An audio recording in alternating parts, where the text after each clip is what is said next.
all right. We are live. Welcome in. I see in chat Puppy from the alt account and Requiem Punk. And hopefully we've got more people who are just lurking. But welcome into stream. And what a glorious stream today is. Because if you logged in and you don't have ad block or YouTube Premium, you might have noticed that you got a pre-roll ad before getting into the stream, which means I am now fully monetized on YouTube. It's been a long process. I started streaming in June, but I finally got here. Now, I promise I'm not gonna throw ads during stream to like disrupt things. Like if I hit the ad button, it'll probably be because I'm like in between segments or like getting a video game set up, so nothing important's happening.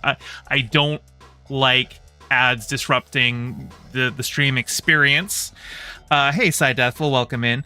Yeah, I don't like ads disrupting the stream experience. It's honestly like I hate watching Twitch streams because like, you know, like they broke basically all ways to block ads there. So like if I'm watching somebody on Twitch, they better be really worth it to me these days. But since I've got YouTube Premium, it doesn't affect me here, and I don't want it to affect you. So like I said, and YouTube really wants me to like just turn on automatic ad placement for streams. I will not be doing that. The only way that happens is if YouTube like forces it, like says, okay, you're not allowed to not do that, and I will be protesting if that happens ineffectively. But anyway, I made it. I'm monetized. It's glorious. I think I checked the analytics for my first couple days of ad revenue, and I think I'm making like 50 cents a day on ads. So, you know, it's not like it's making me a lot of money, but you know, the fact that I have AdSense now means that Google or YouTube is more likely to push out my video for others to watch, because YouTube has a financial incentive to push out my videos because they can throw ads in there. So it's good for my channel. It means it'll help me grow. It'll bring more people in. But anyway, how are you doing? It does look like it's a little bit of a lighter stream today. But that's okay. We've got a couple of things to go about, to talk about. I've got a couple stories that I wanted to get in on, and as well I've got reviews of Saltburn, Dream Scenario, and the latest episode of For All Mankind. But before I do any of those reviews, here, let me get...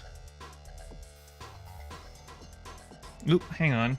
There is a program I need to mute. I don't think you heard it, but I definitely did, and I don't want it to be making noise at me. Okay.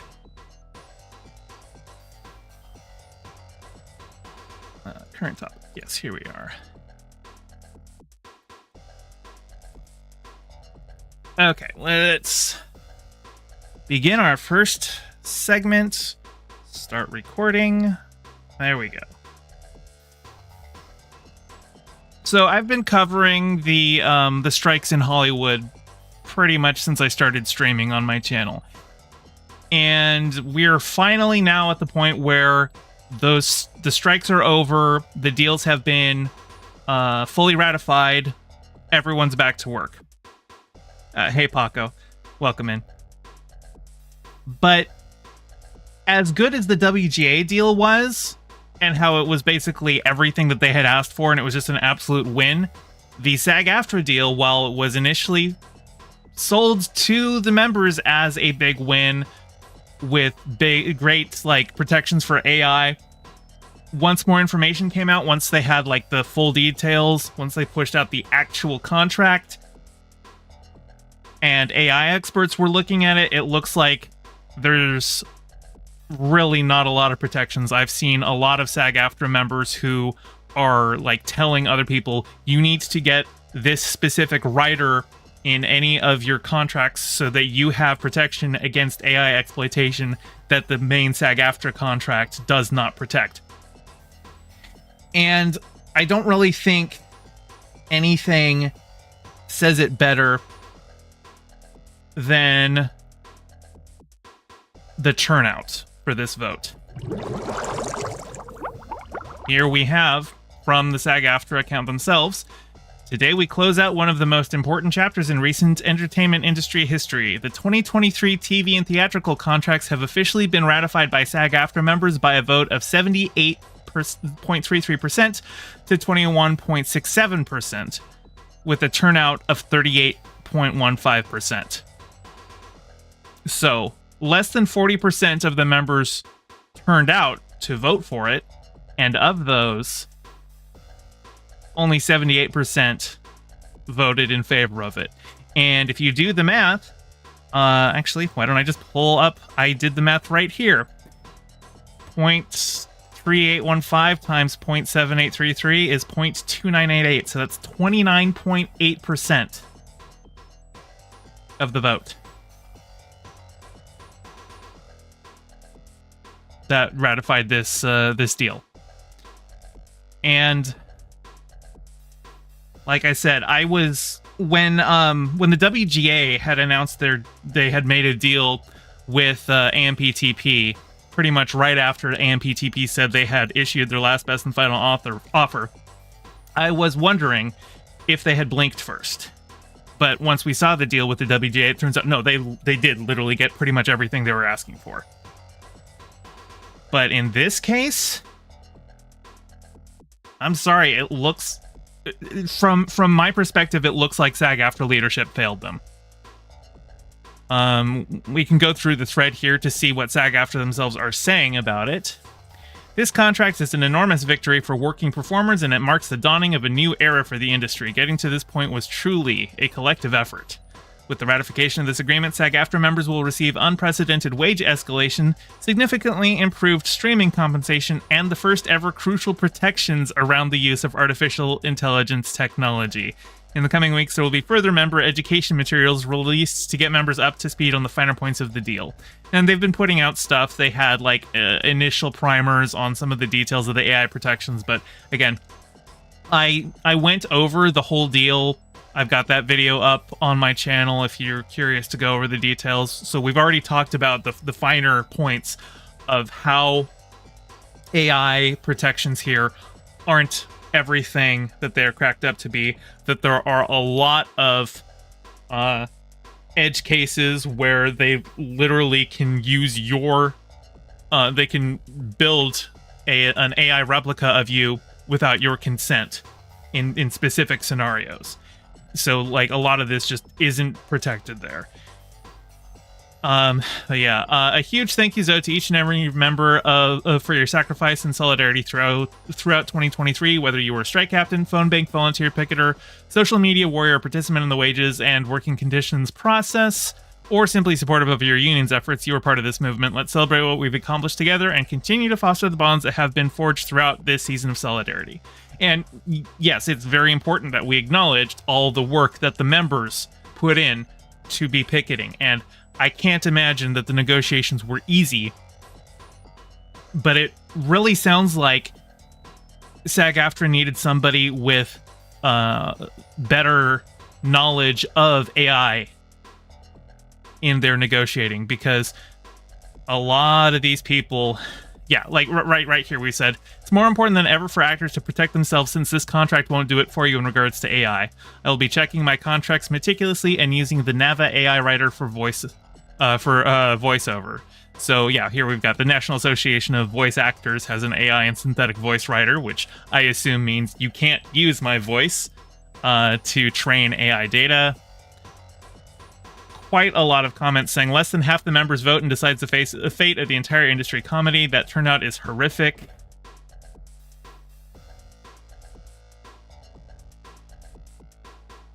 This agreement will be seen as the one that destroyed the business as we knew it. Clearly not one person that voted yes understood what AI is currently capable of or where it's going.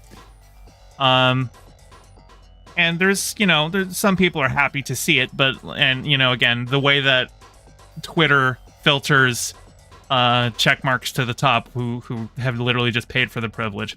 But lots of people just aren't happy with this deal.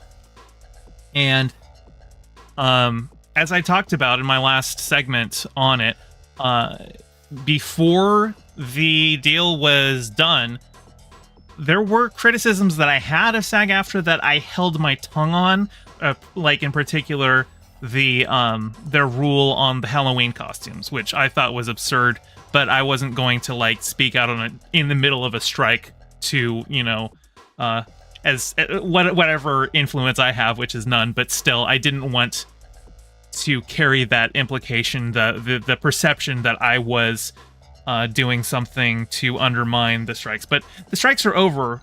The contract negotiations are over. And while there were some good wins in this contract, the AI one is so serious because it's going to be used to replace so many actors' jobs.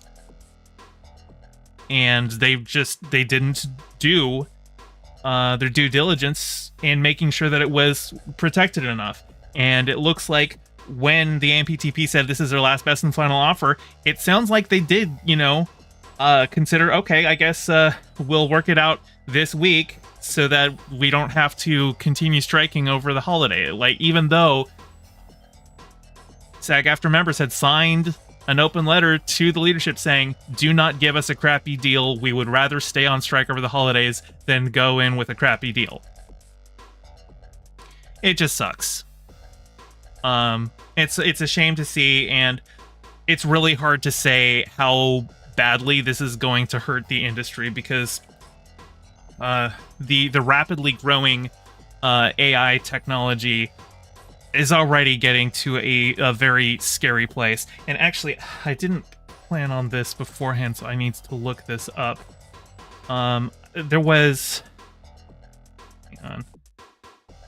I'm checking in another tab just so I can make sure I've got it. But there was a post that I had seen of this new AI technology where it's just really scary how they could just take a still image and throw on an animated wireframe and it just fully recreates. Yeah, here we go. Okay. Let me pull this up.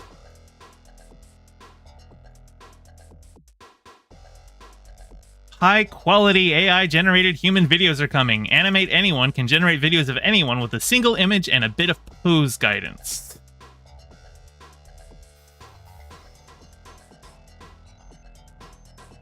This right here,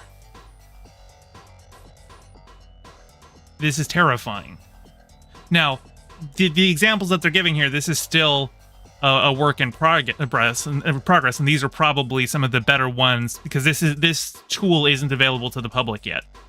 So this is just a demo reel, and it's probably showing some of the best stuff. And you can still tell, like here, the pattern on her stuff isn't exactly matching, but it's close enough. This is really scary stuff, and this is what we're looking at to replace a lot of stuff that below-the-line actors had been doing before. Like, if you don't think this is going to be used in Hollywood, you've got another thing coming. So, yeah. I'm really disappointed with how this turned out. And we'll have to see in the coming months and years as this new contract takes effect, how it's going to impact the industry.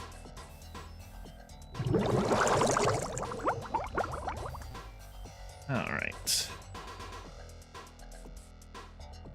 Next up, what's my next one? Yes.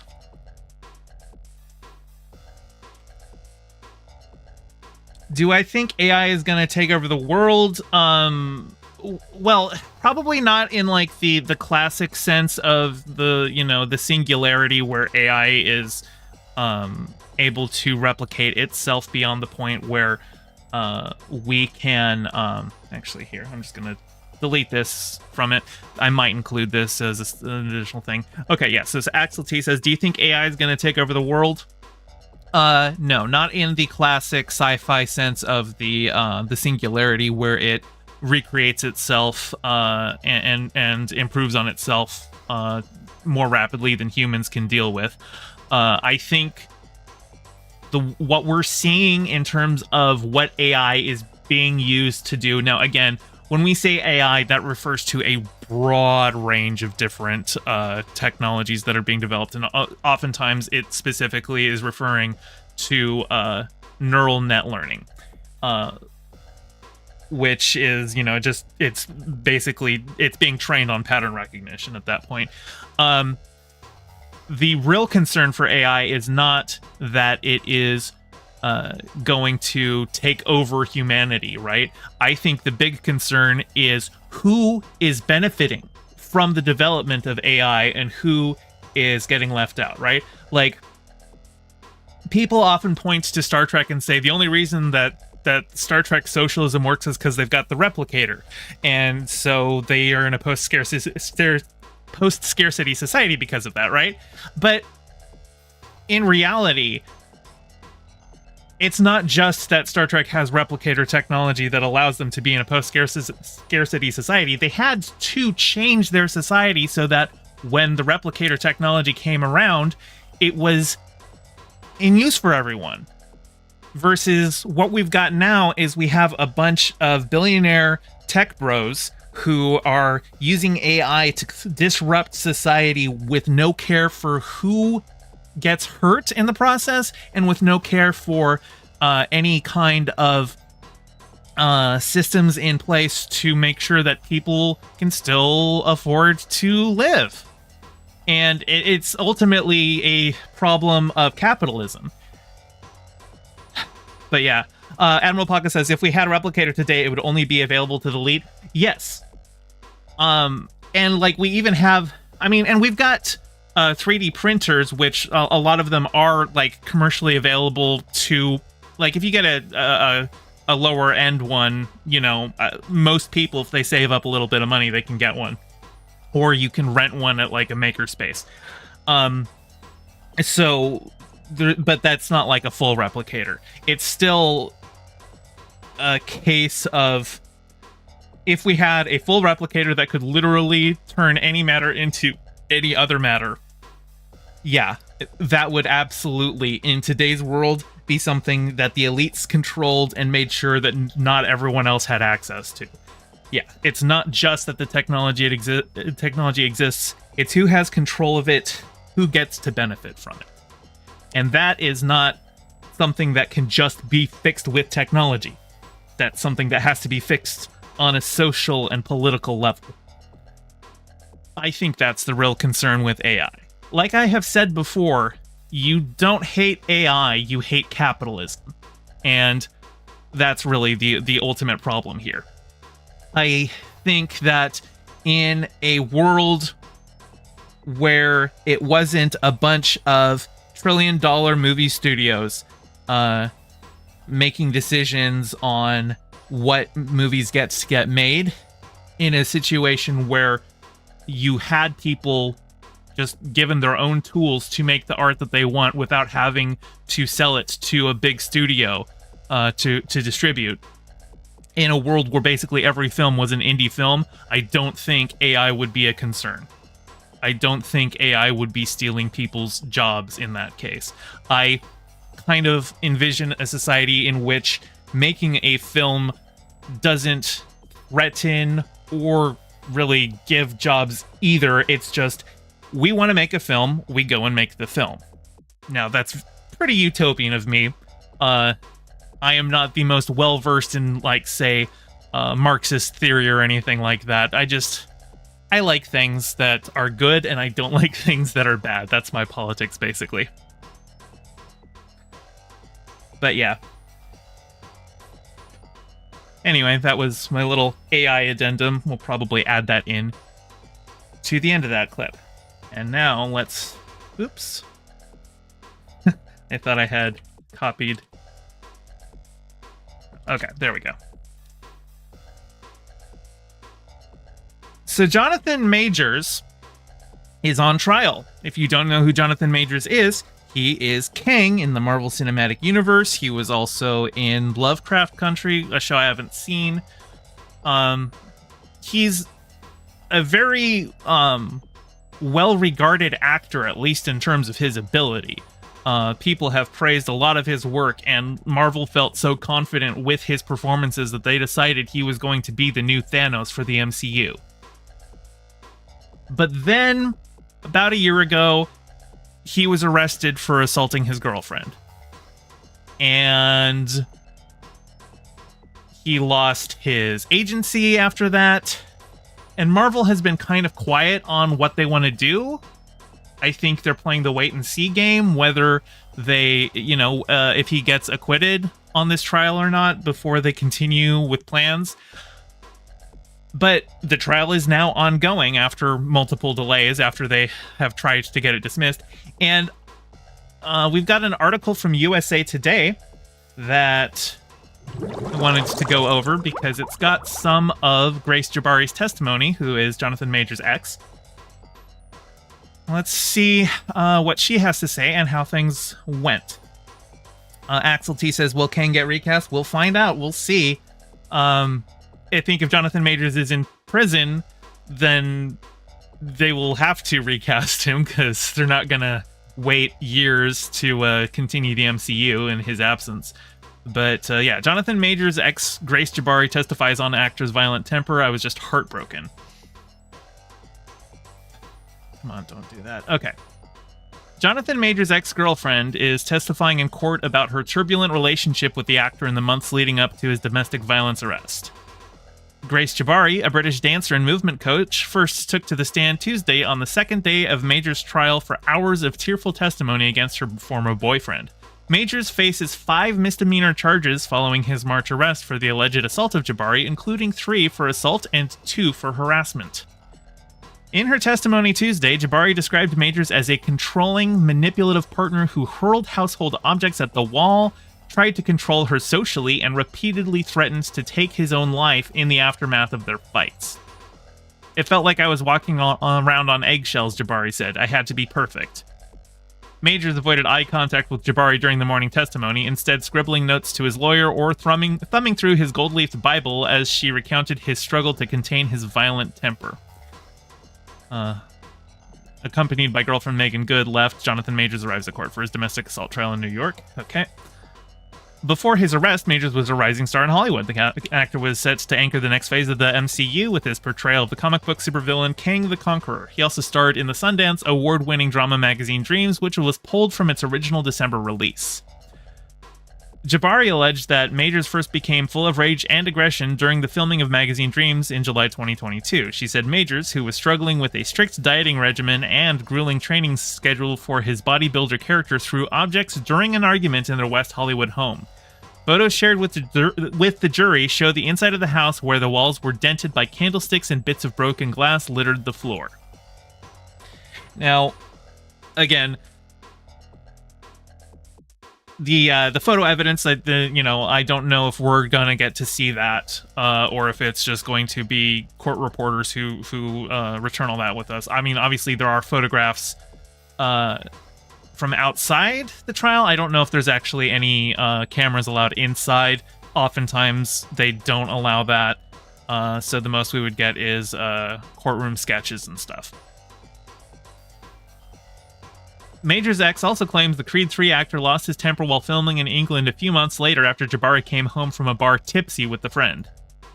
In a recording played for the court, Majors can be heard berating Jabari for straying from the plan, explaining that she should model her behavior after the supportive partners of other famous men like Coretta Scott King and Michelle Obama. I'm a great man, Majors said. There needs to be a great woman who makes sacrifices. That's psychotic. And this is from a recording. This isn't just her testimony. This is like an actual recording of him going on around like that. Who the fuck says I'm a great man? And I've actually got there was a little bit of the testimony that isn't quoted in this article, but was quoted over here in Business Insider. And specifically about that, yeah. So he raised his voice and shouted at me, "How dare I go out," calling me an alcoholic, saying that I'm an embarrassment, she testified, saying when he's busy, I should just be waiting at home and keep things nice for him. I should not go out with friends. And that sounds like a recording here corroborates that kind of controlling behavior. So, yeah.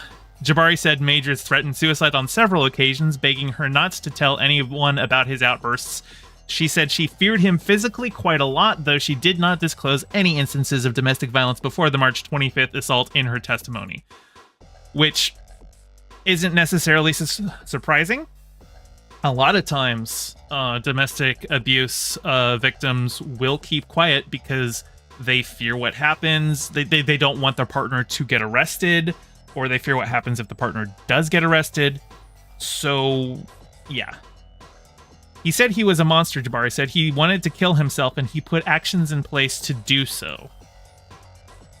In her second day on the witness stand Wednesday, Jabari wiped away tears as she recounted the alleged attack by Majors in the backseat of a cab that left her hair caked with blood, her ear swollen, and middle finger more or less black. When I was trying to sleep, I was very aware that I couldn't lie on the right side of my head, she said. It was an everything hurts situation. Jabari documented her bruised finger and reddened ear in text messages she sent to a friend, which were presented in the courtroom. Majors sat stoically throughout the proceeding, looking at Jabari at times, but appeared to avert his gaze from the photos. This is Grace Jabari here. In her cross-examination, Major's attorney Priya Chaudhry sought to paint Jabari as a bitter lover who used alcohol to cope with stress, suggesting that she may have blacked out key details about the night of the alleged assault. In response to the attorney's questioning, Jabari said she had several drinks with Majors before the dispute. She also acknowledged entering a nightclub following the assault after being invited by a group of bystanders, as well as taking shots of tequila with the strangers before eventually going home and vomiting in the bathroom. She called Majors several times before falling asleep. I was exhausted, lying on the bed, feeling the pain in my body, but really desperate to speak to him, Jabari said. It's confusing when the person you love betrays you in that way. I was just heartbroken. Why were Jonathan Majors and Grace Jabari arrested?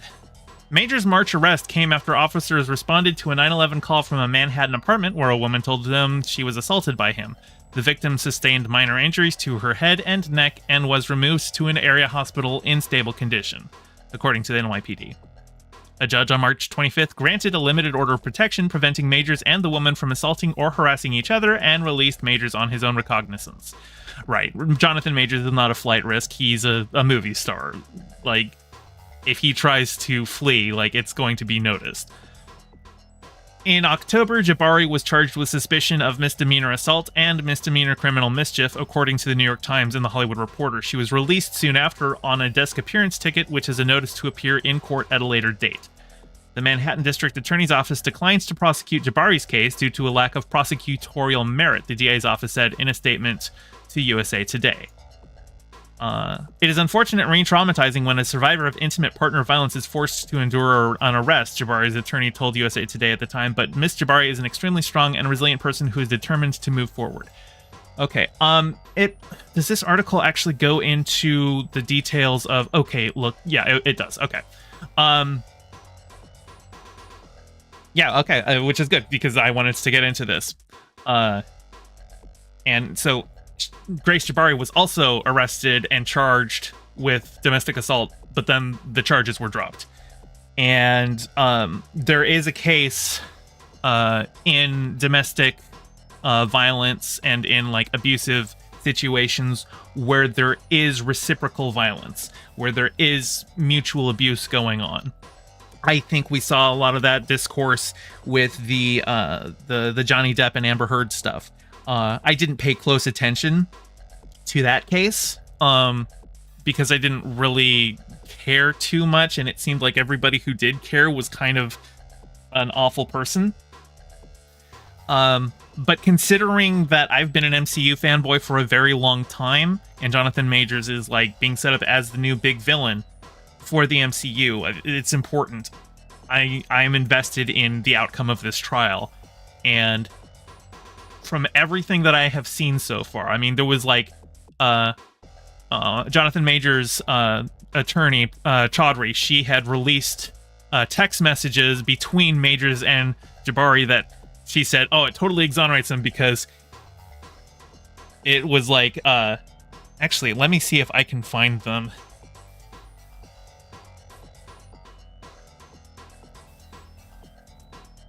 Let me see.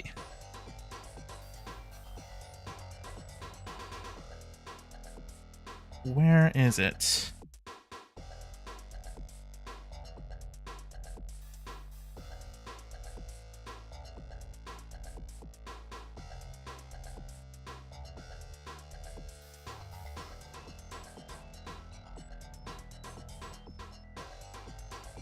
Okay.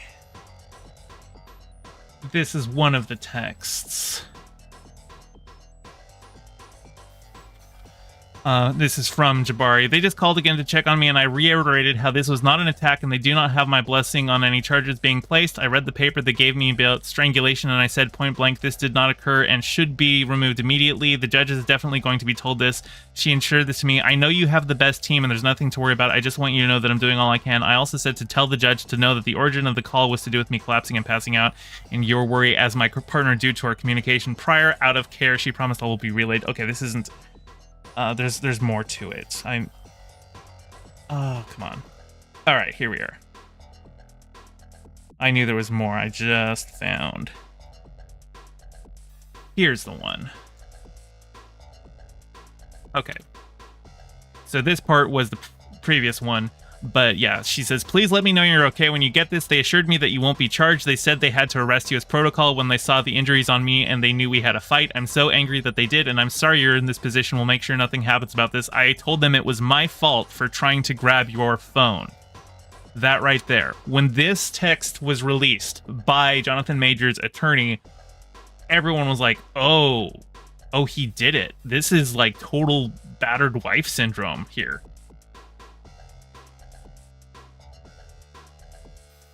And this article, and now that we're back at this article, should go into the details. On Monday, the opening statements in the trial against Majors centered on whether the actor assaulted Jabari after she snatched his phone while they were in the backseat of a car to read a romantic text message sent by another woman. Prosecutors said Majors grabbed the woman's hand so hard he fractured her middle finger, then twisted her arm behind her back and struck her on the side of the head, the latest outburst in an alleged pattern of physical and emotional abuse. An attorney for Majors argued that her client was the true victim, claiming he was left bloodied by the attack, while Jabari spent the rest of the night clubbing. Attorneys for Majors have said that Jabari was the aggressor in the situation. One of his defense attorneys, Chaudhry, described Jabari as a spurned lover who was seeking to ruin Jonathan Majors and take away everything he has spent his whole life working for. Okay, and that's the article. This does not look good for Jonathan Majors. At all. And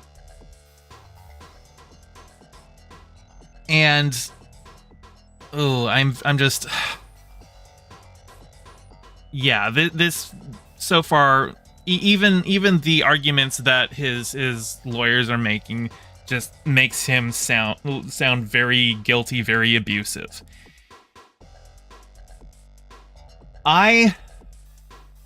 I mean, we'll have to wait and see how this court case ends up. But this sounds pretty disgusting. And I'm sure that Marvel is just waiting for the verdict before they make a decision. But they do need to recast. This guy sounds like a really abusive person. There have been people who said that, like, when they were working with him in New York before he went to Hollywood, that basically everybody knew that he was kind of like a violent and abusive person.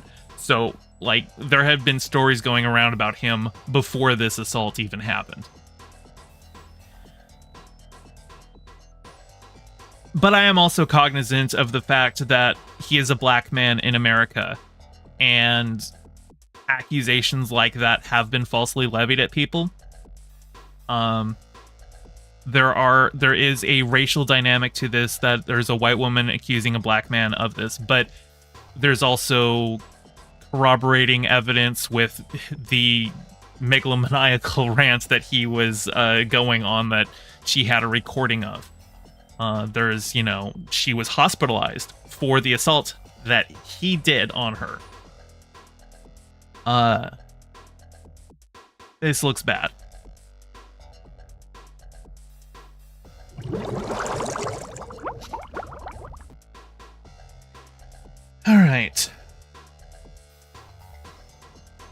And then we've got one final segment before I get into my reviews. You don't think the MCU will ever get him back? Probably not. Honestly, I've liked a lot of what I have seen of him. But the latest season of Loki, his performance as Victor Timely in season 2 of Loki was actually pretty bad. He's doing the thing where, because he's playing different versions of the same character, that he has to find a new way, a way to get the performance to be a little bit more unique. But a really talented actor should be able to do that without getting into caricature so quickly. But the way he was playing Victor Timely as a guy who stutters, he's not doing like a proper stutter. He was doing this very exaggerated, dramatic pause that felt more suited to like stage acting than film acting. So even just in terms of talent, once I saw that, I was just like, oh, I don't necessarily know how well he's going to be able to pull off multiple variants of Kang going forward. I did like his performance as He Who Remains. I saw Quantumania once, and honestly, that whole movie was forgettable. Kang, I seem to remember thinking he was fine in it. But yeah, I don't think at this point that it's worth even keeping him around. Like I said, Loki's already established that variants can have a different actor playing them. There have been multiple Loki variants played by other actors that we've already seen. So you could just recast him and just be like, oh yeah, these are new Kang variants. It's fine.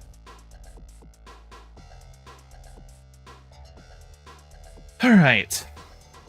New segment.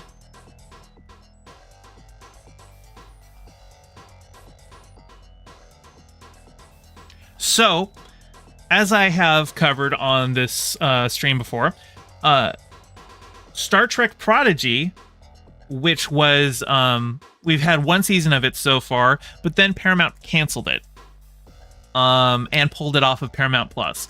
But it has found new life on Netflix. Season 1 is going up on Netflix December 25th. It's a Christmas miracle. And season 2 should be premiering sometime next year. We don't have a date yet on that. But I do happen to follow the showrunner of Star Trek Prodigy, Aaron J. Waltke. And he posted a thread about the Doctor. Now, the Doctor, a character from Voyager, he is a holographic emergency medical hologram. Yes, holographic hologram. Thank you. And he is going to be a character in season 2 of Star Trek Prodigy. They're bringing him in. And here is Aaron talking about all of the fun things that you can do with a hologram. So he says, "There's nothing I love more than Star Trek thought experiments about what the Doctor is capable of. He can clearly change his appearance any number of ways. And with the mobile emitter, he can leave the ship as any other humanoid would." And there is the Doctor looking very angry and small. There is the Doctor with his arm blown off. This is the Doctor turning into the emergency command hologram, which was a very, very fun episode of Voyager. And then here, I think, is the Doctor posing as Chakotay. Yep. Okay. Then he goes, "Holomatter is extremely versatile. With the small localized force fields the text generates, it can simulate bullets, wind, odors. It can even turn people and buildings invisible." I'm not going to play all of these GIFs, but these are just different examples. This is Picard using a holographic Tommy gun to kill some Borg. Here's Data with, looks like he's wearing a cloaking suit that I'm guessing he uses a holographic technology to make it cloaked. There's a couple other things here. I think this was an episode where Neelix had his lungs stolen by organ harvesters, and the Doctor used holograms to build a holographic lungs for him until they were able to find a donor. So, yeah, hollow matter is quite versatile, and he goes, "It would seem that the Doctor is capable of all that a hologram can do and more. The only limitations are his programming, which is always growing. Who knows what tricks the Doctor might have up his sleeve in the future." Again, this is the person who is writing the Doctor into season 2 of Star Trek Prodigy, saying, I wonder if he'll have anything fancy going on. I think, yeah, over here I say, "You are such a tease," and he liked it. So he's definitely teasing some potential fun things that the Doctor might do in Prodigy. Now, I was working on like some Star Trek fan fiction years ago, probably 10-15 years ago, for like NaNoWriMo one year, and I came up with an android character who was developed by Bruce Maddox, who was the guy who wanted to disassemble Data to figure out how he worked. And my idea for this android character was that he had like a humanoid robotic frame, but that his skin was actually a holographic projection. He would have holo emitters built into his frame, and so he could change his appearance at will.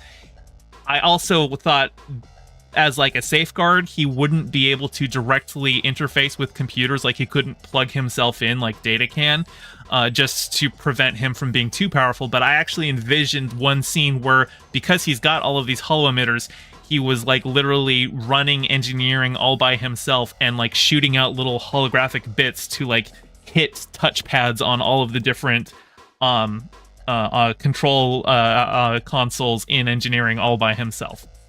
So there's a lot of fun things that you could do with a holographic character, and the showrunner for Star Trek Prodigy seems to be hinting at some of those. What would you like to see the Doctor do? Remember, the sky's the limit. He's a hologram. He can project himself to be whatever. What do you think would be fun? If you are watching live, let me know in chat. And if you're watching this on YouTube later, leave a comment below.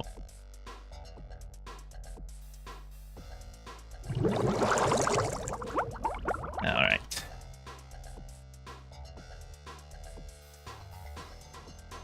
And now we've got some reviews to do, but first I need some water.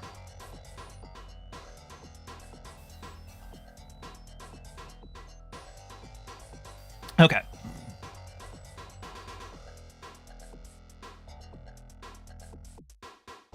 When I saw the trailer for Saltburn, I was like, okay, it's a gay art house film about the excesses of wealth and probably mixing in some psychedelics for good measure.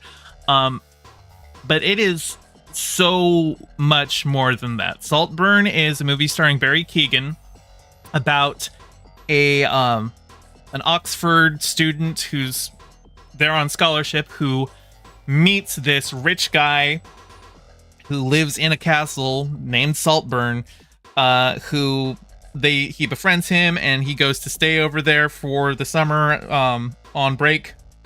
But it's a film about obsession, and it is a film about, the excesses of wealth.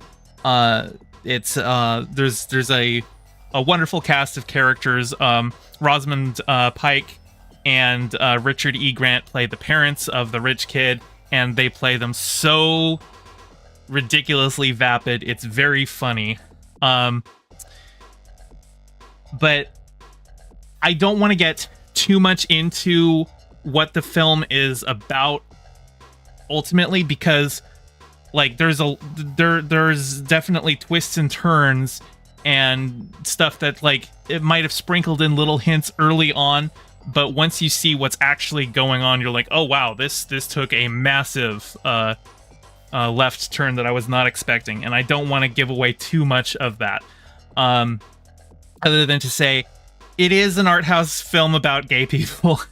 And it's a lot of fun. One problem that I've got with the film, though, is, like I said, because there's, twists and turns in it. It does that kind of a thing at the end of the movie, though, where it over-explains itself.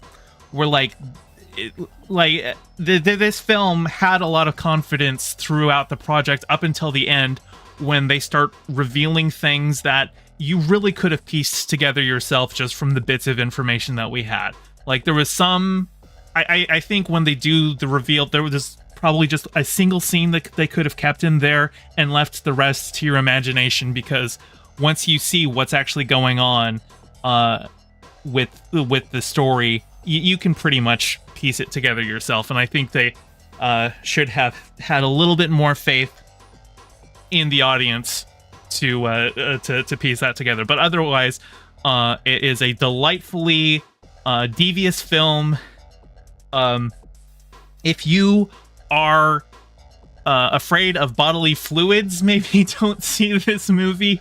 There was an interview going around describing a certain action that Barry Keoghan's character takes involving a bathtub drain that if you know, you know. And actually, somebody asked me on Twitter if I enjoyed the scene, and I know that that's the scene that they were referring to, but I'm like, I know what you're talking about, but I've seen the movie, and I'm gonna have to be honest, you're gonna need to be more specific. It's very twisted, it's very fun, it was not at all what I was expecting it to be, and I think I'm kind of in love with this film. One thing I didn't quite get about it, though, is it's shot in 4:3 aspect ratio. So, like, you know, your CRT aspect ratio before everything moved to widescreen. And it's framed very well for 4:3. And, like, it actually kind of gave me a renewed appreciation for that. It's been so long since I saw things regularly in that format. And when it was in that format beforehand, it was usually for a smaller screen. Because back in the day, CRTs tended to run smaller than we can have our LCD and LED screens these days.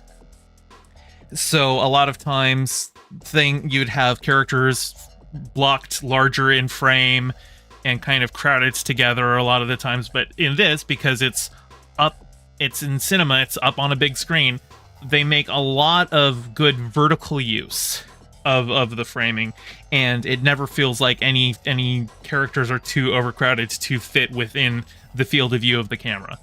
It was very well utilized. I just don't know why they chose the 4:3 format, and I would be curious to find out what the I haven't looked into it, but I would be curious to find out what the directorial intent of that aspect ratio was.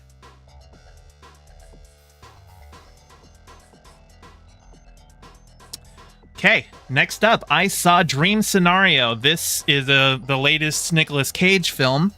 And Nicolas Cage is one of those actors where it's either, okay, you took this money or you took this movie for the paycheck, or you took this movie because you really, really believe in it and you're going to give it your all. And this one is definitely the latter. Now, this isn't a film where Nick Cage plays some, like, absolutely insane, over-the-top kind of a character that he's well known for. He's playing just a kind of an insecure, schlubby university professor who has he's tenured, but he's never really been given any kind of, like, major academic recognition for his work. He plays a character mostly like that, somebody who wants to be liked, is a little insecure about it, and then all of a sudden everyone starts dreaming about him. He just shows up in people's dreams, not doing anything, just kind of walking around. Maybe he'll wave at somebody, just stand there and look as dreams go on. But because everyone's dreaming about him, and once he does an interview with an ex who asks him about it and, like, publishes it, and then everyone else is like, wait, that's the guy I've been seeing in my dreams. He starts becoming a big celebrity because, like, he's in the minds of basically everyone in the world. And the film is really a commentary on the ways that celebrity culture works these days, in terms of you might not necessarily have become famous for something that you chose to be, because, like, he gets an agent who wants to the agency wants him to, like, partner with Sprite tweet photos of him holding a Sprite so that hopefully they can incept in people's minds. They have dreams of him holding a Sprite, and so people might be more inclined to buy Sprite, stuff like that. But he just wants to use his notoriety now to get published. He has an evolutionary biology paper or a book that he wants to write, and he wants to use this notoriety to get that published. He doesn't care about any of the other stuff. He doesn't want to do like Jimmy Kimmel or anything like that. But that's not why people care about him. They care about him because they're all seeing him in their dreams. And the movie kind of goes into the ways that cancel culture works, because suddenly a lot of the dreams turn violent. He's kind of like at one point, one of his daughters says that the kids are calling him Freddy Krueger. And it's, he basically ends up getting canceled, even though he's not doing anything, right? He's not in control of these dreams. He even has a dream where he sees himself and is even, it's even a nightmare where himself is attacking him. But, even though it's not his fault, people are encouraging him to apologize for it because a lot of people are being traumatized by these dreams. And, his agency is even like, hey, you should maybe you should pivot to the alt-right like Jordan B. Peterson, and we could get you on Joe Rogan. And it's the film is it's really just a commentary on the ways that celebrity culture and cancel culture affects people. And I would say because of that, it doesn't necessarily have a happy ending. It's a little, I actually kind of walked out of the movie feeling a little depressed. But I thought it was brilliant. It's a nice fantastical spin on the way that celebrity culture works. I think Nick Cage did a phenomenal performance. It wasn't overstated or anything. He just genuinely felt like a guy who desperately wants to be liked, but is kind of an unlikable guy. And I would recommend it. Just don't go into it expecting a happy ending. You aren't going to get one.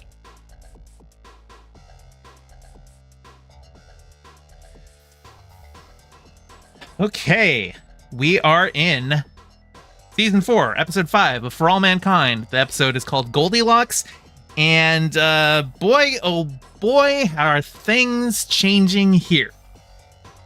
They discover an asteroid that is full of iridium, which I think I haven't looked in the real world to see where it is, but at least in terms of For All Mankind, iridium is a pretty rare element that the only source for it is in the USSR. So when there's an asteroid that they think they can capture that's got like $20 trillion worth of iridium in it, it kind of changes the game, and everyone's looking to capture it, but the USSR is also nervous about it because it could harm one of their chief exports. But Al Gore screws up the whole thing because in the real world, when Al Gore was running for president, he said that he took the initiative in creating the internet, which everyone said, oh, Al Gore claims he invented the internet. And that was basically what his statement was trying to imply, right? Well, in For All Mankind, he says he took the initiative in discovering the asteroid. And the USSR is not at all happy that the American president is claiming that it was him who discovered the asteroid specifically. There's a bunch of jokes. I think they even reuse a bit from David Letterman's show where he did one of his lists roasting Al Gore for saying that he had invented the internet, but they just repurposed that for him discovering the asteroid, right? A lot of that's really funny, but hang on. But yeah, that Sideful says South Africa and Russia. Oh, okay. Iridium is found in South Africa. Okay, that makes sense. Yeah, South Africa's got rare earth metals as well. But yeah, it's not the most common element. So to find an asteroid that's completely made up of it, it's exciting. And so because of the whole kerfluffle where Al Gore said he discovered it so that he can get reelected because it's 2003, so he's got next year's election on his mind. But it causes a whole diplomatic crisis where Russia wants to renegotiate their partnership with the other space agencies in light of this insult, basically. And in the midst of all of this, Dev Ayesa, who last season was the CEO of Helios, and this season had been ousted as CEO, but he was able to get enough of like a majority of shareholders to get a hostile takeover, and now he's back in control. Well, he's decided that he just wants to give up on Earth entirely, and he's going to go live on Mars. Dev has always kind of been... He's kind of the Elon Musk character, but more competent. Like, he's like how Elon tries to sell himself as, while still being an asshole. And there's like a scene where Dev like goes and talks to his mom, who has basically, she doesn't approve of him, just going and, being a billionaire and not like actually working to like try and fix problems in their community. And Dev doesn't think there is a way to solve it, so he just wants to go and start over on Mars. But he also feels like his mom had abandoned him because his mom left his dad. And so it looks like Dev is just dealing with his own mommy issues, and he's a billionaire who's very impulsive, so he's just decided, yeah, no, I'm just going to live on Mars now.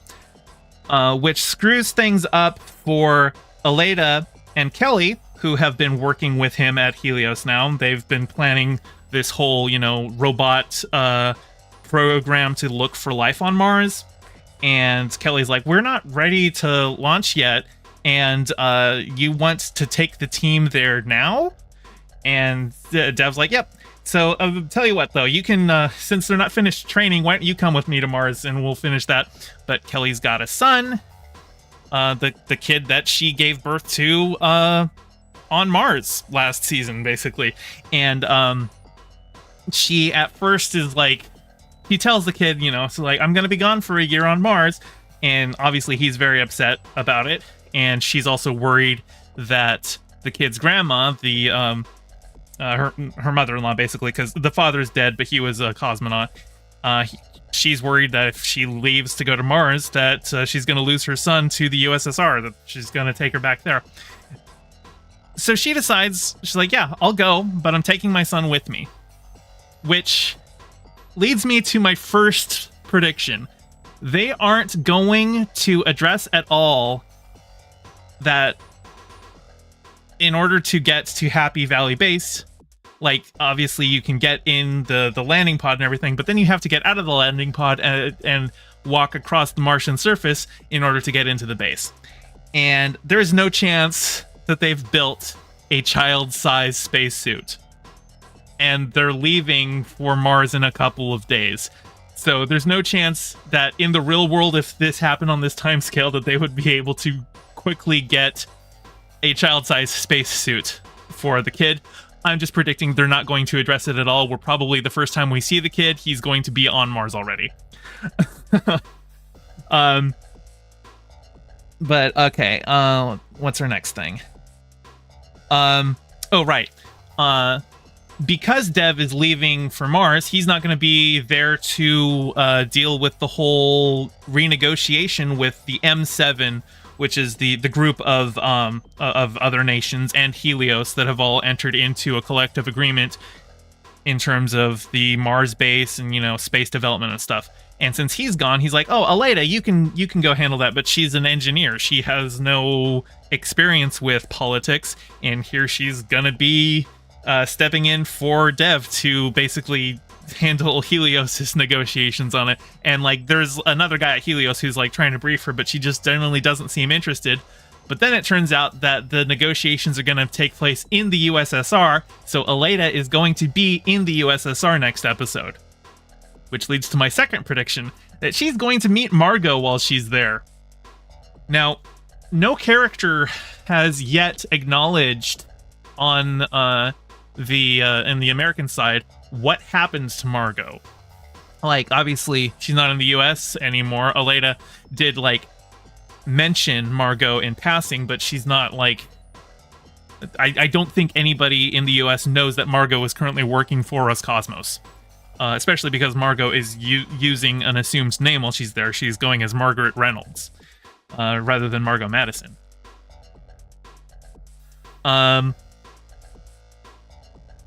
So, we're going to see...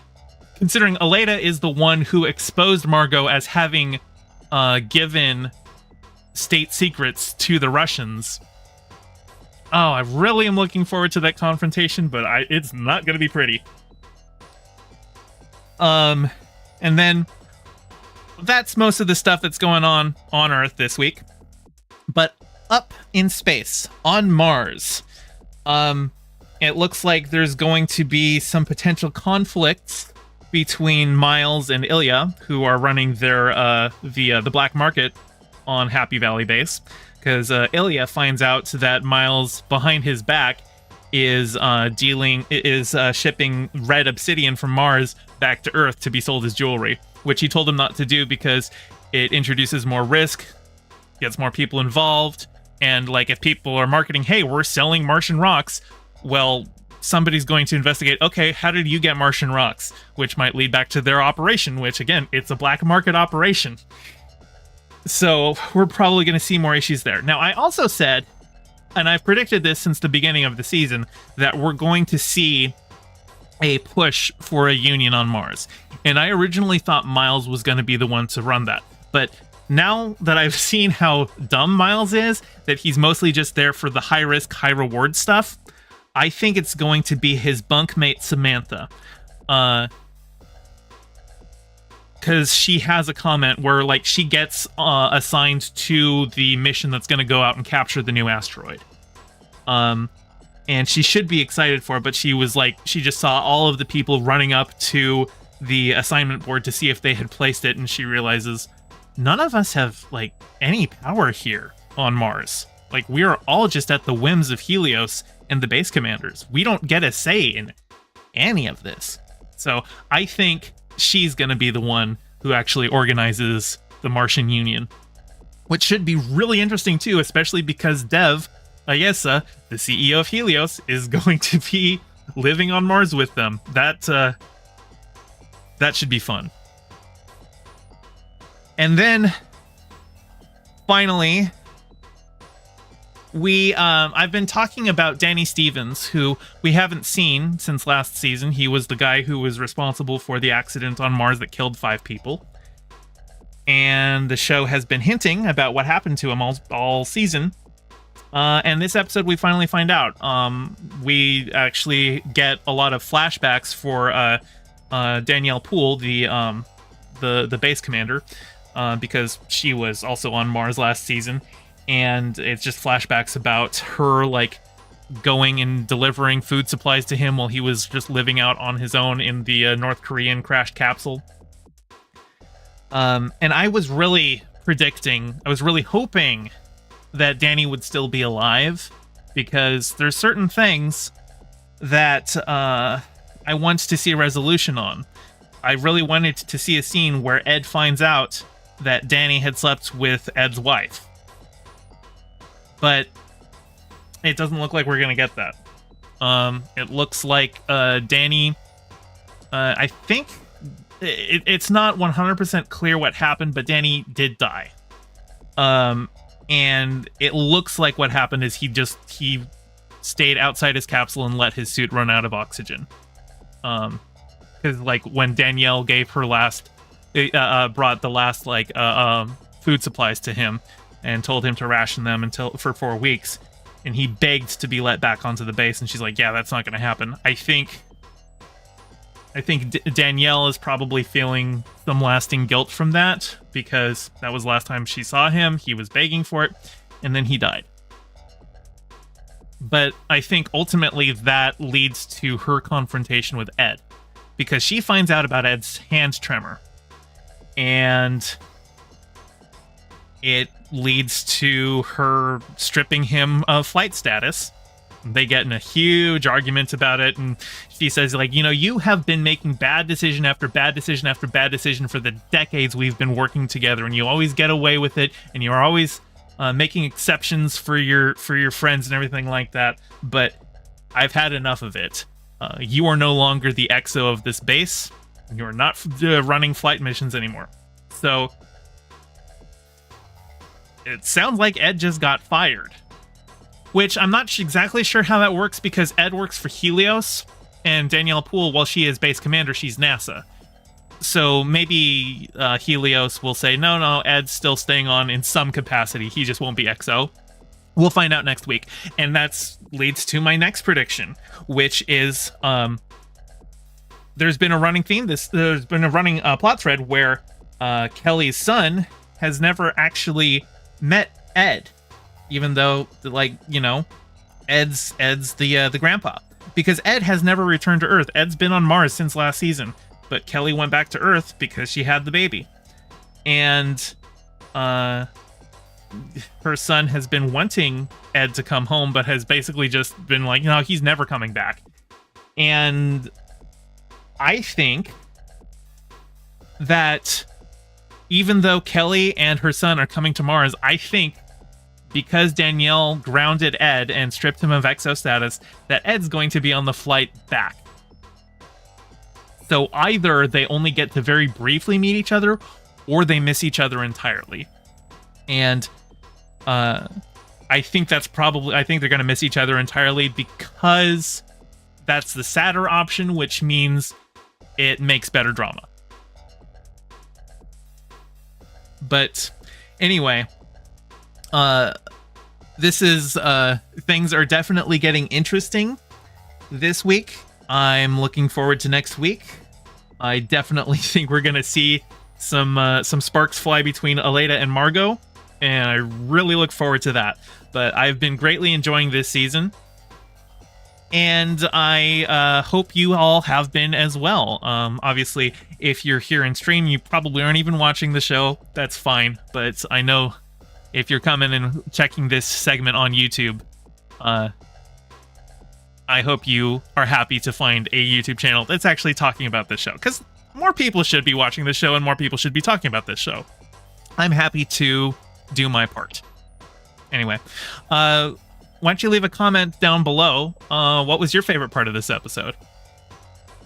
And that's it.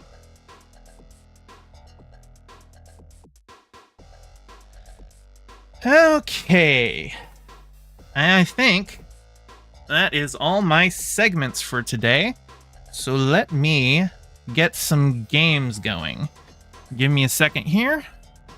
While I get the games going, I'm gonna hit the add button, because there's nothing interesting going on while I'm setting it up, and I want money. Enjoy.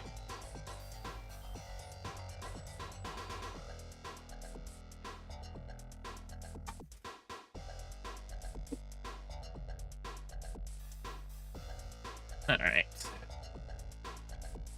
I always have to get my Joy-Cons off of the charger and then put them into the holder thing. I used to have a the Pro controller, so I wouldn't need to do all that, but that thing broke. So now I'm just doing this. Oh. Why is it Mario Wonder? I wanted Mario Odyssey, because we were doing that. All right, here we go.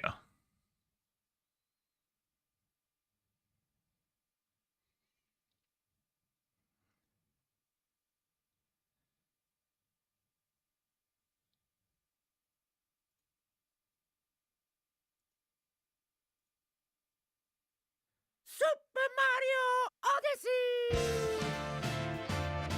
Do do do do do do do. Hey, skip button.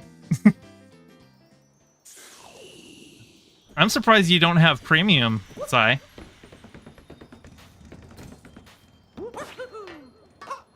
All right.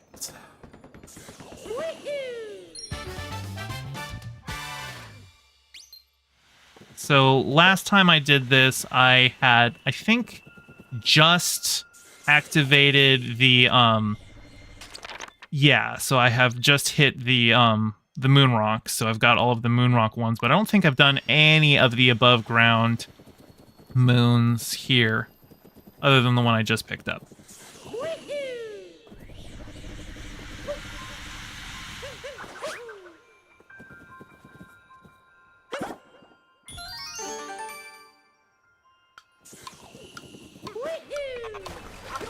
Well, you can say heck YouTube, but skipping that ad probably makes me less money.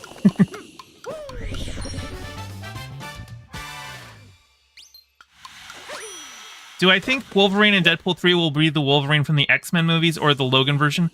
I think it will probably be neither. I think it will probably be one that, like, has elements of the Wolverine from the X-Men movies, but, like, yeah, the one from Logan died, right? So it can't be him. Also, the way that the X-Men movies have been done, like, they kind of ignore the continuity basically every time. They always do, like, a soft reboot and ignore stuff that is inconvenient that happened in previous movies. So I think this is just going to be a new version of Wolverine who is going to have a lot of elements of how he was in the MCU. But, yeah. Considering it's going to be another multiverse movie, and the Deadpool that we've seen has been ostensibly the Deadpool from the main X-Men movies, I think this is going to be an alternate Wolverine from the one that's been in those main movies. Especially because we have never seen the X-Men Wolverine in the yellow suit, not once, and we're getting that here. Come on, come bite it.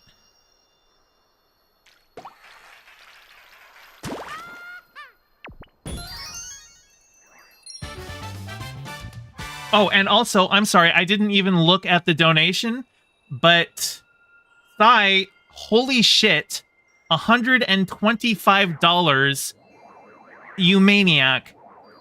Thank you so much. And that did, in fact, fill out the thing for the oh my god, my brain is not working today. Yeah, for the animations, for the increased poses for the Fetchy here. Now, I have had that one up for a while, and that has been the tracker, like, you know, like, I think the quote for Glooby was like 390, and I added in like an extra 100 just because I know that, like, the money that I get here also has to go toward expenses of running the channel and everything like that. So I will need to double check my PayPal total. I don't know that I've got enough right there to pay off Glooby yet. I just haven't updated the total yet. But that will definitely get me very close to getting Glooby commissioned. And I might even do like a commission, at least some of it, because I know Glooby said they wanted, once they get the commission, they wanted to start with the poses first. So I might do that, where I just say, okay, here's the pose commission money. Let's get started with that. But yeah, I will update the donation goal next stream once I have had a chance to look at it, but I will definitely be contacting Glooby and being like, yo, let's get this started. Thank you, Sai. You have been so generous. Sai bought you Baldur's Gate as well. Also, hey, Valhalla. I didn't see you in chat before. Welcome to stream.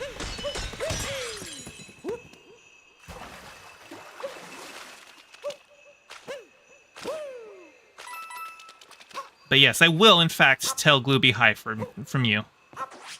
Since most of this money came from you. Come on. There we go. It has been so long since I played Mario Odyssey.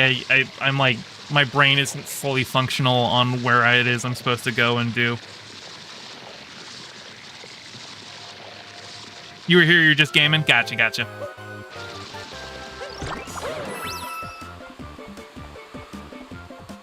So I was, I've actually got one thing that I know I need to get. I think I actually just ended up asking my mom for it for Christmas, but, I was planning to see 3 movies on Wednesday. I had, like, you know, I've got my AMC A-list, so you can see up to 3 a week on that plan. But after I got out of Dream Scenario and before I went to see the next film, my phone died. My phone is a pretty old one. It's like I think it's a 7 Plus, iPhone 7 Plus. And, here, heading over this way. And so it's got a pretty dismal battery life. So, I think I need to get one of those, like, phone charging batteries. If I go and see 3 movies at once, that way I've got enough so that, because I need the phone to take notes, and also because I buy the tickets,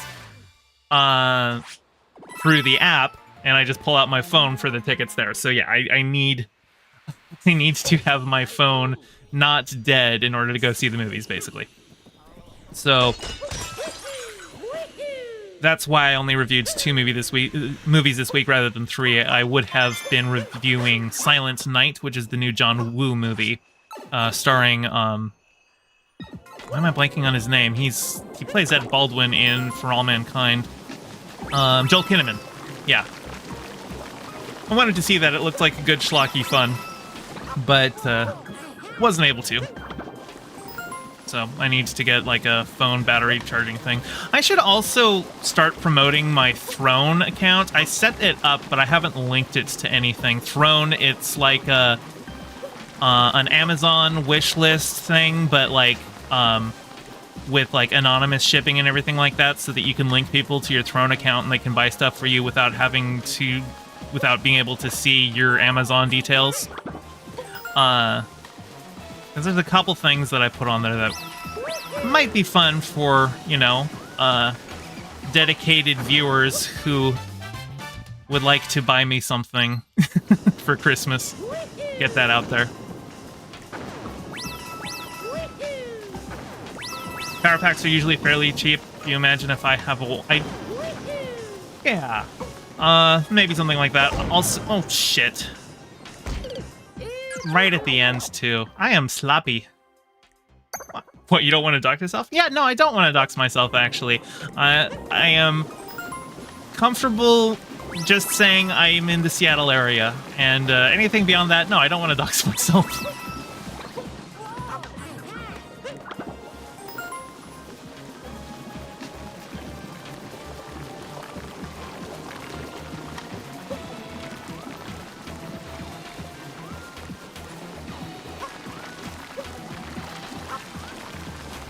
But I still haven't decided what movies I'm seeing next week. I haven't looked at the AMC app to see what's playing.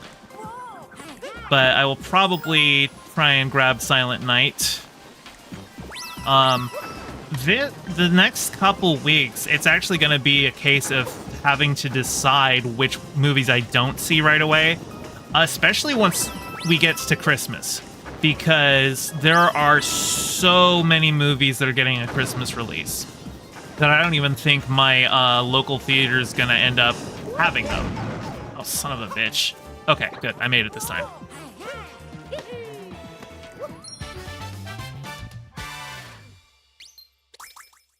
You had one for going to festivals, but it broke and you don't go to festivals anymore? Yeah. No, but like, yeah, no, my phone... The iPhone 7... Plus. When did that one come out? Because I don't even know. It feels like close to a decade I've had this phone, maybe.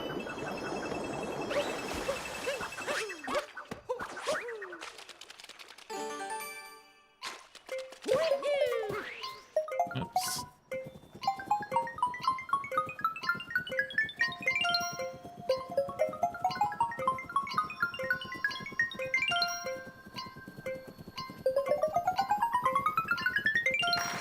There we go.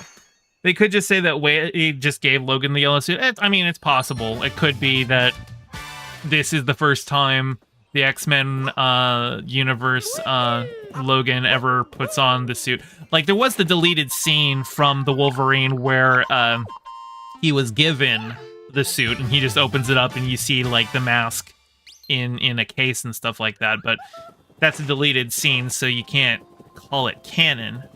Yeah, we'll see.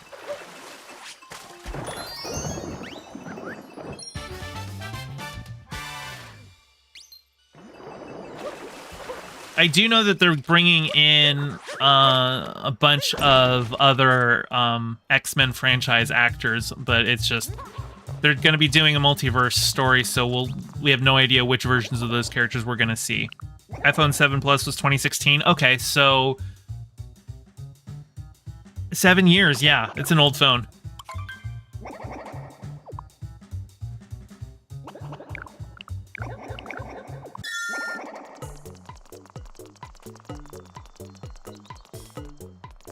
I hate this one so much. This is my least favorite of the tracing ones. How did I do?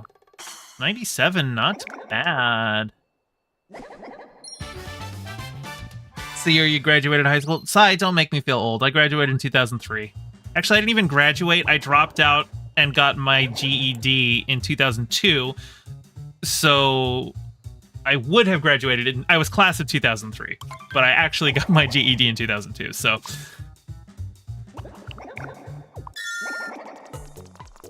Which I'm sure was just a case of my undiagnosed ADHD. You know, I knew all the material. Like, I aced my GED, no problem whatsoever. It was just a case of I was never doing any of the work. I was never doing any homework. Oh, wow, exactly 90 points. Just got it. Class of 06. Okay, yeah, you're closer to my age, Valhalla. Did Logan ever know about Wade's existence, not counting X-Men Origins? Well, I mean, I don't know why you wouldn't count X-Men Origins, right? Like, as far as I'm concerned, that's still, like, you know, canon with the rest of the X-Men movies, even if they kind of ignored it for the most part. Although, you know, like, I would say that, obviously, Deadpool is canon to the First Class X-Men reboots timeline, which we do know gave a different origin to Wolverine because Wolverine shows up in Apocalypse. And, like, does a whole thing where he, like, you know, has just been given the adamantium and he helps them break out as he goes and kills a bunch of people. So they did redo his origin there, but that was also, you know, the new timeline. So I don't know if that version of Logan knew Wade, but the version that was in the original X-Men timeline, he knew Wade. And also, like, Deadpool is, you know, he's fourth wall aware, so it wasn't just that he had, like, a thing with Wolverine. He had a thing with Hugh Jackman, specifically.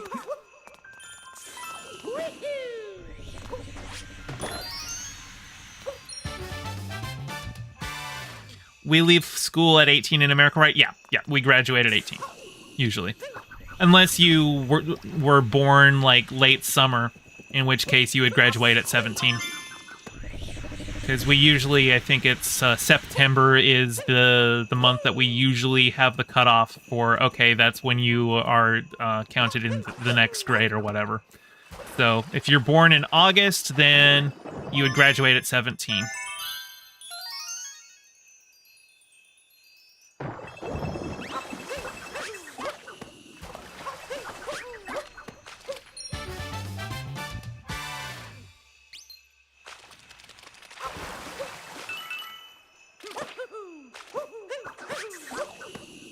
Oh, where's the next? Did I go in here? I feel like I did. Yeah, I did, okay.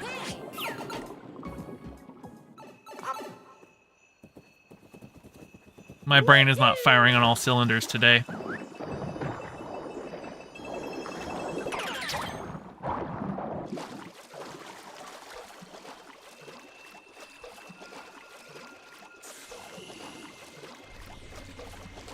Now, okay, there's a couple here to grab.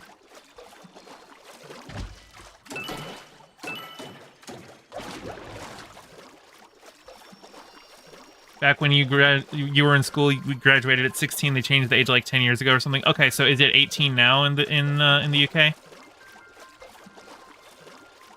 Did they add some grades, or I have no idea how that works. I did like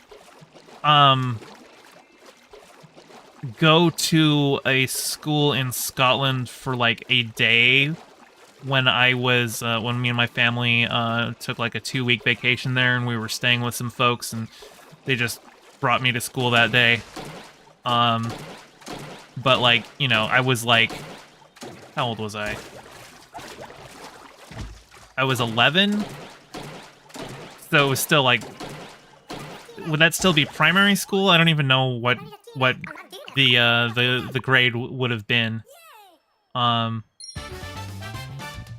was in 6th grade from like an American standpoint, but I don't know what the class was.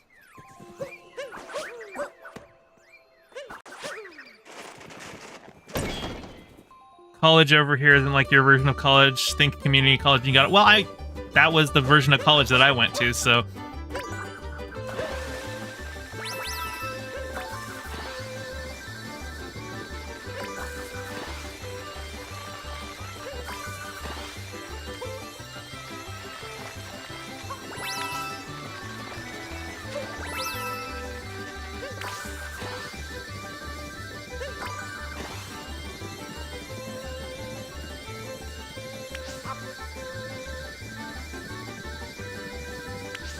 There we go.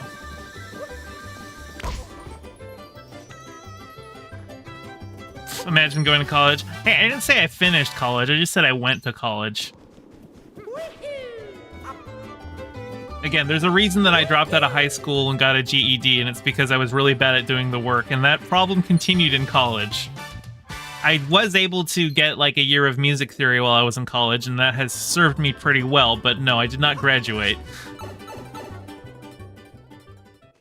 In prison hat? I didn't know you went to prison. That's fucked. I'm sorry.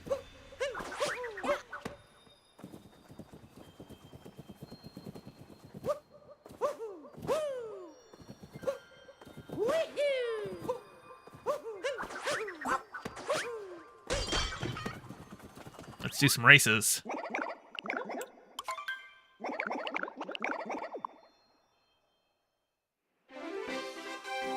Axel says, so are Wolverine's claws just bone? He does have bone claws, but he's got the adamantium grafted over the top of them.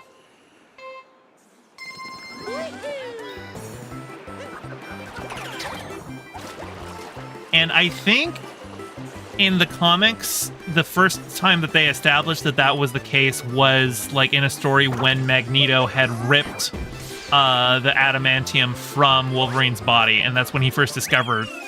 Because, you know, again, Logan's got amnesia from the time before he went in the Weapon Plus program. So he didn't know that he was born with those claws. So it was a surprise to him when they popped out. Oh, I'm really sorry to hear that, Valhalla. That sounds rough. Got a couple friends who have had prison time, not fun experiences. Yeah, it's our justice system. And again, you're not even like the same exact justice system as me, although American justice system is built off of British common law, so I imagine lots of similarities there. But no, the carceral system is just fucked.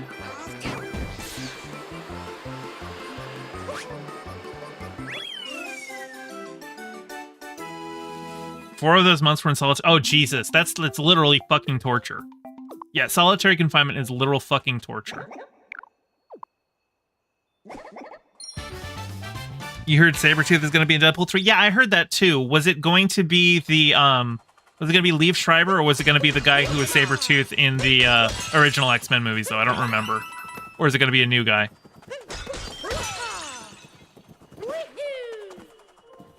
I actually really liked Liev Schreiber as Sabretooth, even though he really wasn't at all like how Sabretooth is in the comics. I think it worked well for the story that they were telling in X-Men Origins. Not that X-Men Origins was a good movie. It wasn't. I watched it and it was bad, but I thought Liev Schreiber did a good job in the role that he was given.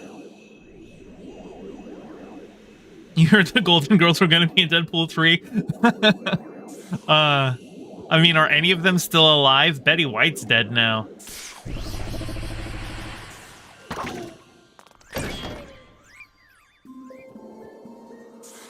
You were meant to go on Chud Logic's on stream to discuss prison reform, but he never got back to you.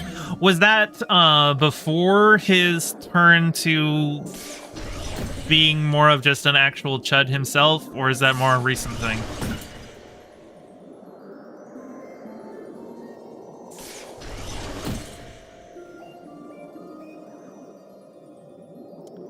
Imagine if Deadpool 3 is going to give more screen time to Logan than Wade. I don't think that's going to happen, considering that Ryan Reynolds is the writer for the film. He's going to make it a Deadpool movie, not a Wolverine movie. Yeah, before it's changed? Okay, yeah. Because that sounds like content that he would have done back in the day before he just became like a trashy drama channel, right?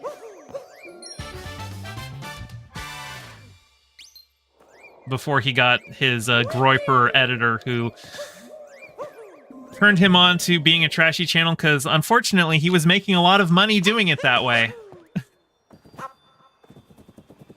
Yeah, it's a shame.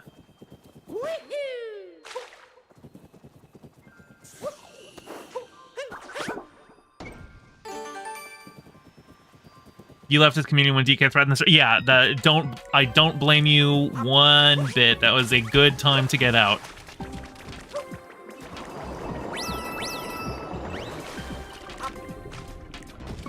Yeah, DK psychotic.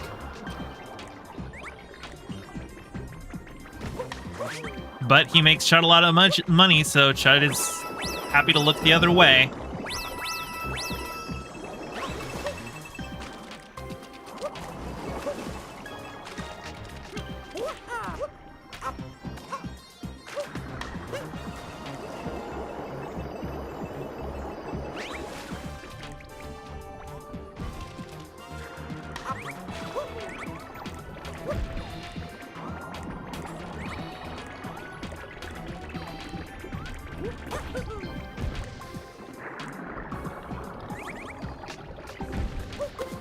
Do I think the Wade versus Logan fight will be in the beginning of Deadpool 3? That, I mean, I actually haven't heard anything about them doing a fight. So, if you have, I would assume a fight would probably be closer to the beginning of the movie.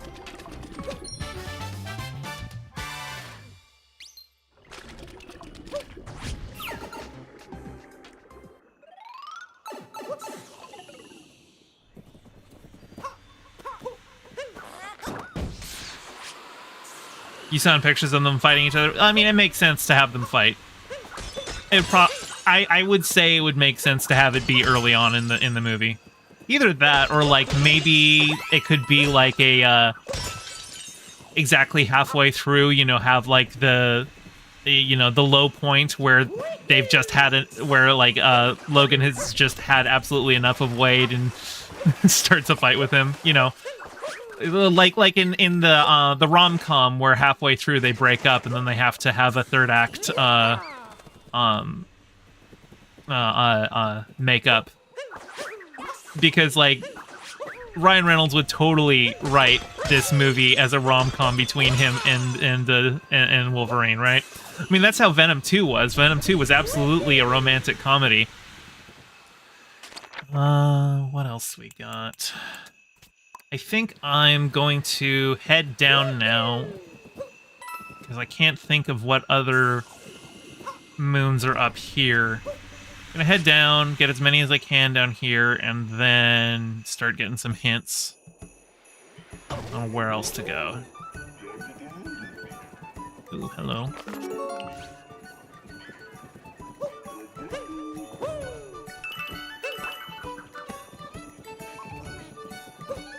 Hey, Sidewire. You're so confused on how Danny was still stuck on Mars after years of being trapped there when we know people have left and went back to Mars easily.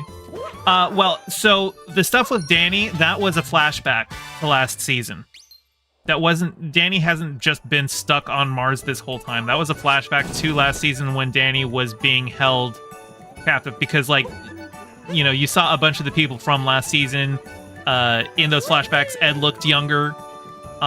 Yeah, no, that was just... They had been talking about what happened to Danny just obliquely throughout the season, and it was just this episode they finally revealed what happened.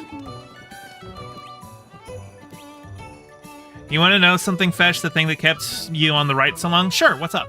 I mean, I used to be on the right, so, like, you know, I've been there. I have had my own left transition, but what's yours? Oh, actually, I want to get up here, don't I? Yeah.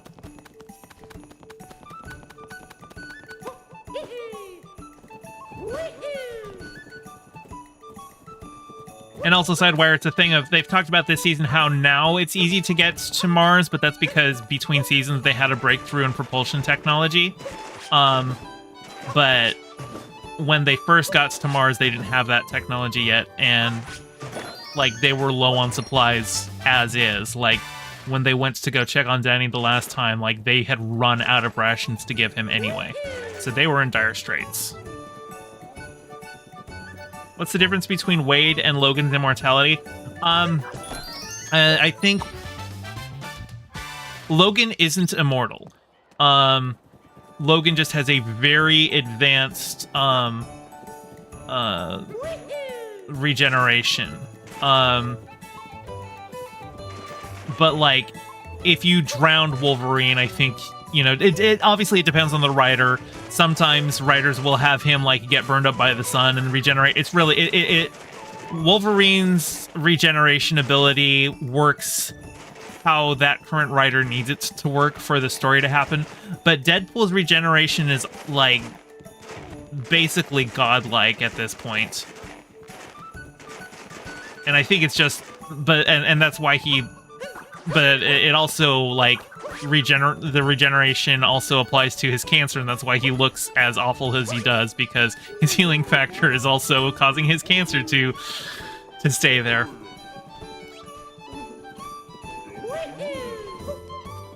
Oh, hang on. Yes. Hey, Peach.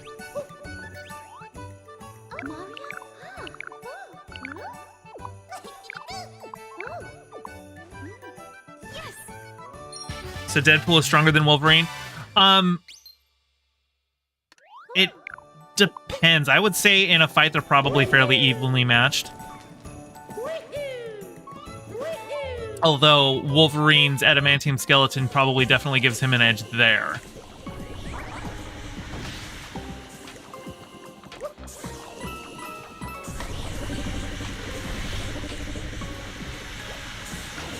Come on, Blowy Joey, give it up.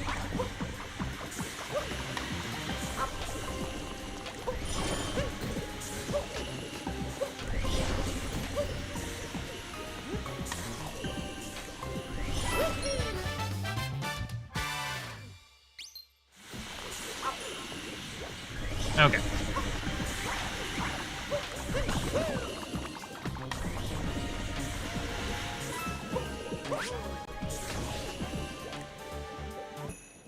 Not only did the left forgive you, they allowed you the space to become your true self. Yeah, that sounds about right.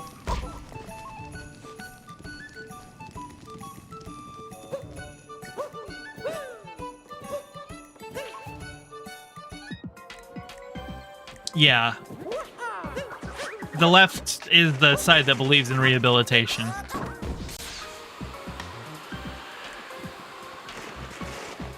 And, I will say I do think sometimes the whole, you know, we're the left, we believe in rehabilitation gets used as a mantra that causes people to turn their brains off a little bit. Like, I would say that, like, say a serial killer, I don't think there's really any way to reform that kind of a thing. But for the vast majority of cases, yeah, I would say most people are reformable and redeemable.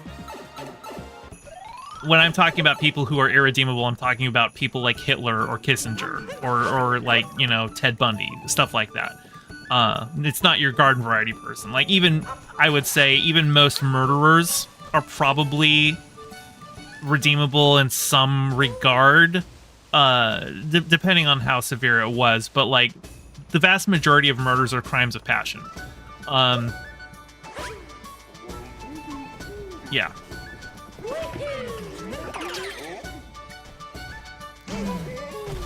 Some people, you know, on the right were irredeemable in your opinion. Well, right, like, I mean, even people who haven't maybe necessarily committed a crime that we know of, like, Matt Walsh, I think, is irredeemable. Like, Matt Walsh, yeah, like, that dude is so evil to his core. Like, if you were able to redeem him, that would be a freaking miracle.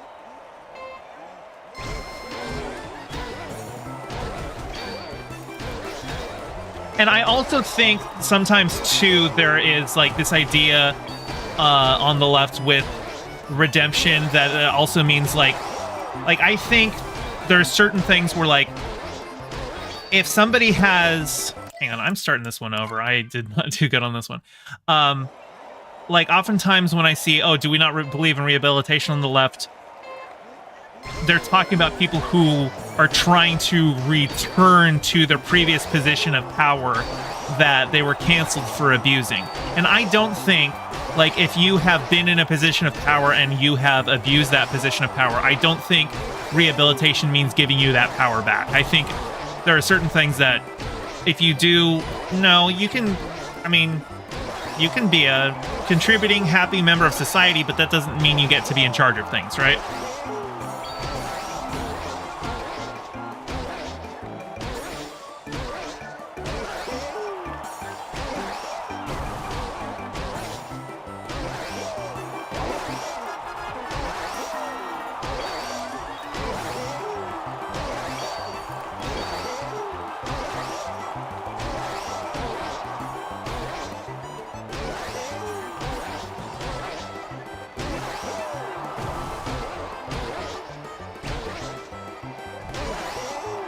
Yay! You agree with me on that one? Once you abuse power, that's it? Yeah. And not to say, like, depending on the way that the power was abused, that doesn't mean that, you know, you... Like, even that is something irredeemable. It's just, you don't get to go back. Like, there was a streamer that I saw who was, like, watching, the new Channel 5 video. And... if you don't know what happened with Channel 5, Andrew Callahan, he's the guy who runs Channel 5, like, he was exposed as, like, a serial date rapist.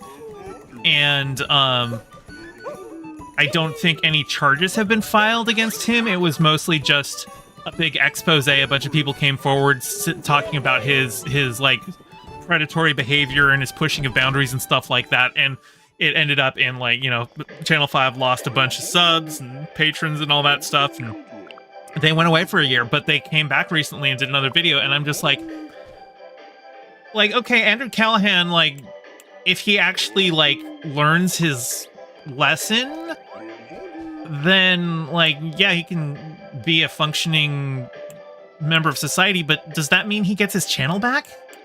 Does that mean we should just trust him to continue making his videos when it was his position as, like, this well-known, well-respected leftist content creator that he used to, you know, like, basically manipulate women into sex?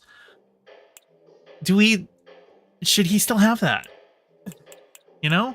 I don't know.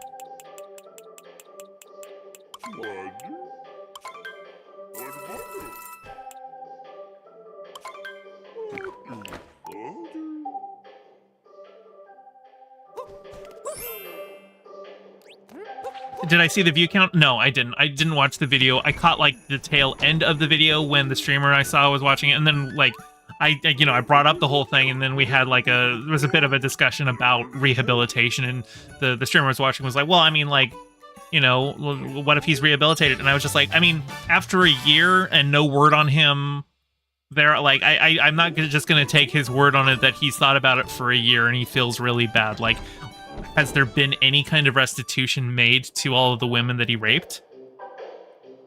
Yeah, it doesn't sit right with me. Okay, I'm at 40 of 50 coins, so I need to find the rest of the coins. I feel like, okay, no, I got those. It's been so long since I played this game that I've kind of forgotten things about it.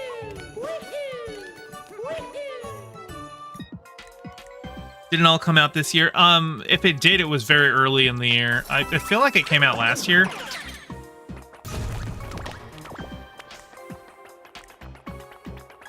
Okay, I do know there's some coins in here that I didn't get because I need to make this Goomba stack. I didn't even go up here because I need the big Goomba stack to get the new moon, and there's also some coins that I can get up here, so...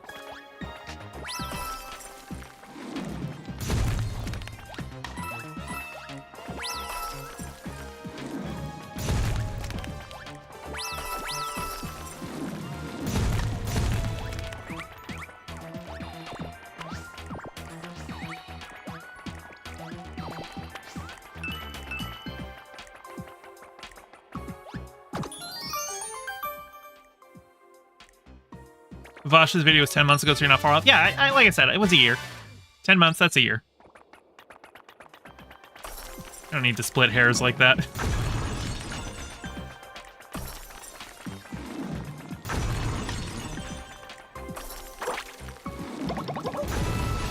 Okay.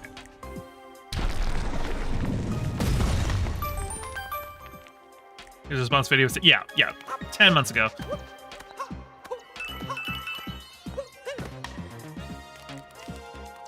Yeah, I'm not gonna support his channel.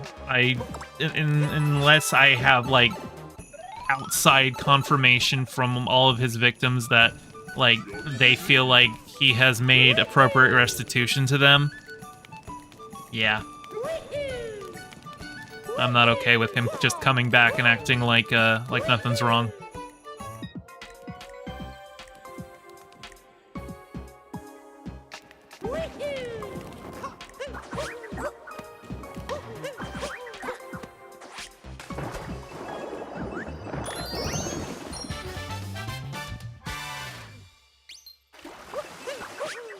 I'm trying to think. There might have been some coins here that I didn't get.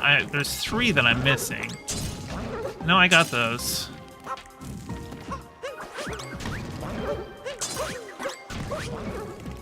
So where are the last 3? What did I not get?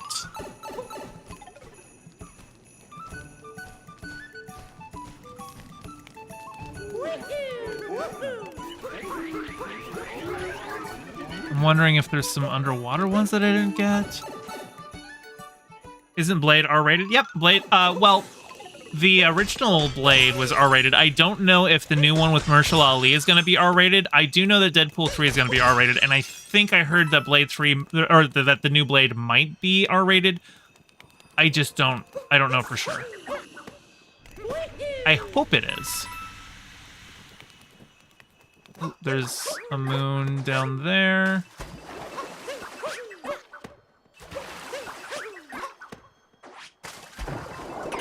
How did I miss that moon before?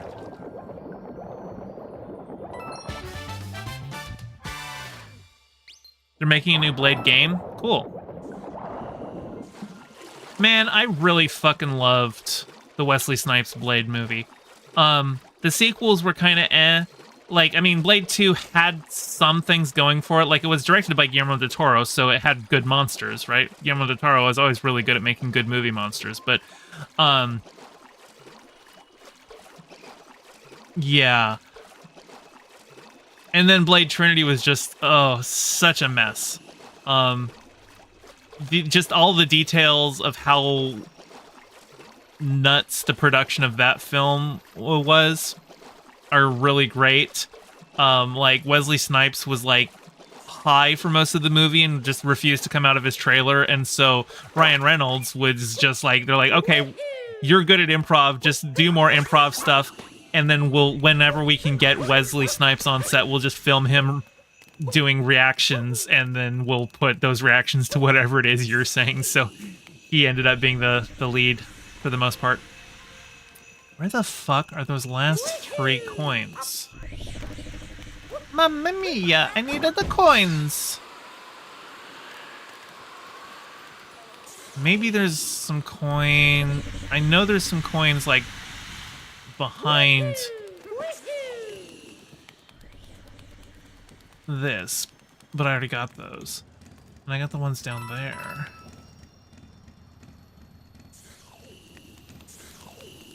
Am I gonna... Hang on, I am pulling up...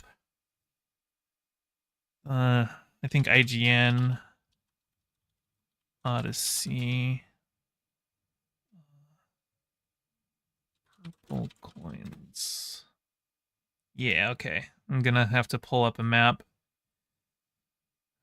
And while I'm doing that, since I am pulling up something off stream to take a look at a hint, Sebastian Oval says, "Do you remember me?" The name looks vaguely familiar. Were you in chat before, or have you left a comment on a video? Sorry, I don't have like the best memory for names, but I feel like I've seen your name before. Hideo Kojima announced a new game too. Yeah, it was with Jordan Peele. Jordan Peele's working on it with him, and it's a horror game. So that sounds good. Okay. Let's see.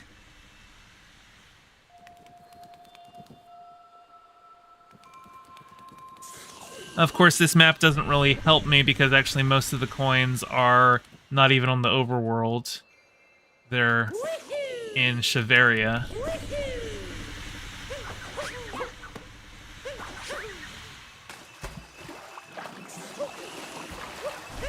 Called OD and the teaser was interesting. Yeah, I didn't watch the teaser. I heard about it. But isn't Sophia Lillis gonna be in it?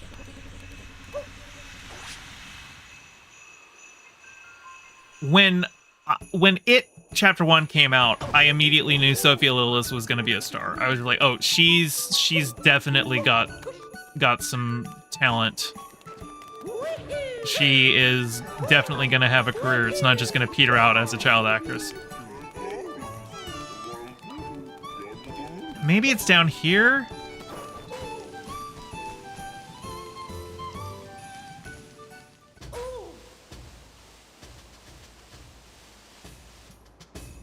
So you were here for a previous Mario Odyssey stream? Alright.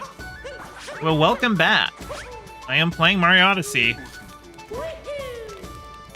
Got an old man in it too who's familiar, but you can't remember his name.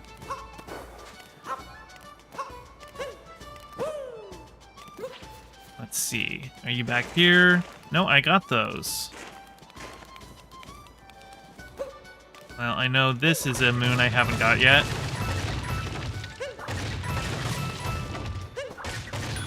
Yay! And maybe I didn't get... No, I got these coins. Where the fuck are the last 3 coins that I need to get?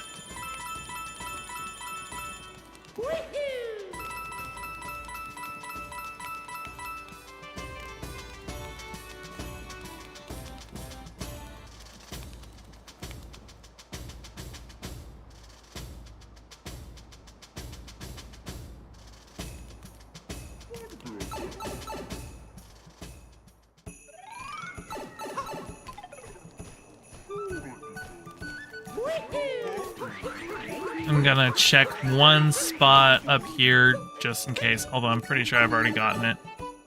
But just to make sure.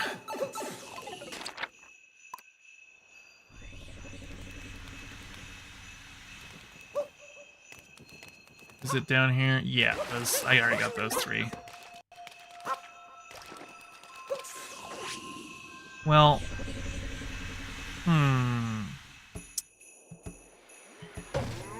maybe if I check back in the boss arena, can I get the ones that are hidden behind there?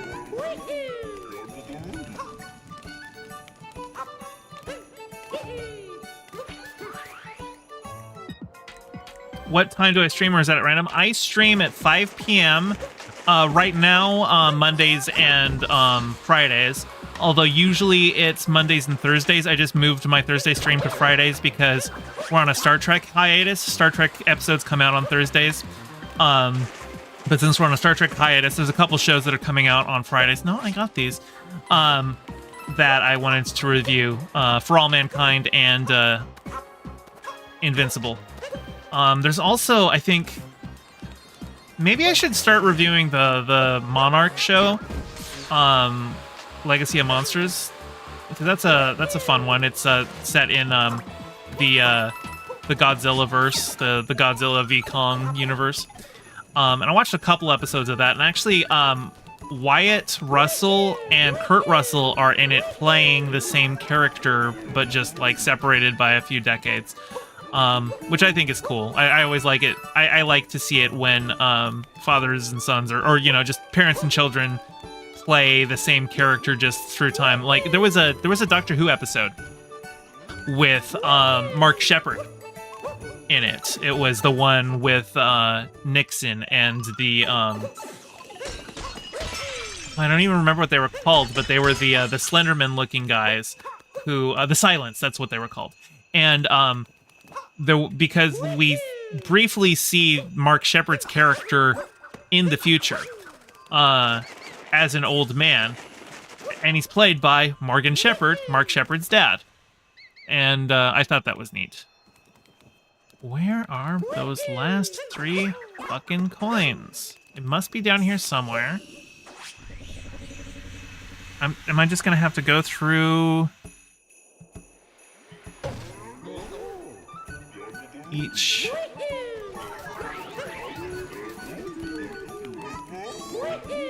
Zone. Yeah, let's just go through each one of these and double check that I got all of the coins in here. The sounds creeped you out? Yeah, they were pretty creepy. Let's see. Okay, well, I see I've got those 4, but that doesn't mean I have got the rest of them. You're my ride. Let's check. Did I get the other ones? Yeah, I got those 3 as well. That's all of the coins can be found in this area. So, it's not in this one.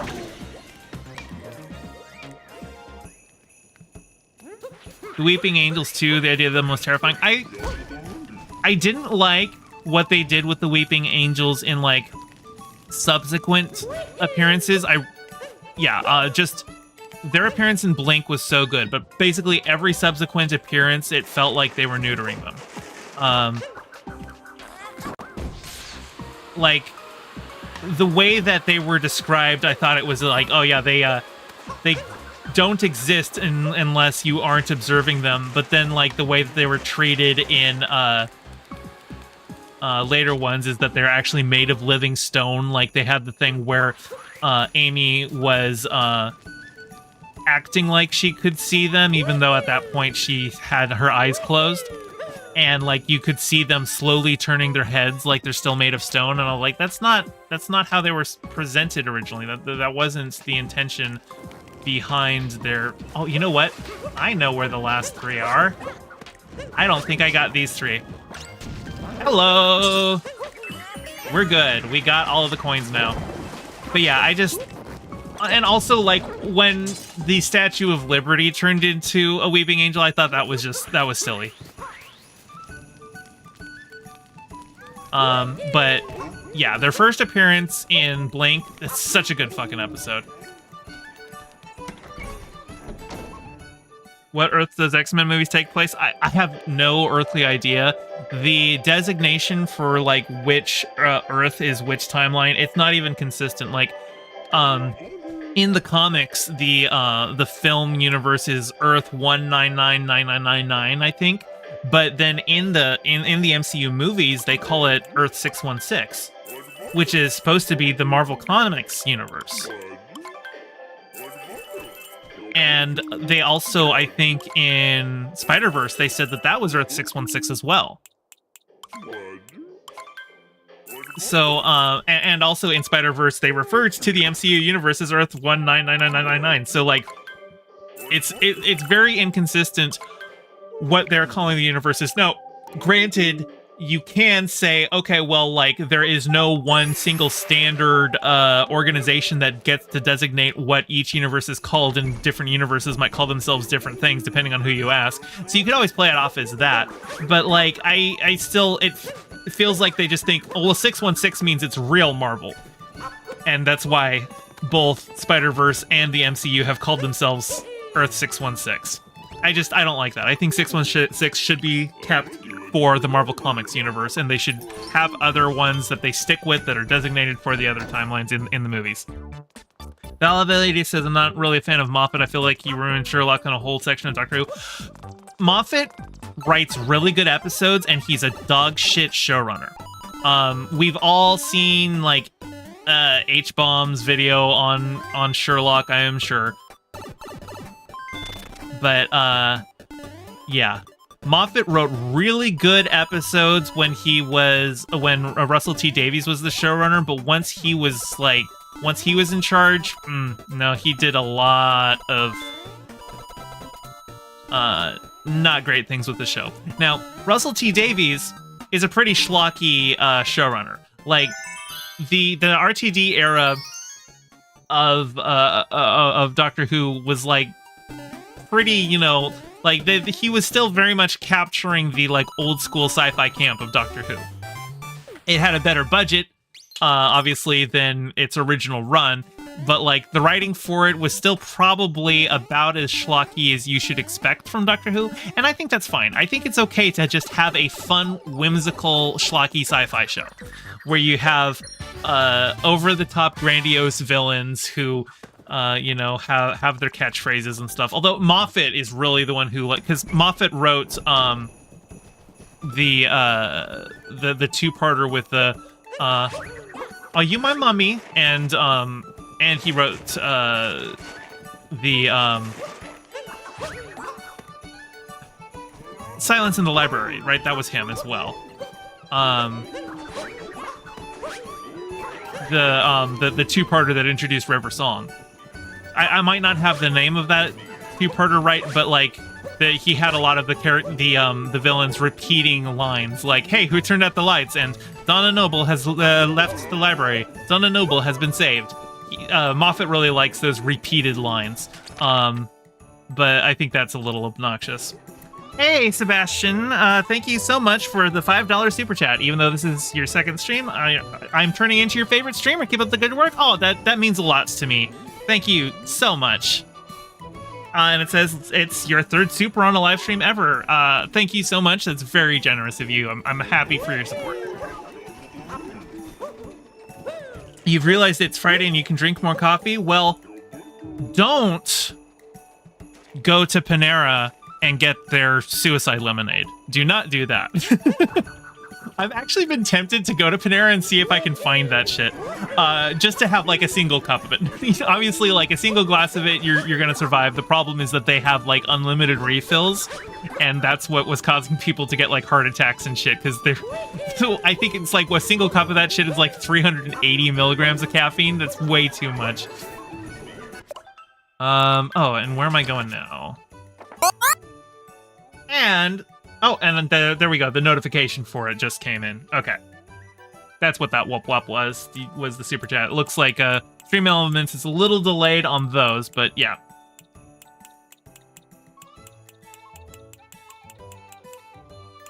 Oops. Snow Kingdom. Okay, so there's still a couple that I'm missing. Now, oh wait, there's two that I'm missing.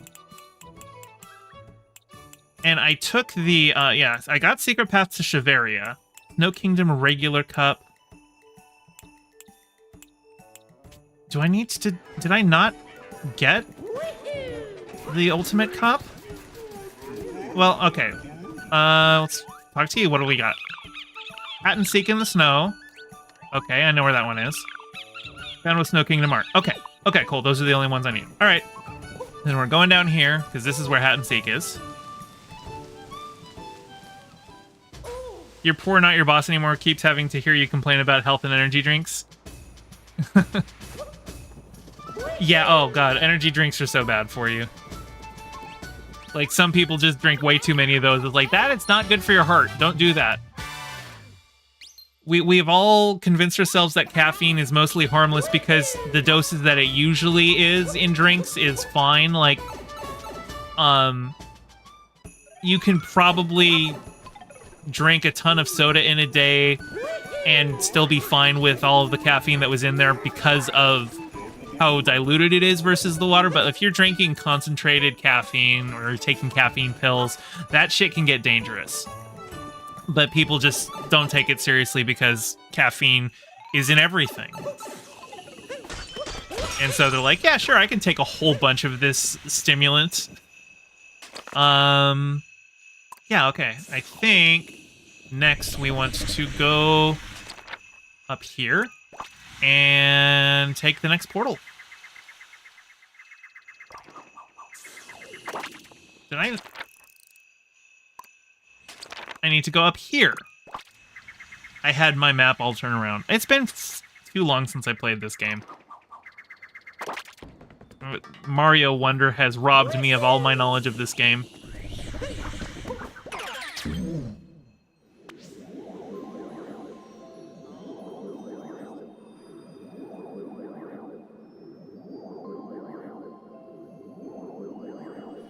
Can I do a challenge run for Mario Odyssey where I cannot commit crimes? Well, that depends on what you would define a crime as. Every single zone that I go to is its own kingdom, ostensibly with its own laws. Now, here I'm going to Cascade Kingdom, which I wouldn't even really, like... Could we even call this a kingdom? Like, there's no civilization here. It's literally just a fossil dig site. They've got, like, you know, some hat people are there selling stuff, but, like, this isn't really a place where, like, people live, right? So I don't even think there's laws here other than international law.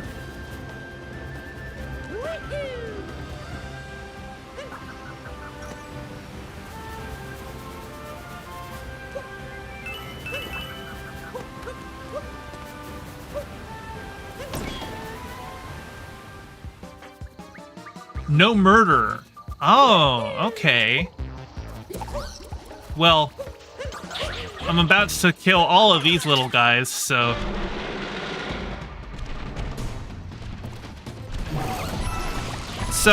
Okay, so if we're talking a pacifist run, there are certain things that you need to specify there, because you can't advance the game without beating bosses. Now, I would argue that you don't kill the Brutals, because even though they do explode into stardust, they do keep coming back. So I think they're probably just teleporting back to their base whenever you blow them up. But if we're talking like no stomping Goombas or anything like that, maybe it might be possible. I would need to look into the rules on all that.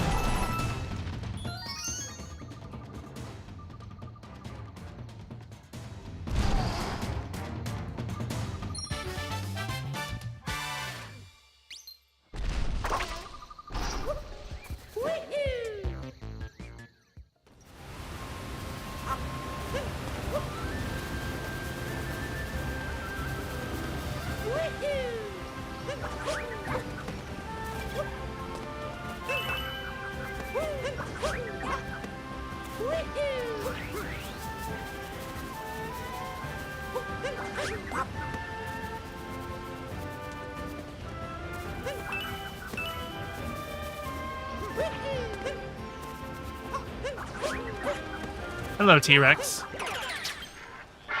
I need to move you.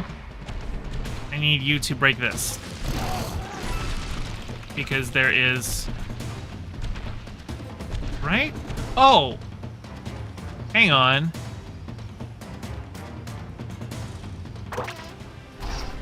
I have not done the important thing. I need to break open the moon rock.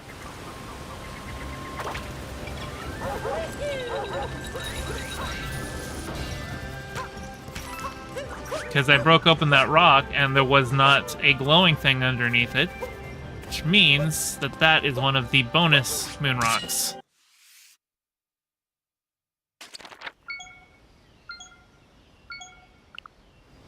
Alright. Well. Hey, Captain Toad.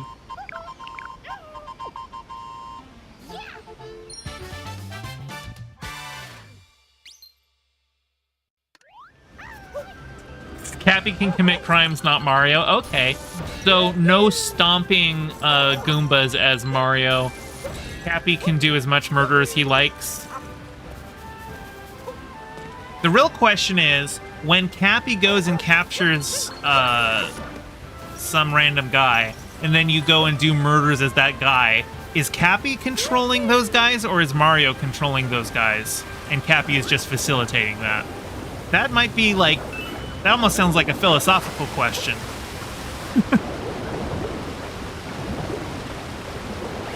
Because when Cappy goes on Mario's head, Cappy's not controlling Mario. Cappy and Mario are working together, but then Cappy goes on somebody else's head and Mario gets sucked into them. Is Mario in control? Like, I guess I would say the first time Mario captures something, he captures a frog, and he looks down and he sees that he is the frog. So I guess he would be in control there. So I guess that means you can't... Oh, broke the wrong one, son of a bitch. That means no murders as a capture either.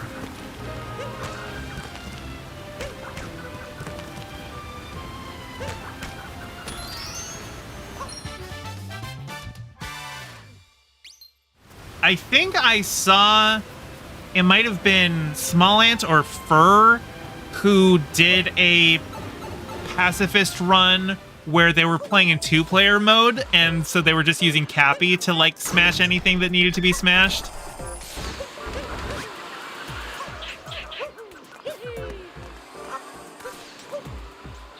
Son of a bitch.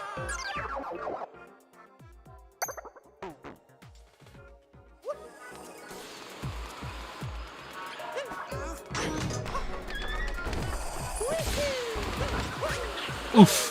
Oh my god, I almost died.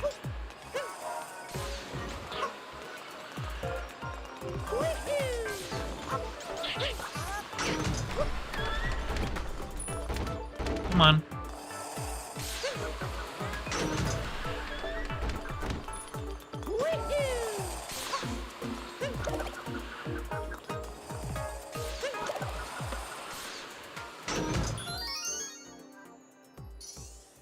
Tomorrow you're going to get a video game girlfriend. Nice.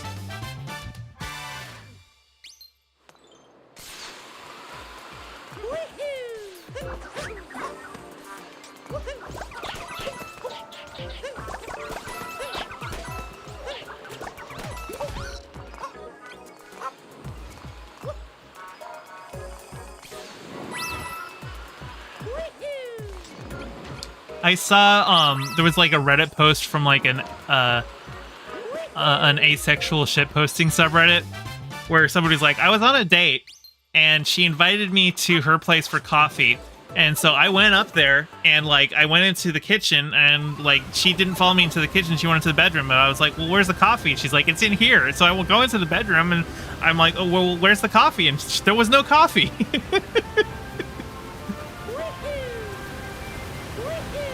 Oh wait, I already got those.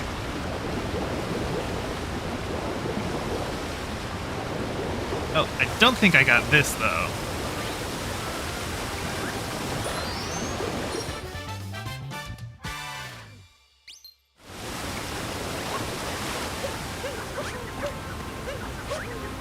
Sebastian Noble says that's where you got the idea. Nice.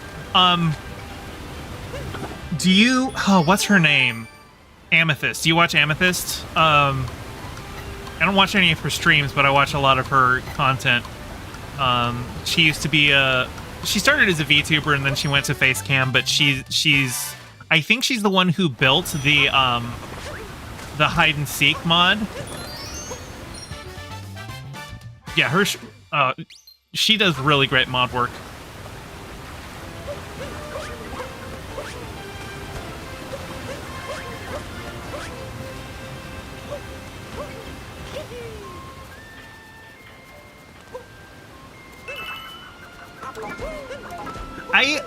I would need to get a second Switch to do this, but my current Switch is like the old model, so I think it is moddable. Nice.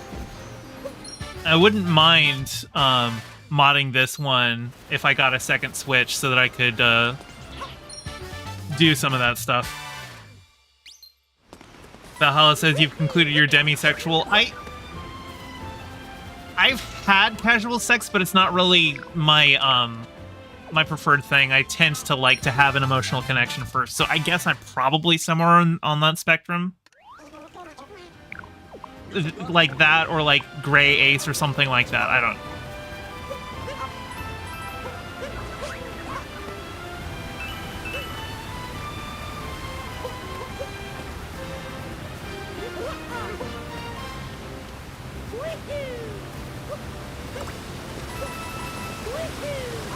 Arrow Ace.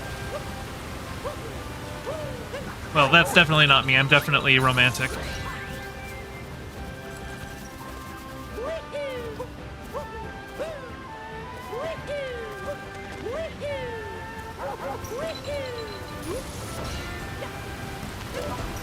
You're bisexual? Nice, me too.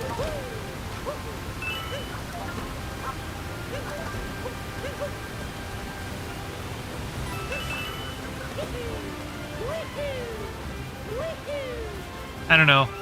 Even with, like, you know, the labels that we have, I always feel like they're sometimes, like, imprecise, and I just... Like, when people talk about the difference between bi and pan, I'm just like, I don't know, to me that just kind of sounds like the same thing, but, like, different, like, flavors of it. I tell people that I'm bi because more people know what bi is. I would totally be fine describing myself as pan as well. I just... Every time I see somebody who tries to make a definitive definition, what this is what bi is versus this is what pan is, I'm just like, you're just... those definitions are always, like, coming out after the fact. Like, that's not the origin of the distinction there. They're just trying to find the distinction, and I'm just like... These days, I generally more just like to say I'm queer. I think queer is a good catch-all term. And, like... unless you're, you know, dating somebody, you don't necessarily need to get any more specific than that, right? You only like romance in your Stardew Valley games? That makes sense. That is... Oh no! You can't hit me. That's illegal. You committed a crime, Koopa Shell.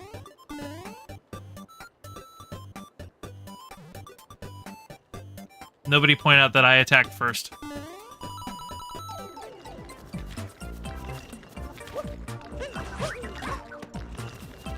I'm Mario, so I have qualified immunity.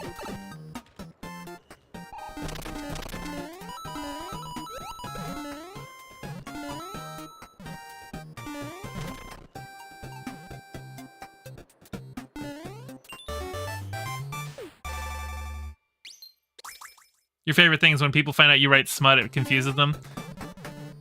Yeah, like I said, people are complicated. Like, and any label that somebody applies to themselves is always going to be inexact.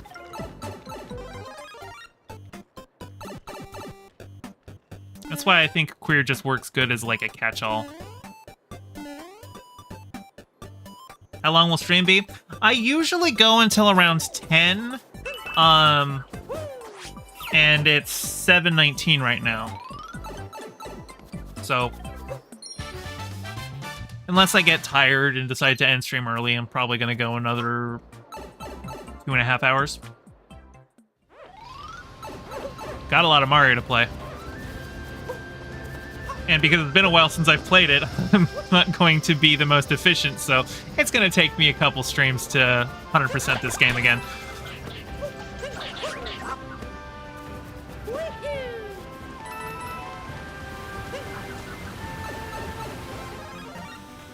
Heading to bed. All right, have a good night, Valhalla. No, don't hit me.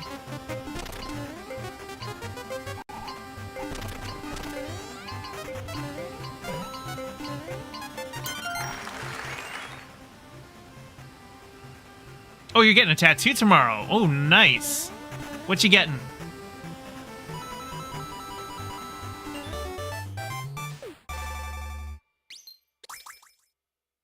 The joys of having the shading and color done on your chest. You're so like, oh, yeah. Isn't shading usually the more painful stuff? Because like they have to use multiple needles for to get the blend and everything going.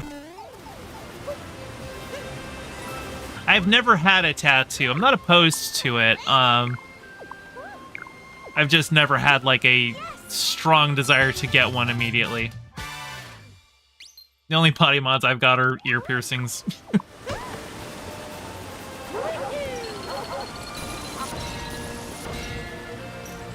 And I guess you could, if you count crowns as body mods, I've got those, but those aren't, you know, cosmetic. Those are functional.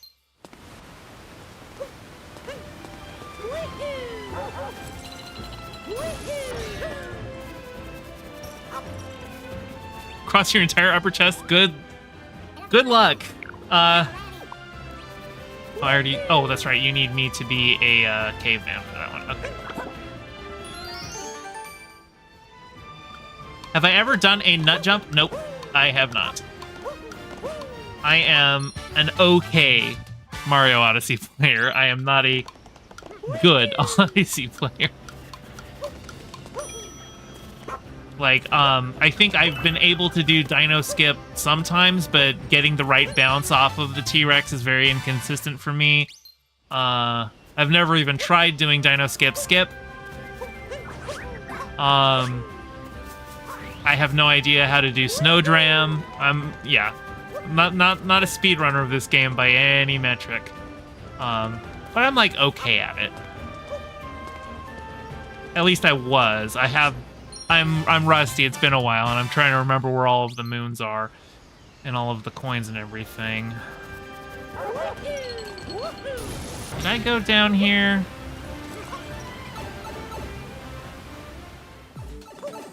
I did.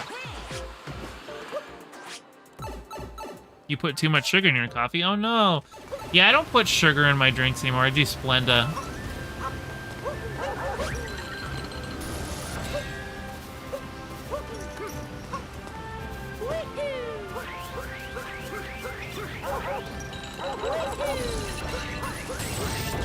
Did I go in that one? I did go in that one. Over here. Oh, I don't think I've done this. Hey, Nactel, did I learn the art of the high shovel as Shadow and Sonic the Hedgehog did in chapters 1 and 2 of Tails Gets Trolled? Again, Tails Gets Trolled is not a video game. It is a webcomic. You are not going to trick me on this. I know it's not a video game.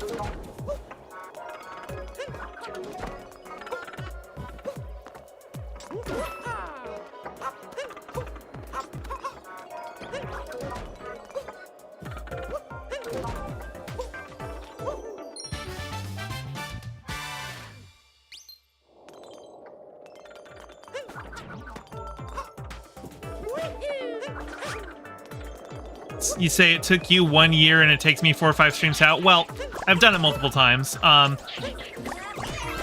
Looking up guides to find some of the more difficult moons probably helped a lot too. I didn't go into it, you know, fully blind or anything. I'm trying to think, what was the last moon that I had? I think the very last moon that I had to get for my first 100% was the jump rope. The 100 jump ropes. That one's a bitch.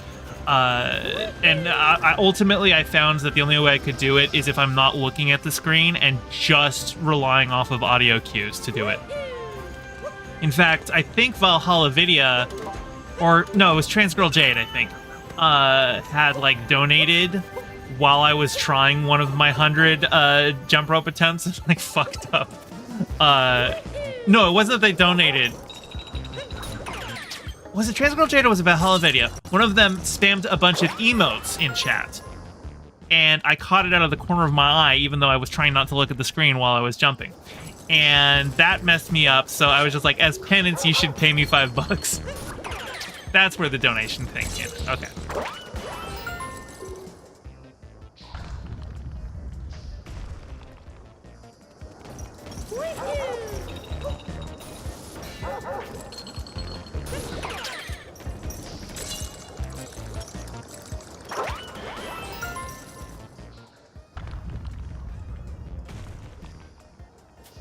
Tattoos seem cool, but you can't get into big ones if you want to get employed in your field.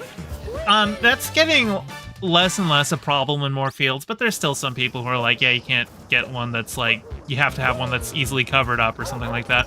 But at least like in my neck of the woods, like I live in the Seattle area, like everyone's tatted up. Nobody cares about tats.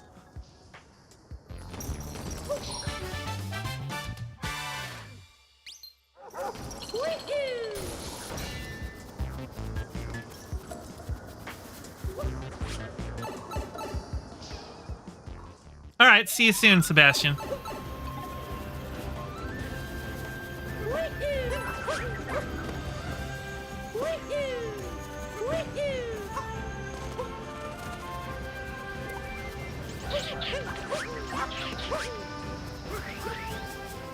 What do we got? Okay, I'm only missing 3 coins. Don't know where those last 3 would be, though.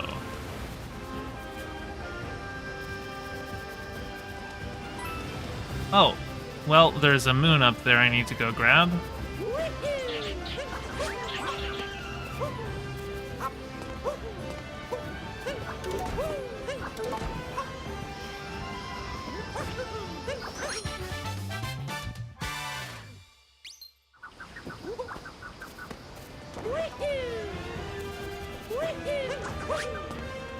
Oh, maybe there's one over here. I know there's a couple of spots that I could check for them. Up there. Nope, I've got these. I got the ones up top that.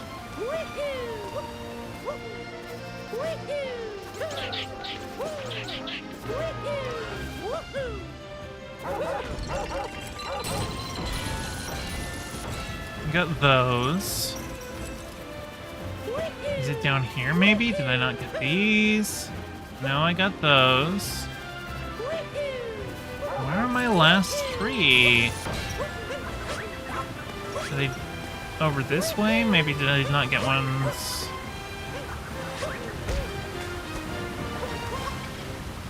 Got those. Yeah, I got you. Okay. How about you? There's the last 3 that I need. Alright. Hello.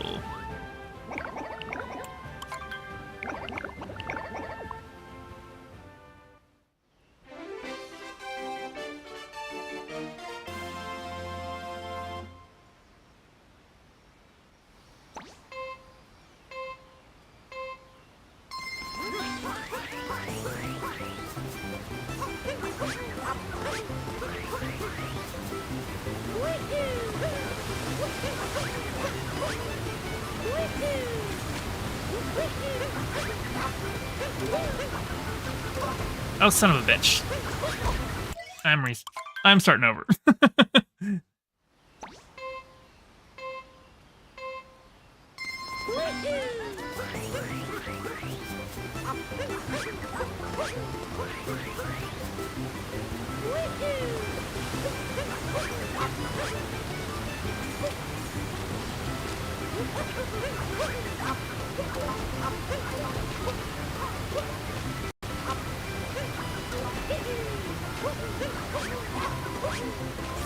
There we go.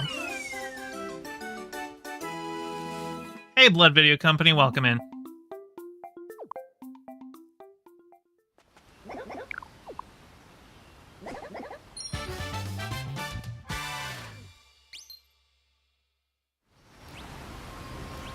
And once more. Are you one of the few regulars at this point? I see you in chat quite a bit. Yeah, I'd say so.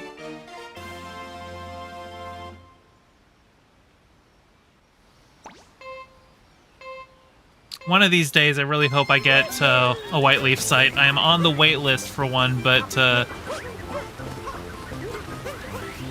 it takes months. Like, I think Tipster's been on the wait list since before he and I were even friends, and he still doesn't have one.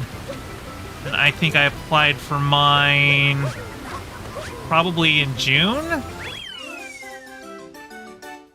So, and I've known Tipster since like March, I want to say.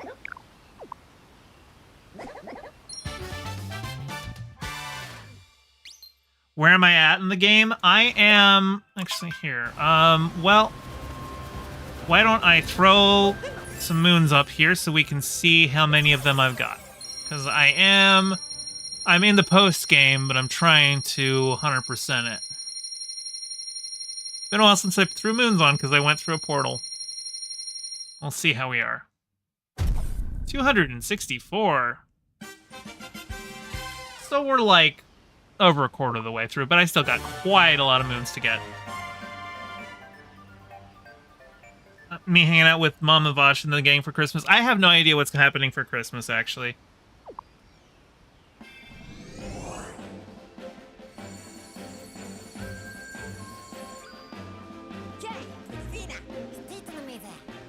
Nactalp says, if even that boring streamer Rosewrist managed to get a white leaf site before he became inactive, you should be able to as well. I'll get one. It'll just take a while. Also, Rosewrist got one, like, it used to be a lot quicker to get a white leaf site, but White Nervosa has had some, like, life issues that have delayed a lot of stuff. So, yeah.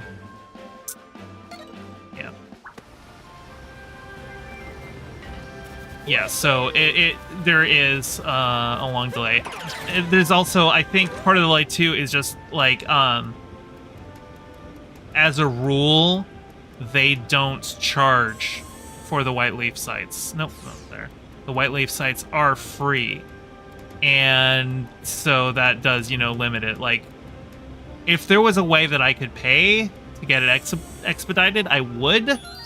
Because there's a lot of revenue potential in having a white leaf site that would be worth paying to expedite it. And when I do get a white leaf site, I do intend to be a White Forest patron. Because even though it's offered for free, it's such a good service. Like, I would feel like you know, it would be morally the right thing to do to pay for it.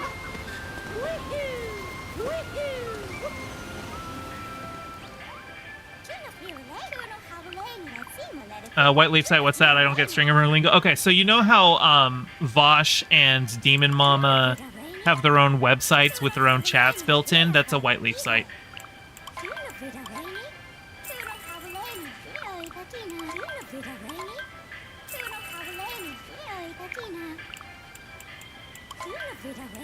Yeah, yeah. Keffels has one.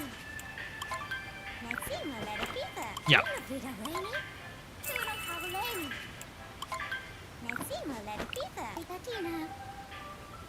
And I think White Leaf is the product, but White Forest is the co-op that runs it. Which is, I think the members of White Forest are White Nervosa, Lumi, Any. I think Cherry, Zan's editor, is a member as well. I don't know all who is an official member of the co-op. But, yeah, they do site development. I think they also have branched out into merchandise fulfillment orders. So I think they do like t-shirts and stuff.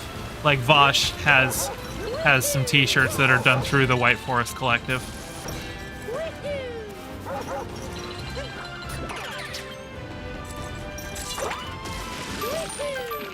Nope, I already got that one. But we're gonna port up here.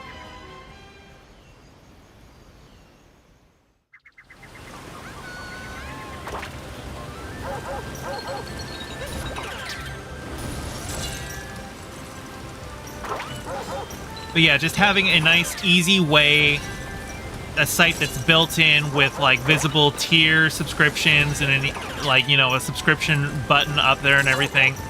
I always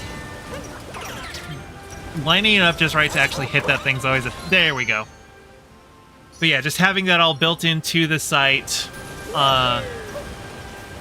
it more readily encourages people to donate, and it also means more people are likely to donate through the site. And as a PayPal transaction, I keep everything minus PayPal's fee versus Super Chats, which YouTube takes a 30% cut on. Hello. And more emotes, yes. Actually, I think the more YouTube memberships I get, the more emotes I unlock. I think I can add 2 more emotes. I just haven't gotten around to it yet.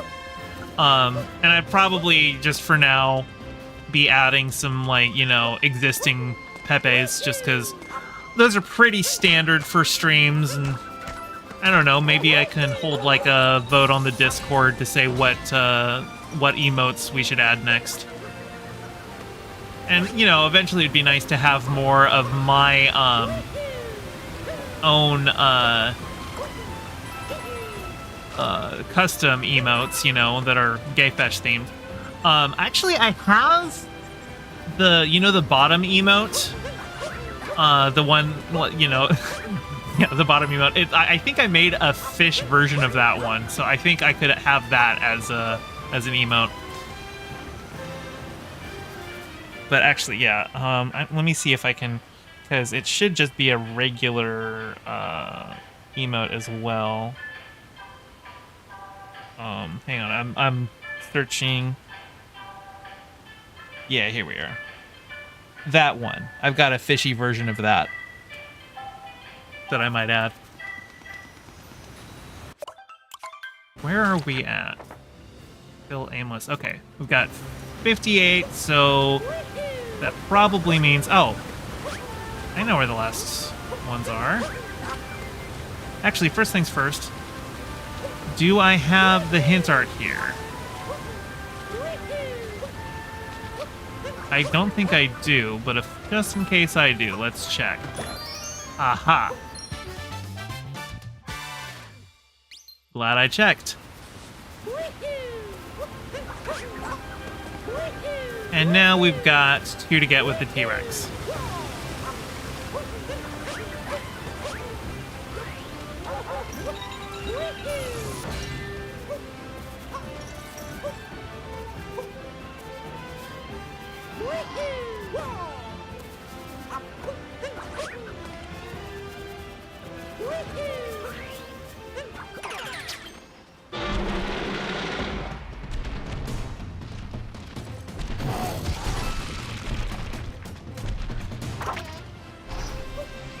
Oh dear.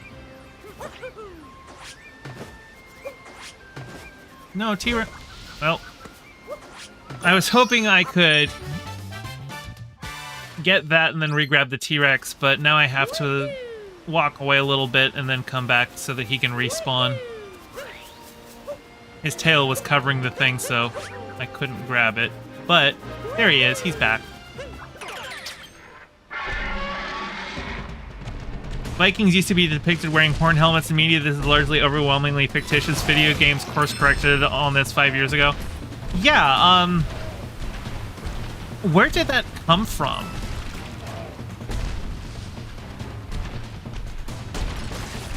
Like, where did it start that they were depicted wearing horn helmets?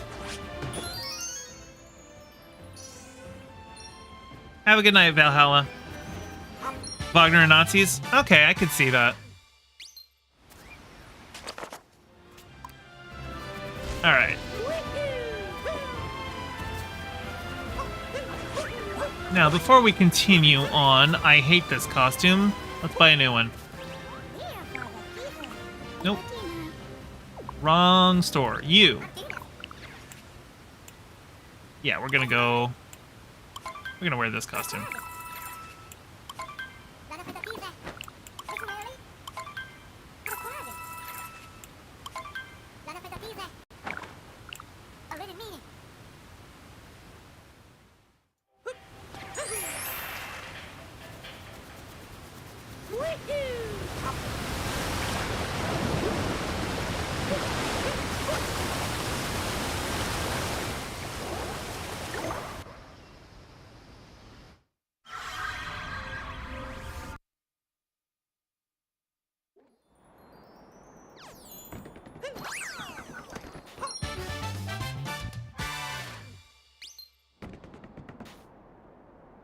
All right.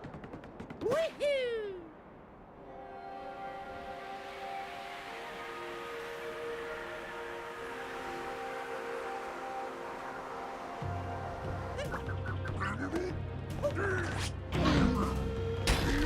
I blew you up. I sniped that guy from way up high.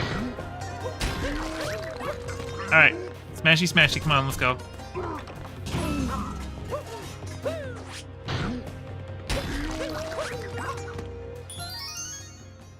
Can I hit it? Oh, I overshot. That would have been really cool if I grabbed it by jumping toward it before it even existed.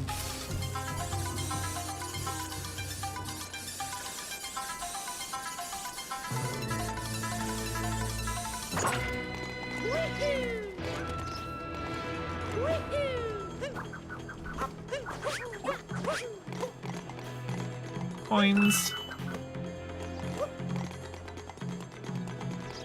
Wait, hang on. Why don't you exist yet? That's weird as fuck.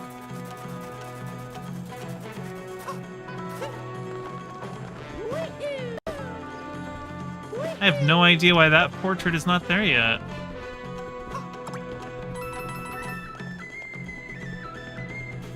Oh, I know why. I'm dumb. This is why.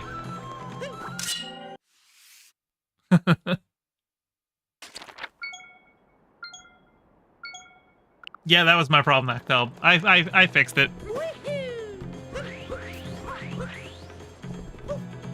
Not that I'm taking that portal yet, but that was probably a good hint that, oh yeah, I haven't actually finished this thing because,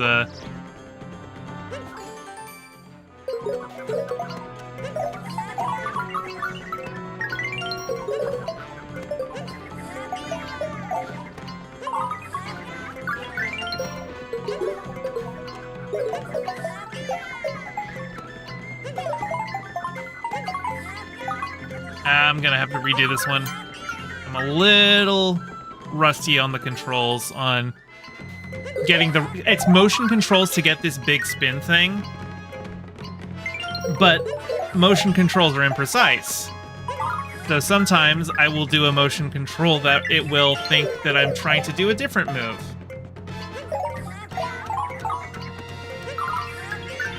There we go.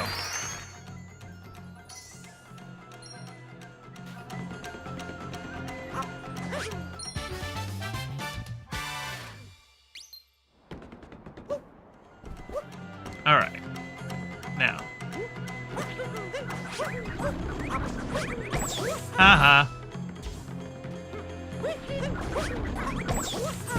I don't have to do a Goomba stack at all. I can just chain jump my way up there and smush ya.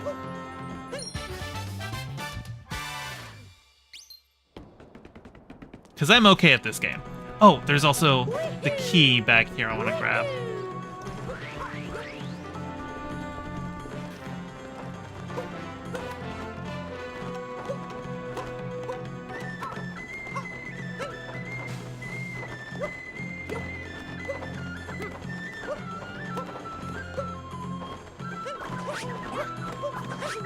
Oh, son of a bitch, I almost saved that one. Yeah, I don't like that one because you basically you have to like adjust the camera. Otherwise, Mario will just jump out to the void. It really should, like, when you're trying this, it should just lock you on a 2D plane, honestly.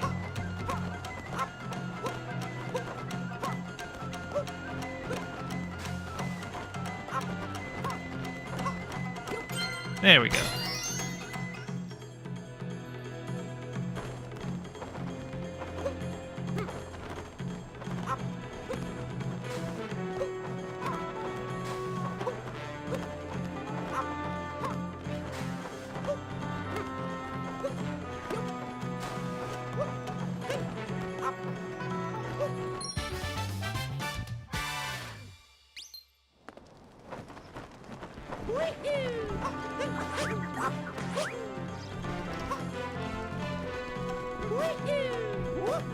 Assassin's Creed is a good historical game series. Oh yeah, for sure. You should definitely play Assassin's Creed if you're looking for solid history lessons.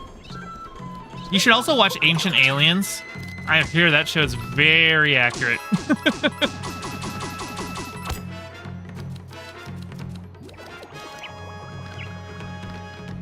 Oh, hang on. There's Hantart. Got you.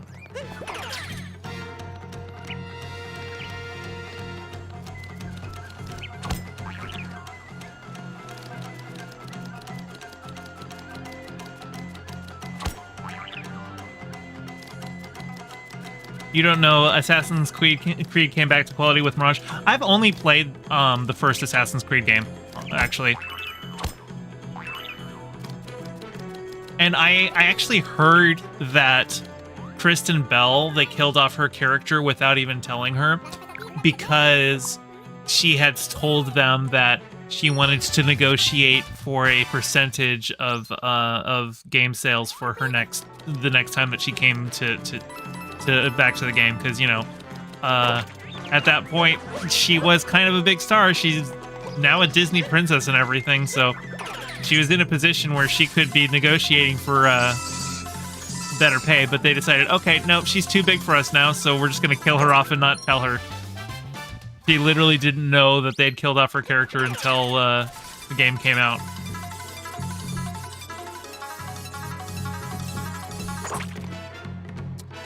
And I shouldn't praise Napoleon 2023. Well, right. Actually, oops, shit.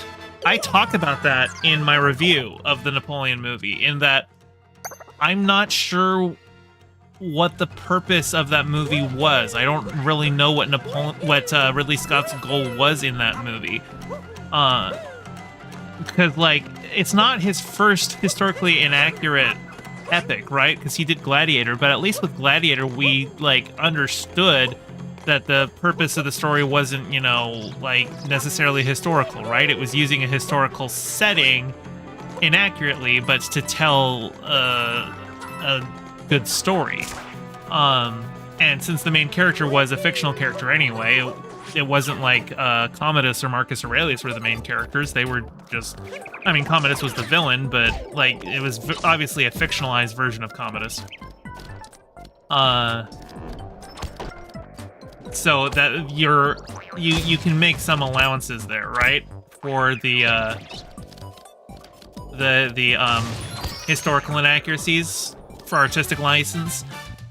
And sure, that's what Ridley Scott's going to say is the case for Napoleon, except that, like, it's not presented that way. It's not presented as an ahistorical thing where he's, like, trying to tell some other story, just using the existence of his Napoleon as a historical character as a backdrop for it. It's presented as a biopic. So, I think without a clear intent for that film to make it historically inaccurate, I think it was probably irresponsible of him to just take no care toward the historical accuracy of the film, you know?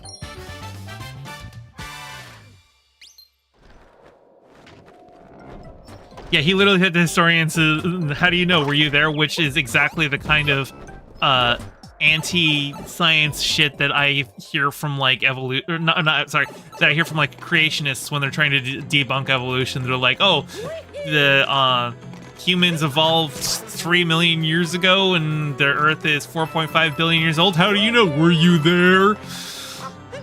We know that the Earth is 6,000 years old because the Bible says so. And it's funny how you can never just throw it back at them. It's like, how do you know? Were you there? Well, no, but God was. I'm like, well, how do you know? Because he told us in the Bible. Well, how do you know that he told you the Bible? Because the Bible is the Word of God. Well, how do you know the Bible is the Word of God? Because it says so in the Bible.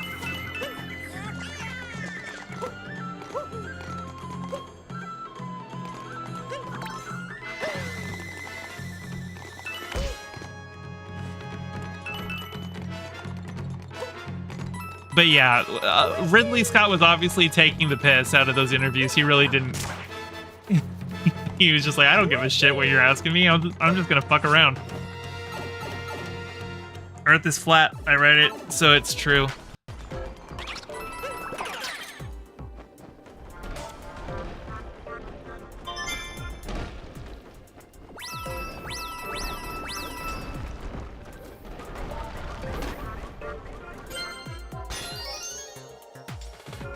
As we all know, humans are 6,000 years old and were genetically engineered by aliens. Oh yeah, and don't forget that before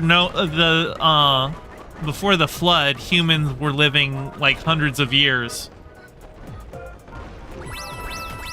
Because Adam lived almost 1,000 years before he died, but now humans only live like at most 120. But usually like 80.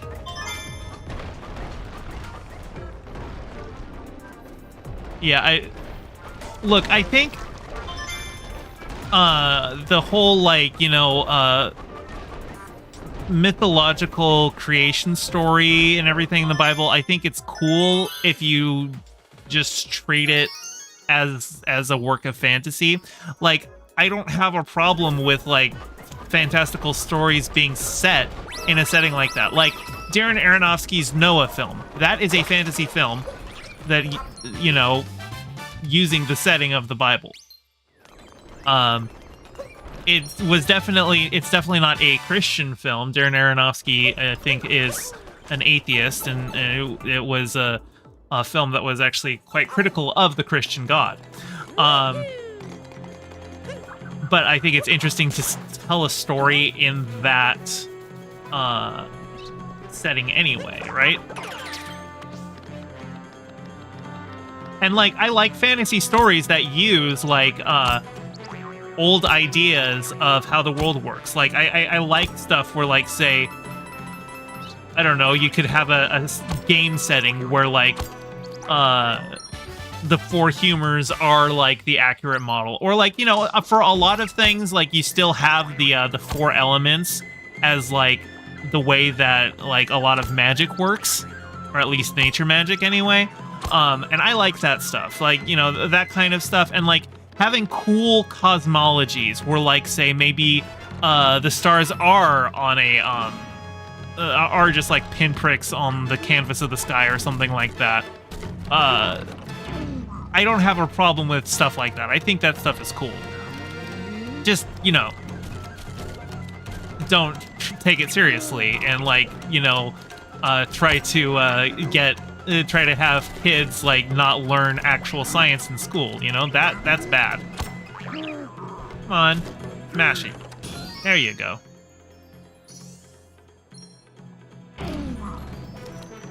The Bible's also like a work of interesting historical and cultural significance, which is a fascinating image of its time, and that it's culturally such a landmark thing in the development of Judaism and stuff. Yeah, I mean, like, I think there's a lot of value in the Bible just as like a historical text and like as a mythical text for the development of Judaism and later of Christianity, and analyzing it from that lens, like not as like this is the inerrant word of God, but like as just another text of like, learning about the cultures of that time, the way that we would examine like oh, come on, really? The way we would treat like Roman and Greek philosophy, or sorry, Roman and Greek religions, Hellenism, stuff like that. We're totally fine engaging with like the Roman and Greek gods in fiction. We've got a bunch of stuff like that, and without having to pretend that they're real. And I think that's fine.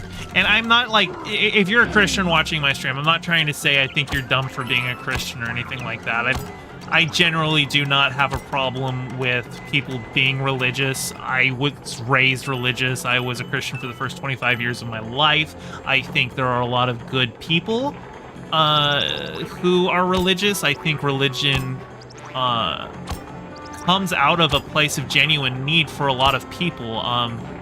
Like, I think what happened with a lot of like new atheism, where they just kind of ended up getting co-opted by the alt-right, is because in eschewing Christianity, they didn't really have anything new to build upon for like a community. And they were, you had a bunch of people who were angry and felt lied to and were ready to accept some new mythology that they were convinced was made up of facts and logic. When in reality, it was just, no, you have examined one aspect of your upbringing and questioned that. And now that you have questioned it, you assume you know everything. That's why you just run into a lot of like libertarian dude bros who were new atheists and stuff like that. Yeah. My problems with Christianity are when Christianity is used to push anti-science rhetoric or anti-queer legislation, moralizing legislation, stuff like that. That's when I've got a problem with it. But I know lots of good progressive people who are Christians, and I would never begrudge them their faith.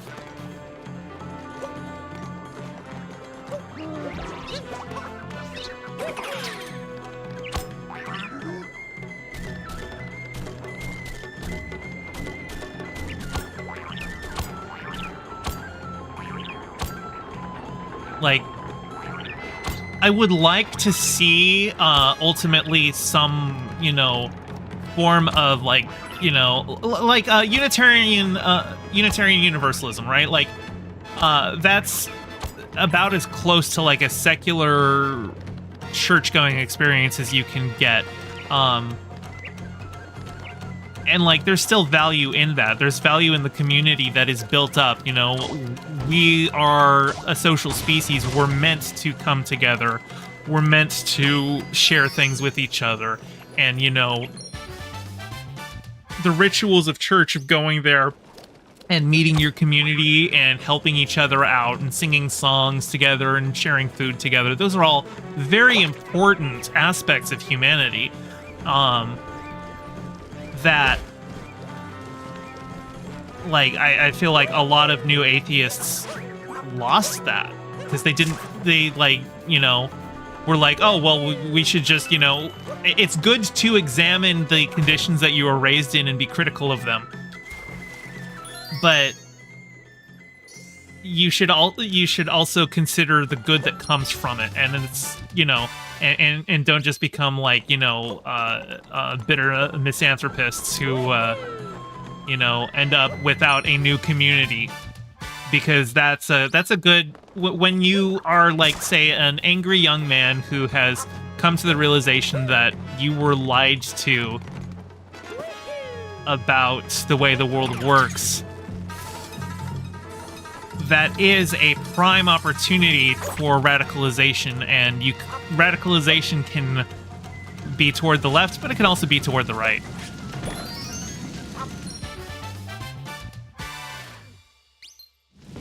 Did I also have a cringe or an atheist phase? You fucking know it. I absolutely did, yeah. When I became an atheist, I was definitely a cringy r/atheist.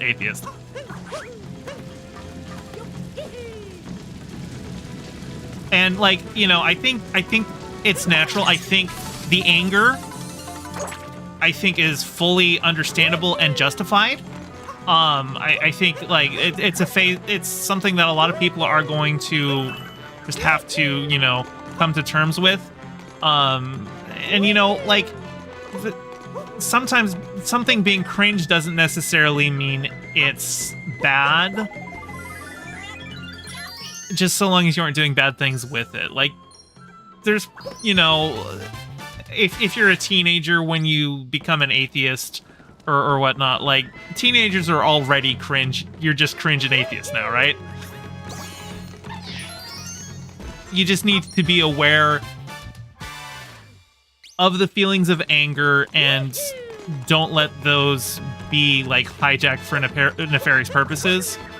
You need to find healthy outlets for that anger. And don't just become a cringe, oh my god, everybody who's religious is stupid. Well, no, because, like, you were also raised religious and you believed it for a long time, so maybe you should grant other people similar grace.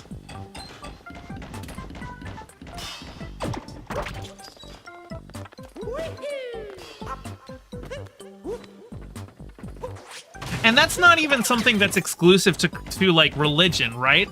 Like there is a running thing with a lot of people where it's like, how dare you not know something that I only learned 5 minutes ago, you know? Like, you suddenly, you learn something new about the world, and then you immediately get arrogant about it and mock people who didn't know. And it's like, you didn't know about that either, man. You were exactly where they were a few months ago. So, like, maybe have a little perspective and give people the grace and patience to get there on their own.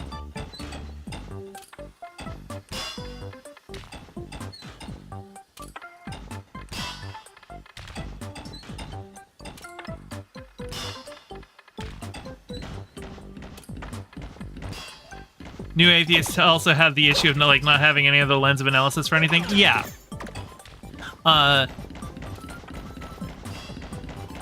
There's a, you know, I was still a conservative for many years after I stopped being Christian.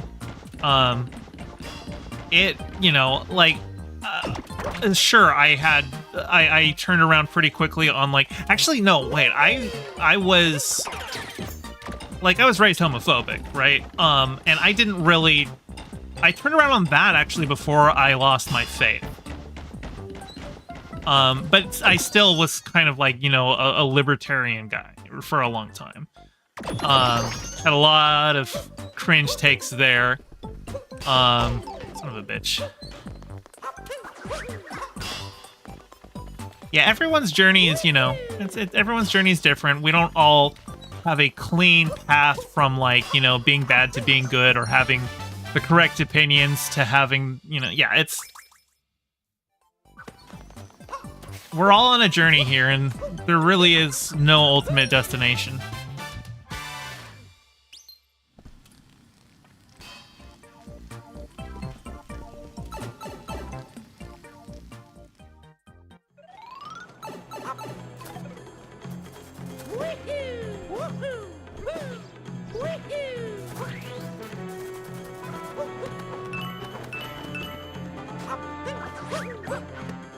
Oh man, okay, Nactel, that actually makes me think. There was, when I was at college, I went to a meeting of Campus Crusade for Christ, and there was somebody there who asked the guy who was running the thing if Abraham was before or after the flood, and the guy paused for a second and was like, that's a good question. I don't know. I'll have to look that up. And I was just like, what are you talking about? Of course Abraham was after the flood. The flood killed all but 8 people. If Abraham was before the flood, then, like, everybody would be Jewish. Where is... I know... Where are you? I'm gonna have to run over this way and let the birds respawn. Unless the birds don't respawn. Come on. Oh. Rumble. Here we are. Nope, almost. There we go. I just had to feel the rumble in my controller. Okay. New timeline, only Jewish, yeah.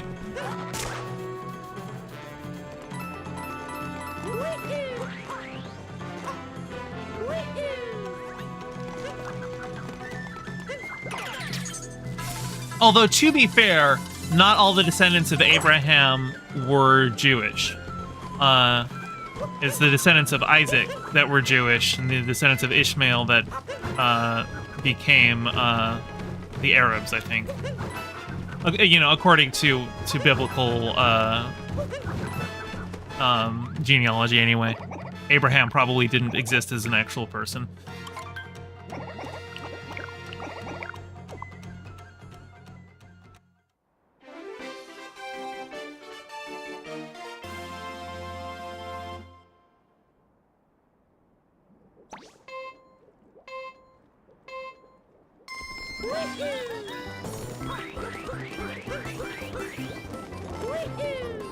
That sounds rough, Noctel. Yeah, I do have I've cut off a lot of family over religion stuff. Although I would say it's probably more to do with cutting off family for political religious reasons. For instance, I have an uncle who runs an organization that is an anti-abortion lobbying group, basically. I will never fucking talk to that man again.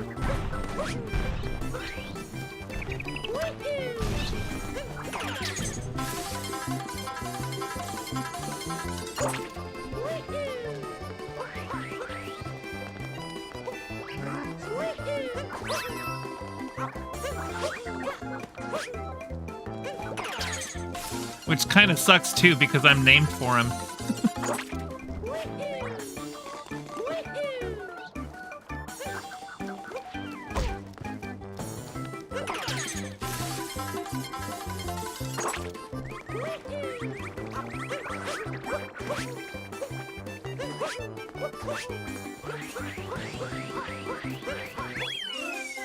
You don't visit her on your own accord. One of your parents drags you. Yeah, families are complicated. It's difficult.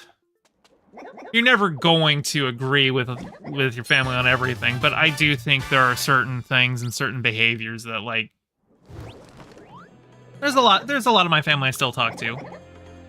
And, like, basically all of my family is, at least my parents' generation, they're all still Christian. Pretty sure all my cousins, or most of my cousins anyway, have have moved away from that. And me and my siblings, none of us are Christian anymore. But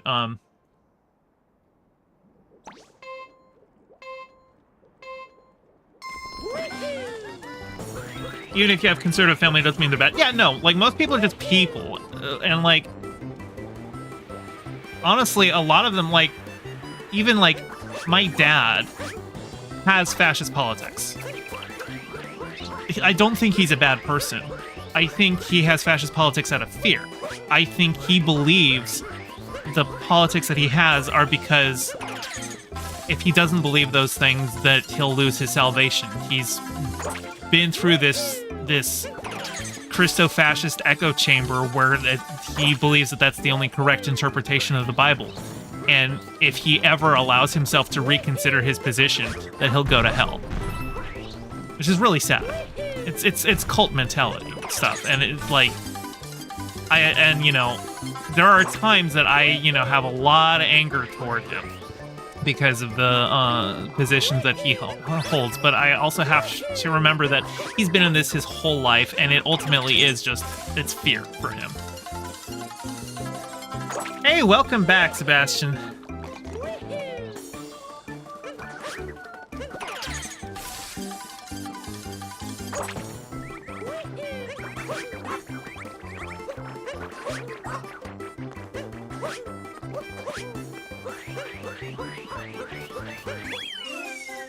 Your grandpa is the most odd combo of incredibly left-wing econ and boomer social politics. Yeah, you tend to find, I guess, a lot of older generations might have more socially conservative views, but, like, economically liberal views. Yeah. I tend... Oh, wait, no, I don't want to do this again. I've already done you twice.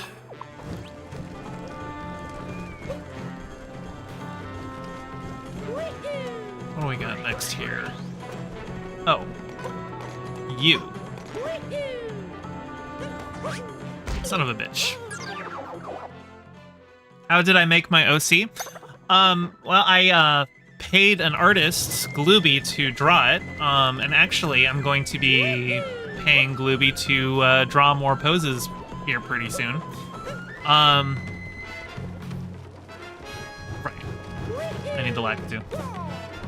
But as far as the name goes, Gayfesh, there was a South Park episode that was making fun of Kanye West and also making fun of joke thieves. And there was like a joke that was just like Cartman stole a joke from Jimmy. That was, hey, do you like fish sticks? Love them. You like putting fish sticks in your mouth? Yep. What are you, a gay fish? And a big part of the episode was just like Cartman stealing the joke, but then they also used it to accuse Carlos Mencia of being a joke thief. But then the other part of the episode was Kanye West didn't get the joke and couldn't admit that he didn't get the joke. Like, people would try to, like, explain the joke to him, and he didn't realize that it was a joke for a long time, and he's just like, no, I'm a genius, I can figure this shit out. And he eventually just decides, okay, I don't get it, so that must mean I am a gay fish, and he goes to live in the ocean and have sex with fish. So that's where the name mostly comes from. And then the funny spelling is because of an old YouTube video called Shoes, which you probably have seen if you've been on the internet. But these shoes are mine, bitch. These shoes are $300 fucking. Let's get them. And I just imagined it would be the way she would say fish. Oh, son of a bitch.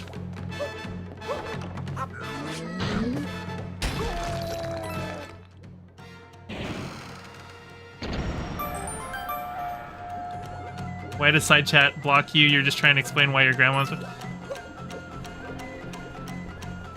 How does he breathe? You know, they didn't really explain that. He just kind of dove in there and started fucking fish. It was South Park, so, like, you know. It was mostly just being silly, but, it's actually kind of now at the point where a lot of people, like, don't even remember that episode, so, like, they don't even get that it's a South Park reference. But every once in a while, I do get people asking me if I like fish sticks.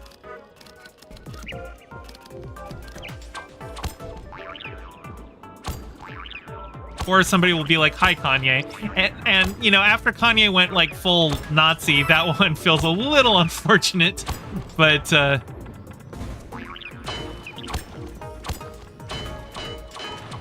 No, no, no, no, no, no, no! I was right up there!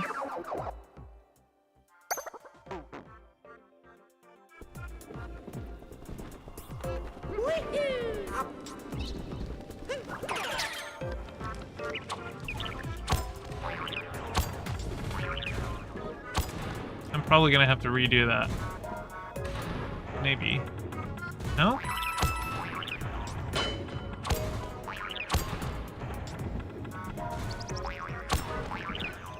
Yep, I am actually going to have to go back down and grab that thing again. Okay. Should have gone back down. Alright.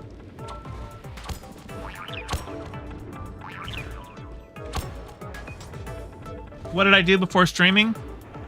This and that. I'm a musician. I also used to work in IT.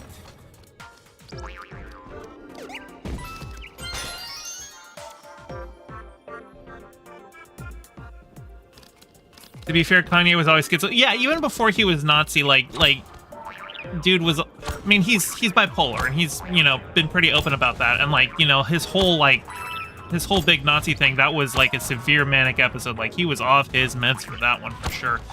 But, like, you know, I know other bipolar people, and being manic doesn't make them Nazis. So, like... Yeah, it's probably better that most people these days don't know the Kanye West relationship in my name. But I feel like, you know, it's gay fesh, not gay fish. I feel like it's far enough away from that, and, you know, I've made it my own thing where I'm a bisexual clownfish.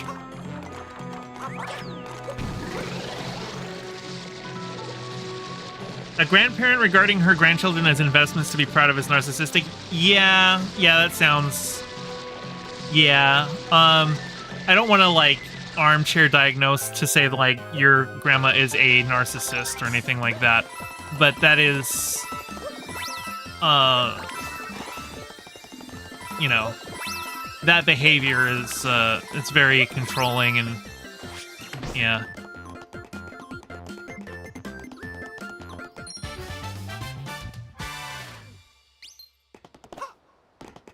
Like, one of my grandmas, I'm pretty sure she was a narcissist, but she wasn't, like, an abusive person. She was mostly just, oftentimes, kind of thoughtless. And she would always see herself as the hero of every story. And she could be annoying to deal with sometimes. She wasn't my favorite grandma, but, like, I don't think she was a bad person.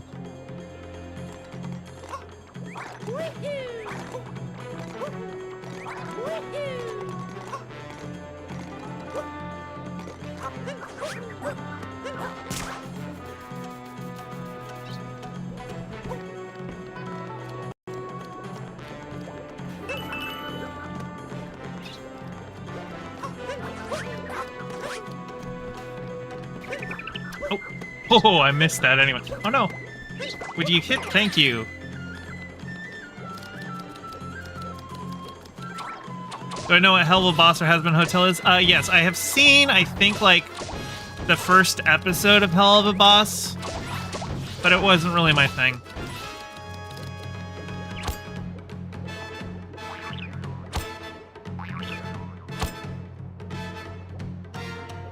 Have I ever heard of the Amazing Digital Circus? That sounds familiar.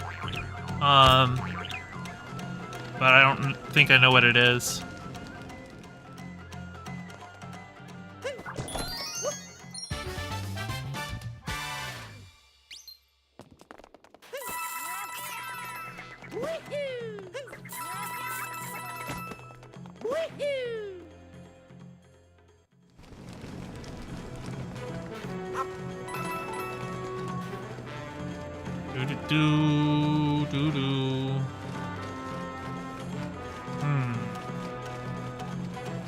Did I get everything over here? Or is there like one more thing I need to get? Oh, well, there's things over here. Okay. Oh dear. Oh. Why, hello. I need you because I need coins.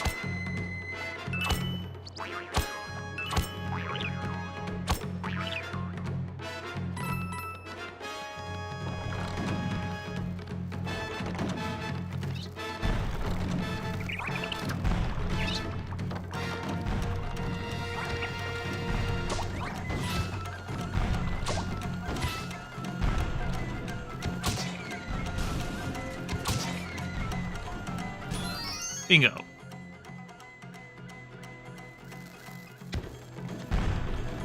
You heard Venom 3 will be the last Venom movie of the Sony Spider-Man universe? Yeah, probably. I think Tom Hardy said as much, that it was going to be his last Venom thing. They're like basically the only really worthwhile parts of the Sony Spider-Man universe. Morbius was god-awful.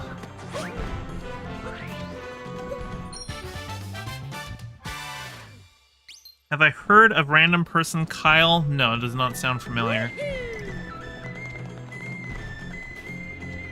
I mean, I've known people named Kyle, but is that somebody's, like, full, like, internet persona? Their name is random person Kyle?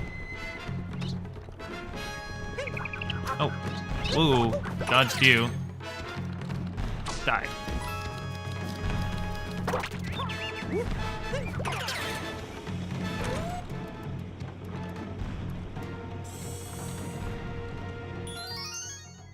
Say hi to Kyle. Hi, Kyle. What's the new Zack Snyder movie? It's called Rebel Moon, I think, and it's gonna come out around Christmas for Netflix. My understanding is it was originally like a Star Wars pitch, but then he decided to take it and make it his own IP, which I think is probably a better thing for him. It seems fairly obvious that's what he kind of wanted to take DC and just turn it into his own IP. That's why there's the whole, like, you know, the cult around him and restoring the Snyderverse and all that. And, like, probably best for him just to, you know, make his own IP for that thing. Good luck to him. I don't think he's the worst director out there. I think his fans are obnoxious, but that's true of a lot of fandoms. I have liked movies that he's done. I don't think he's a horrible director. I do think he has weird fascist overtones in a lot of his work. but I don't think he himself is a fascist. I think he's espoused a lot of progressive sentiment over the years. Like, he called out geeks and gamers and stuff. I think he's mostly just kind of a dude bro who likes doing cool movie shots, but doesn't necessarily have the solid story knowledge to, you know, like, have well-rounded, developed characters.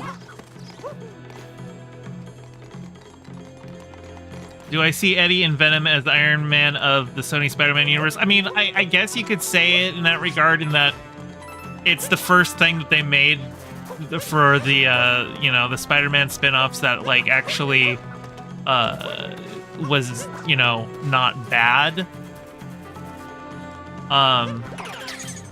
But I think the Sony Spider-Man universe is just like, why are you trying to do that? I think actually I want to teleport back here and then work my way up, because I want to have all of my coins when I get there. Have I played anything Zelda related? I have Breath of the Wild, but I played it for maybe like 5-10 minutes. I've played a lot of Link's Awakening, but I never finished it. Oh no. Okay, that's right. That door is closed. I'm porting over here to open it. Also, his movie got taken away because his daughter died from cancer, which, yeah. I mean, I don't think it was taken away because his daughter died. And also, his daughter didn't die of cancer. His daughter committed suicide. It was very sad. But, like, they used the... He's like, oh, I'm taking time away to, you know, grieve his daughter's death. But then they also used that to basically... Because he had his own vision of what the movie was that was in conflict with what the studio wanted. So the studio brought in Joss Whedon so that Joss Whedon could make them the movie that they wanted. Well,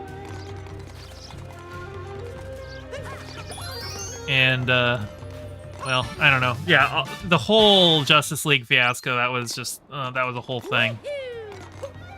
I will say, after having seen Zack Snyder's Justice League, that it does feel like a more cohesive whole than whatever bastardized thing was the Whedon cut. I do think the Snyder cut is maybe too self-indulgent. There's no reason for that to be 4 hours long.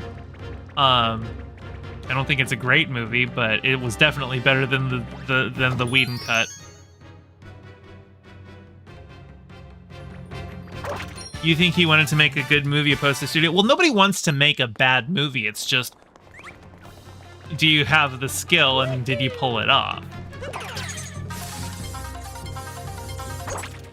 Although I guess, like, for studio bigwigs, they care more if the movie is profitable than if it's good. And so you do run into things like that where people who shouldn't be anywhere near the creative side of a project are, like, saying things like say, John Peters, the producer who Kevin Smith famously talked about when Kevin Smith was briefly working on the script for a Superman film. And John Peters was just like, Superman's gotta fight a spider, because I really want to see something fight a giant spider. And then John Peters went and executive produced Wild Wild West, and in the finale of that movie, they have a giant robotic spider.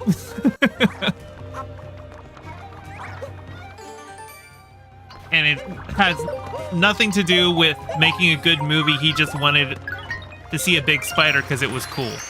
And then in the Flash movie, when we see the different DC multiverses, and we see the one universe that was the potential Nicolas Cage movie that Kevin Smith was talking about, where they actually do end up having him fight a giant spider. Yeah. Oh my god, The Flash was such a bad movie. Oh, I already got you. Durr.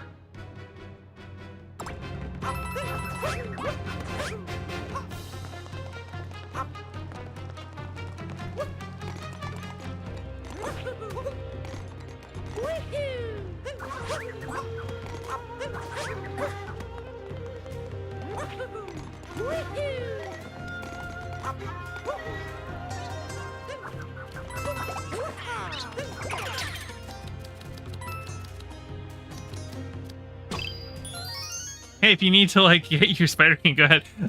So I don't think it was a kink for John Peters. I think he just really thought he could make a lot of money if he made a movie where somebody fights a giant spider.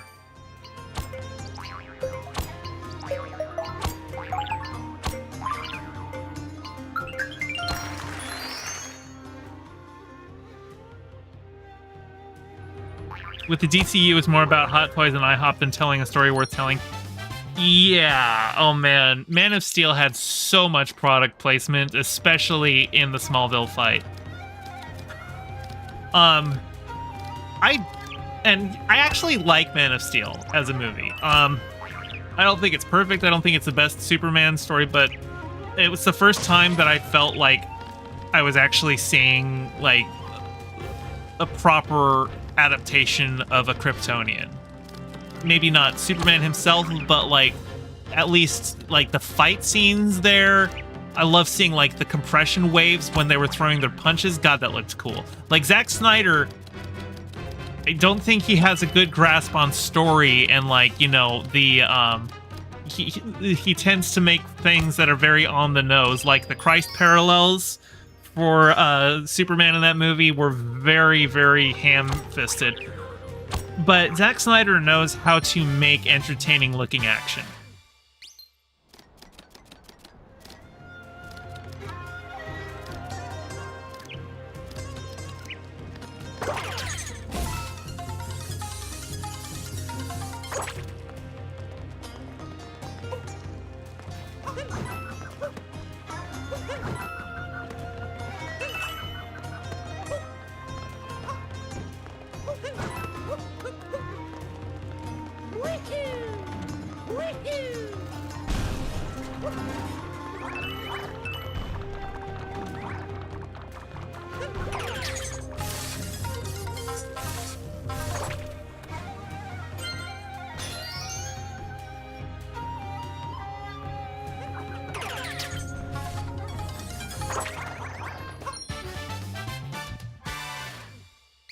You don't know, but the Lady Kryptonian in that movie did some things. Oh, Feora in that movie is so fucking badass. Holy shit. When she goes in like that one shot where she like basically zips between the three different soldiers, and just like hits them all in a row. Yeah, no, I think the Feora fight is probably the best part of that movie.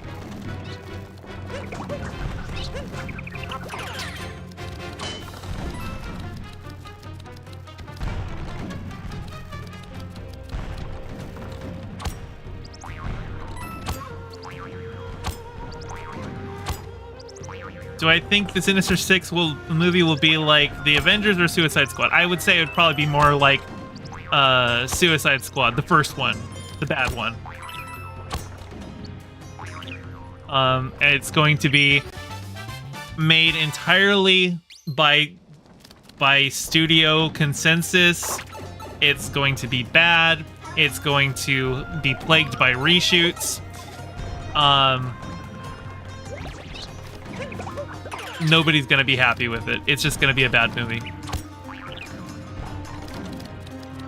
Also, like, I feel like the time for a Sinister Six movie has passed because we already kind of got a Sinister Six movie with Spider-Man No Way Home. Because they had, like, 6 villains show up. And sure, they didn't call themselves the Sinister Six, but, like, a lot of them were the general lineup for the Sinister Six. Did I miss something? Is there more? I feel like there's more. I feel like I always miss something. Yeah, here we go. I just saw some more.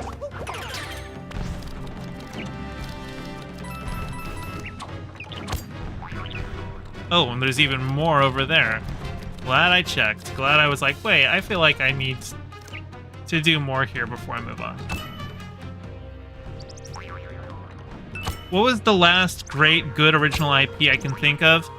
Well, like, when you say IP, are you talking about, like, something that spawns a franchise? Because there's a lot of really good, like, movies that aren't, like, adaptations of anything, and they're just original things, but they're, like, often just one-offs. So, like, if you're talking about, like, an original IP that got turned into a franchise that was good, that's a good question. But if you're just talking, like, anything that's original, like, there's a lot of really good original movies, like, Ari Aster and Jordan Peele are always making really good horror movies.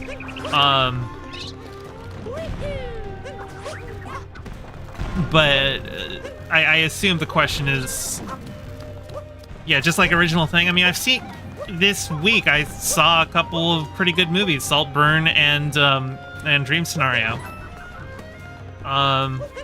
Those aren't franchises. They're not gonna be franchises. Those are standalone movies, but they're original IPs. There's always original stuff being made. It's just that, like, the big studios, they want, like, known quantities for their movies and stuff. So the team so far is Vulture and Morbius. I mean, can we just pretend Morbius didn't happen? I mean, I would prefer that Sony just give up on their idea altogether, but I know they're not gonna. But, like, Michael Keaton is an actual good actor, and they're, like, wasting his talents completely on that shit. Like, his appearance in that movie was so fucking beneath him.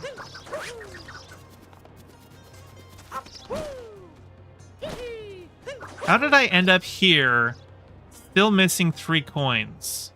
Where are the last 3 coins? Where did I miss them? Is there something up here that I didn't grab? Because I have just gone through everything, so I should have 100 coins. I wonder.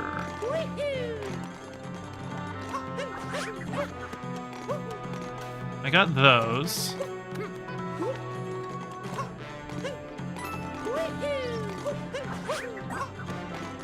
Got you. Is it over here, maybe? Did I not get these? No, I got those. Where are my missing...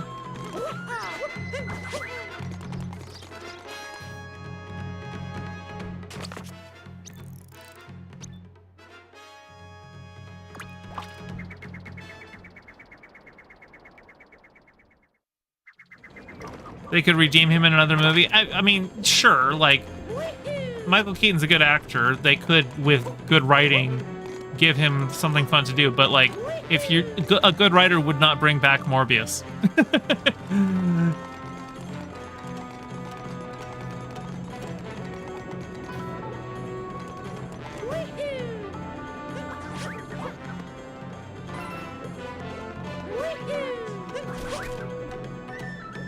I'm pretty sure I got the 3 up top here.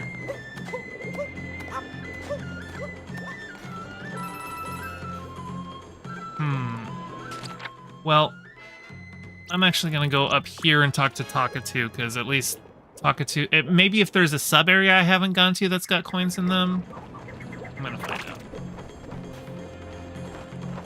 Were the coins under there? I got those.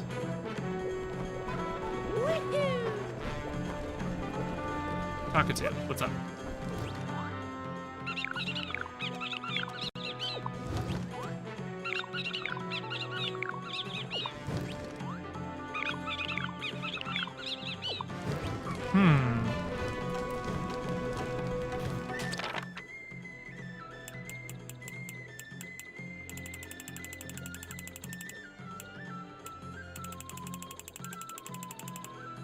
Well, actually, let's see.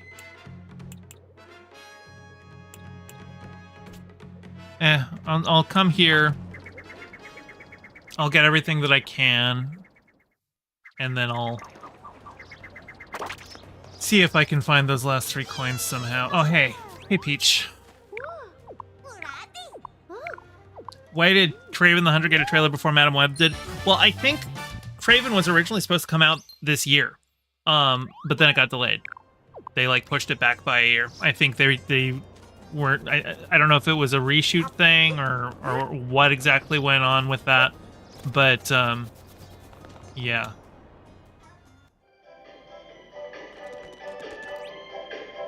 They intended Craven to come out last year.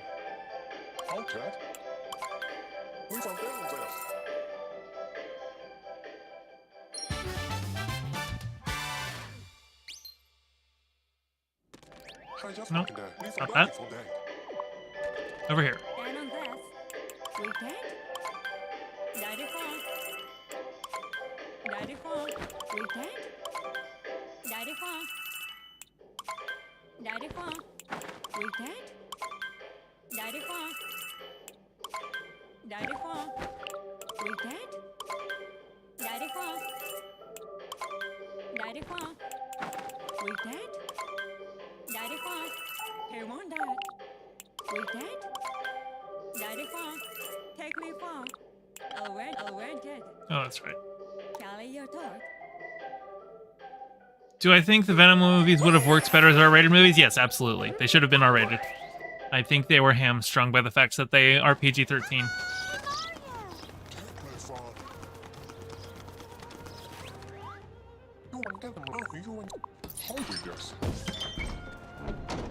Of course, I kind of just hate the whole way that the MPAA system has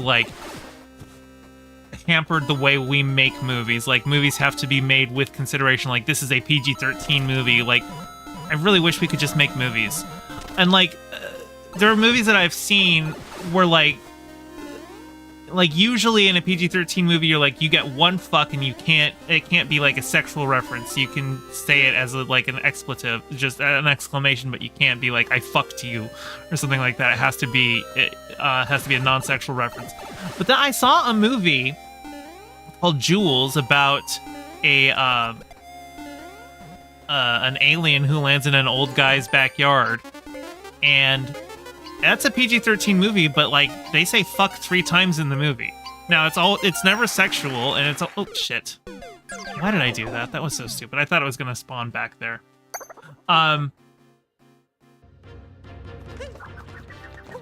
It was it was PG-13, but when I was watching it, because I don't pay attention to ratings usually because I'm an adult, so I can see whatever. But I was just genuinely shocked because I was that they would use that many fucks in the movie, because it was they could have gotten an easy PG-13 for this movie. Why did they do that? And then I found out they still did, and I really appreciated that because all of their uses of the F word in that movie I thought were very appropriate to the story that they were telling. They were well used.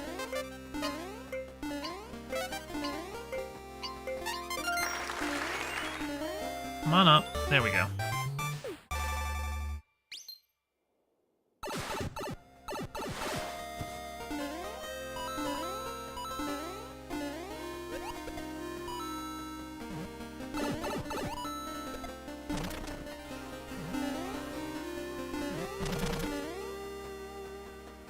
When you saw Ezekiel Sims in the Spider-Man trailer, you thought he was Spider-Man? Well, he's got a dark and twisted version of the Spider-Man outfit, so. And all of the women in that movie are different versions of Spider-Woman. So.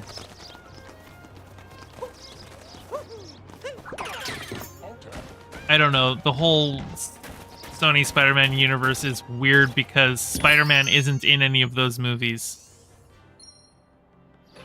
It's so awkward. They should just do a thing where they have 2 Spider-Men. They should have their Sony Spider-Man universe Spider-Man, say Andrew Garfield, and then they've got the Tom Holland Spider-Man that they share with the MCU.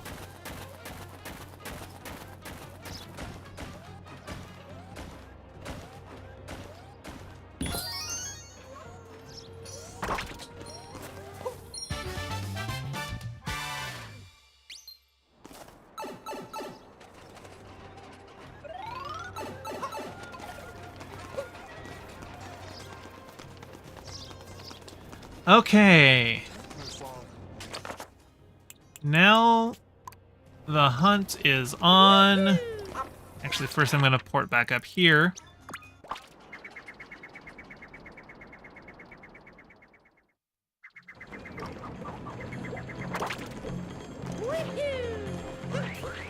He does exist, he just hasn't appeared yet. I mean, the only thing that we've got, like, I'm pretty sure the only time that Spider-Man has been said in the Sony Spider-Man universe is when Vulture said Spider-Man.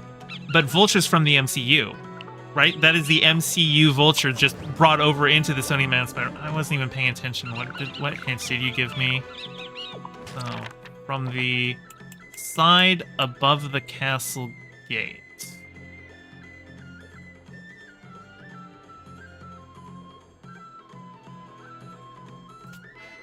Alright. I don't know where that one is. I am just going to buy a hint for the location. Hello.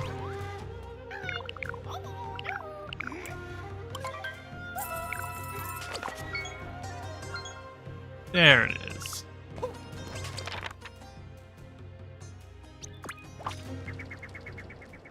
Welcome back again.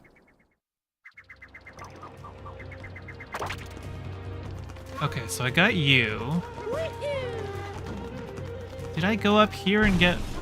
I got those. I got you.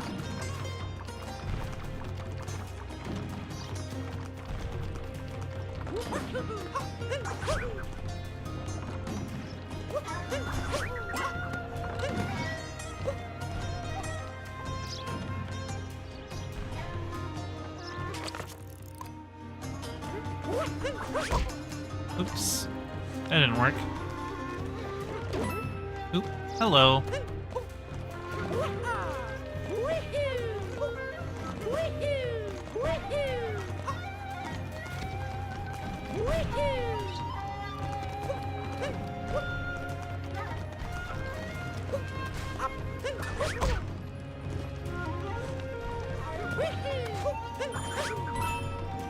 Okay. Got you. Actually feels a little embarrassing that I'm getting... Oh, hey! Okay. Well, that's why I missed... The reason that I missed those last coins is the same reason I missed that moon. All right.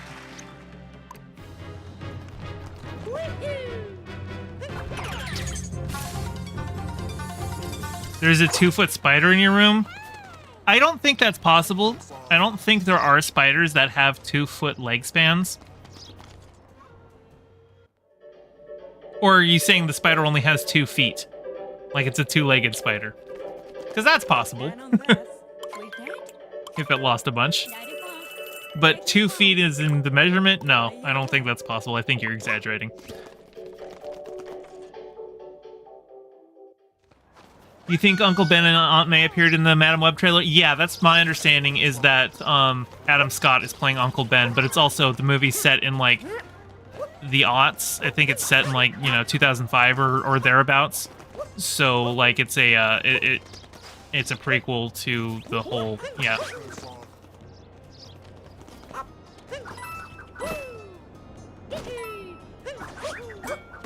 Because I think Ben's working as an EMT alongside, Cassandra Webb. Okay. What are the moons I haven't gotten yet? Bowser Kingdom Art, okay. And what's the other one? Poking the turret wall. Alright, I'm buying the hint for that one. Where is that one? You have an 8-inch tarantula in your room. His name is Titan. That is a good name for a tarantula.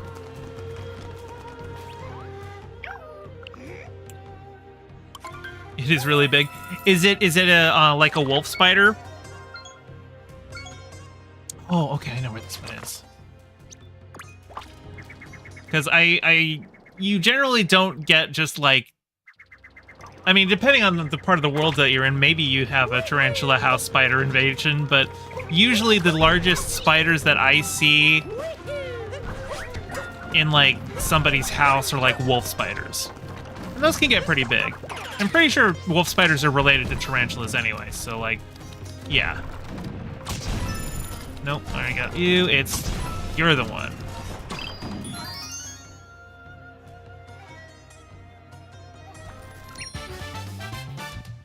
Maybe you don't know. Well, generally speaking, the larger a spider is, the less likely it is to be like the kind of venomous that you really have to worry about. Like, all spiders have venom to some degree, but usually I wouldn't worry about it. Just like get a box or something to put it in and then set it outside.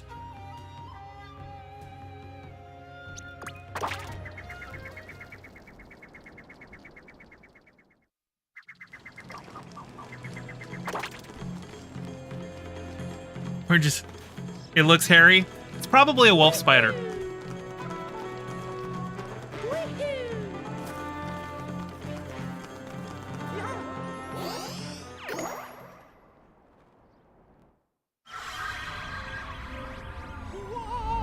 Just do Miles. If you can't do Peter Parker, just do Miles. Have the MCU casting.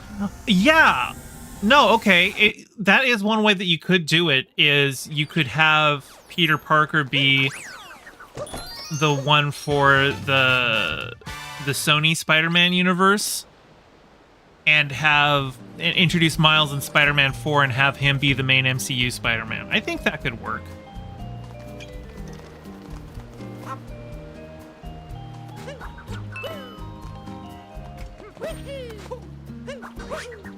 Oops.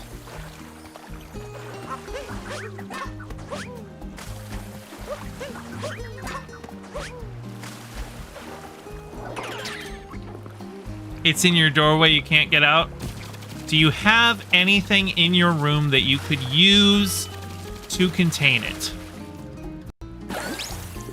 Do you have a shoebox or something like that?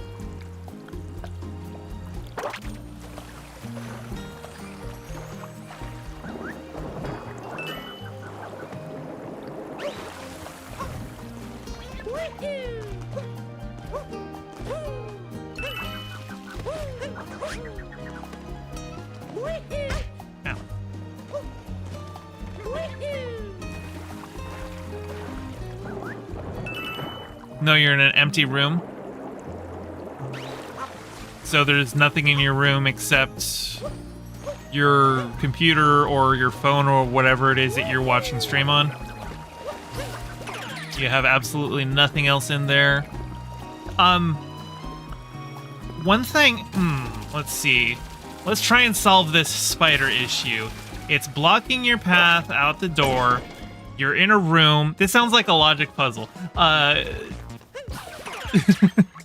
Like one of those things like, oh, you have to cross the bridge, but the wolf will eat the sheep and the sheep will eat the grain or whatever.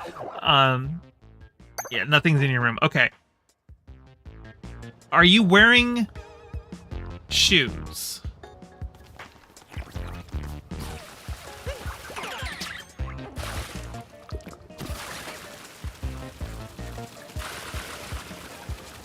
Because if you're wearing shoes, one thing you might try is taking off one of your shoes and using that to scoop up the spider.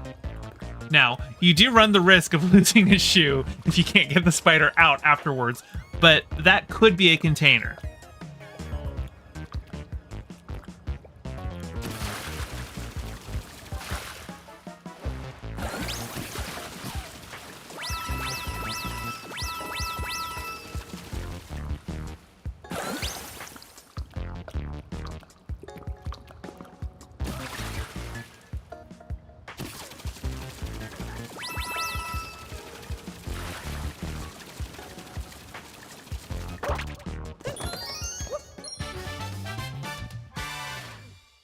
It's too big? Really? It won't fit in the shoe? It's that big?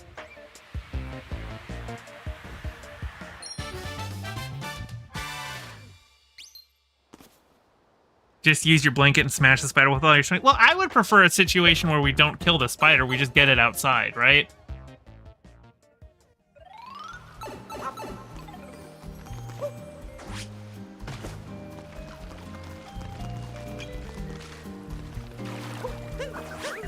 The only shoe you have is your little brother's shoe? Oh, okay. Like a kid's shoe? Yeah, that might be too small then.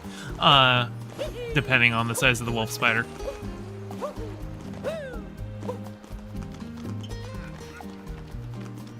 Oh. Yeah, I should probably get this. Hello.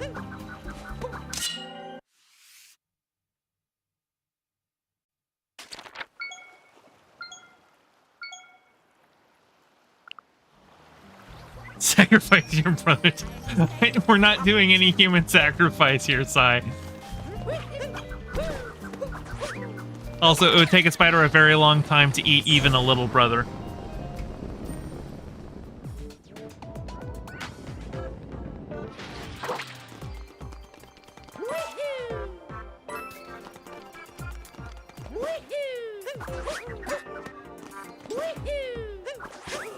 Oh, son of a bitch.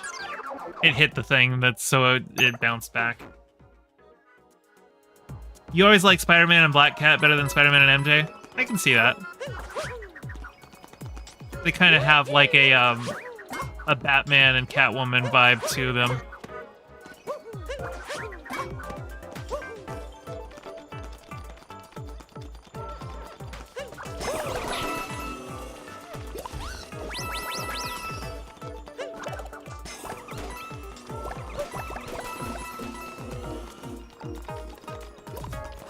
There was a time when I could just do this whole thing without even popping those. I just knew where the floor was, but I'm not feeling that confident today. Help you? Okay, well...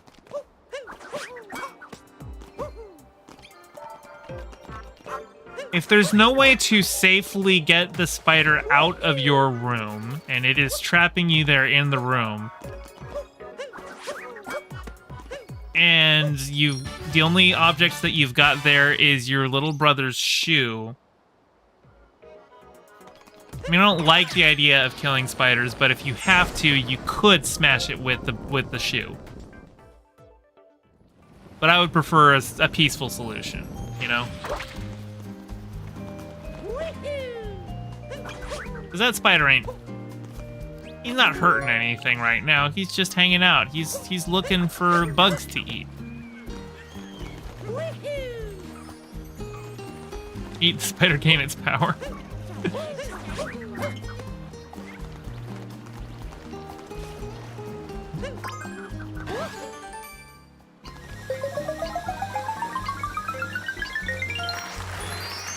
I already got that one.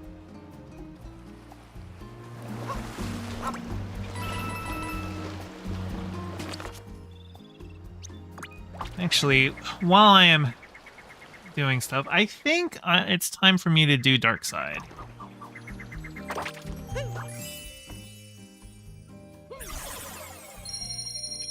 Because there's a bunch of hint art in Dark Side that I want to grab. It's moving? Well, they do that.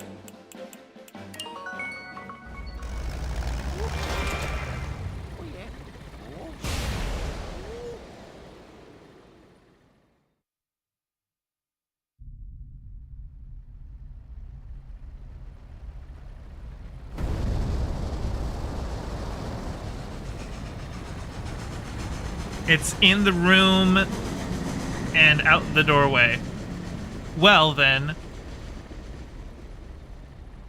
If it's no longer blocking the doorway, you could run out of the room and go and find something with which to grab it.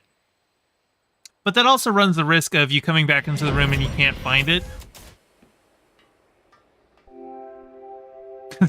That's definitely a possibility.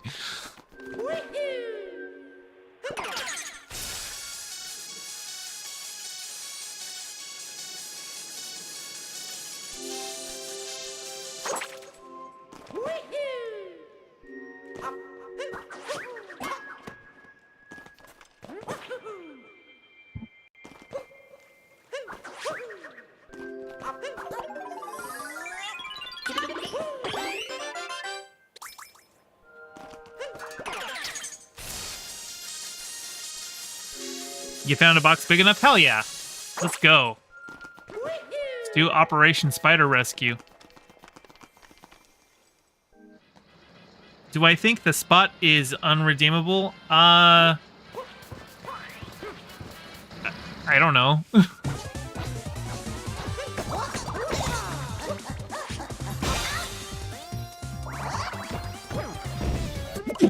Excuse me. Sorry, I had to sneeze there. How do you do this? You should probably put...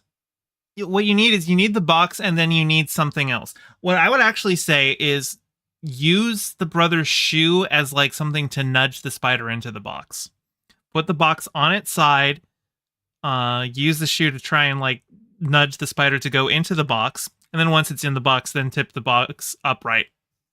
And then run outside and toss it outside. Why do I like trying to rescue the spider? I mean, spiders aren't bad. They're just little guys. Generally, spiders are good for us. They, you know, eat a lot of pests that we don't want in our house. So, but you know, they are also creepy crawlies. So you know, people get freaked out by them. And it's like I've even seen arguments saying that maybe fear of spiders is like genetic, like because the fear of spiders and fear of snakes are some of the most basal fears that humans have, which makes sense because spiders and snakes are venomous. So our ancestors having an instinctual fear of them is a good survival strategy.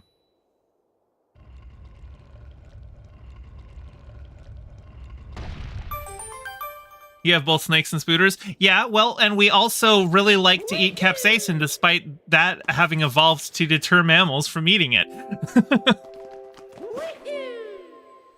I'm heading back to grab another extra heart.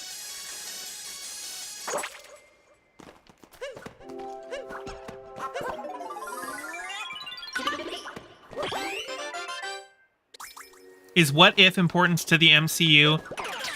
Honestly, hard to say.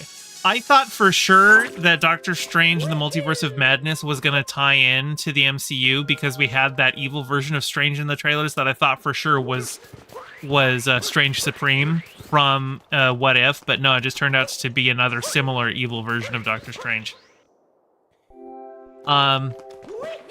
It's really hard to say. I think it's entirely possible that Uatu shows up in one of the Avengers films. And if they do that, they will almost assuredly have Jeffrey Wright be playing him in live action as well.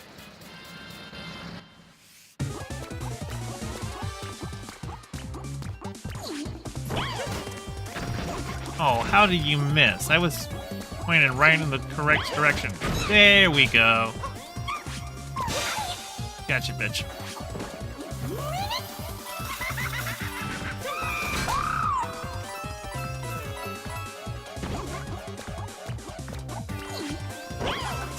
Oh, I missed that completely. Ow! Ow! Ow. That didn't work at all.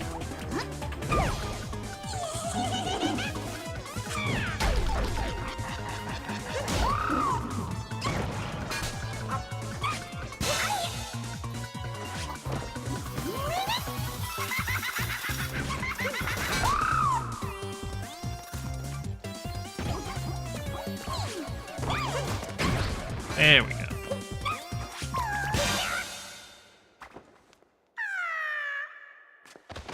It went back to the doorway and you're in the room. But you found the box, right?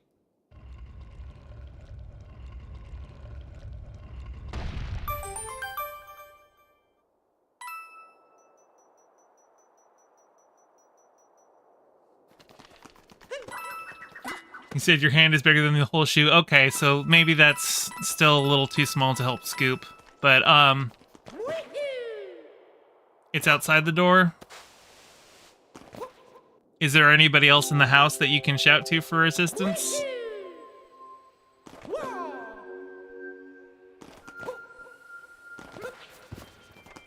I'm running back because I want to re-up my heart. No? Well, I don't know. Maybe it's just the spider's house now.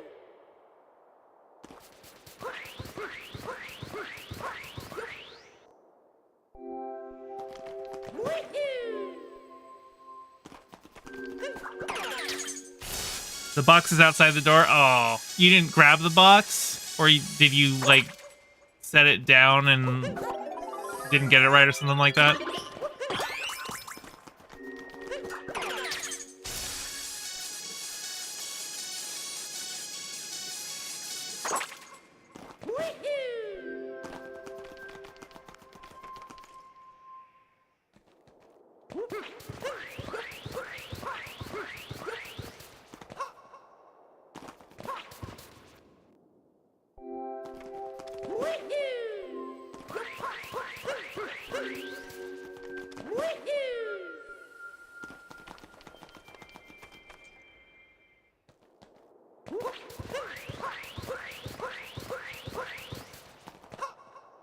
Do I think Sam works as Captain America? Sure.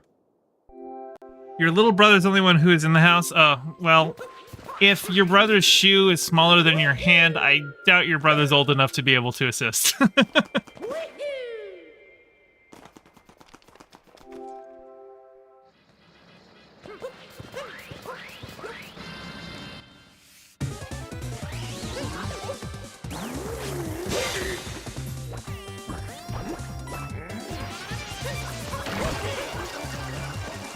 This is the one time I don't think I can actually, like, do the fast strats on him.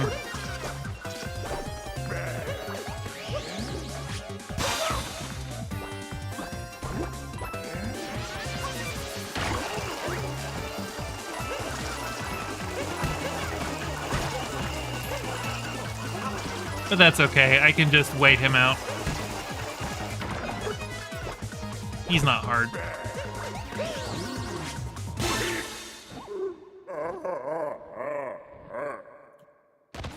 Chat, spam, and chat, sacrifice a little brother. Oh, you're willing to sacrifice your little brother. Okay. Well, now that that's on the table, we can talk options.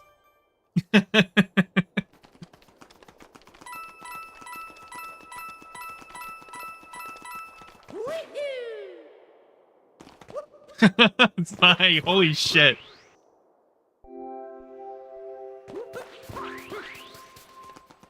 Don't you work for a school? How'd they feel knowing that you're just sacrificing somebody's little brother to a spider god?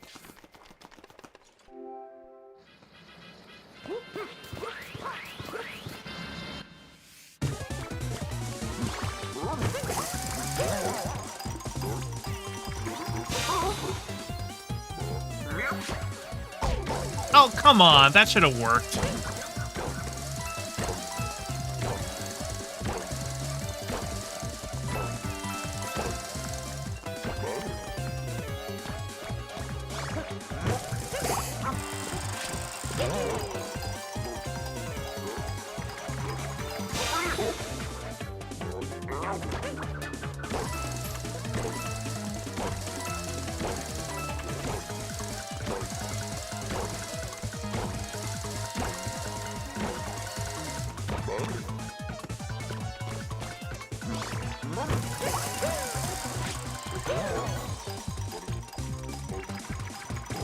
Boom.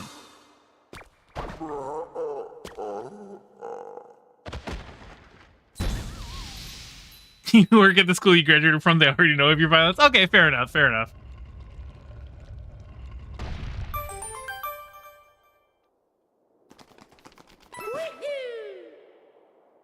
Okay, so Sebastian, since you know the size of your brother and you know the size of the spider, tell me this. Is your brother small enough to just feed to your spider? Like, can the spider just get him in one go?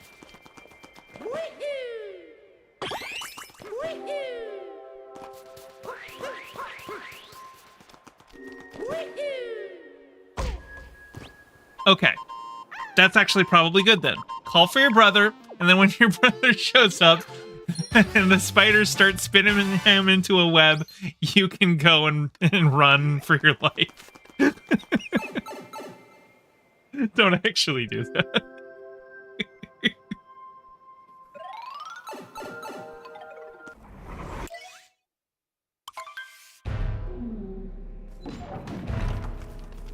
Oh, that's right. I need one of you.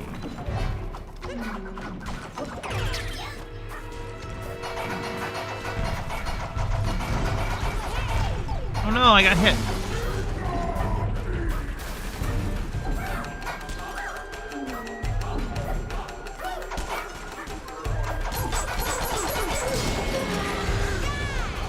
You're ready for the new article of spider set. The person sacrifices brother to spider.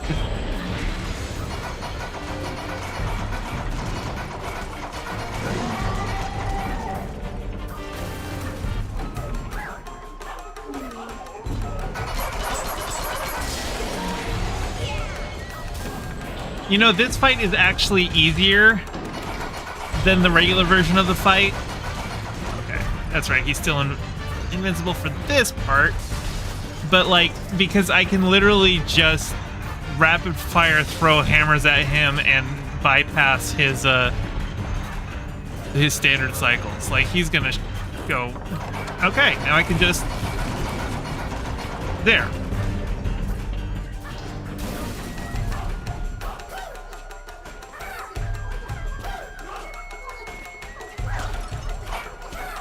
Back.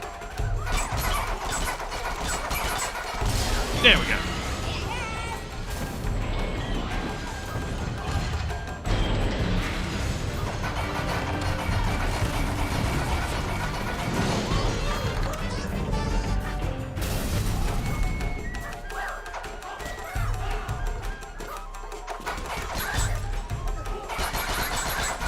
There we go.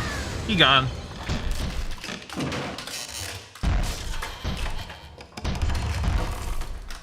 Do I think we will ever see Peter's parents in the MCU? No. I would really hate it for them to do that. His parents should be dead.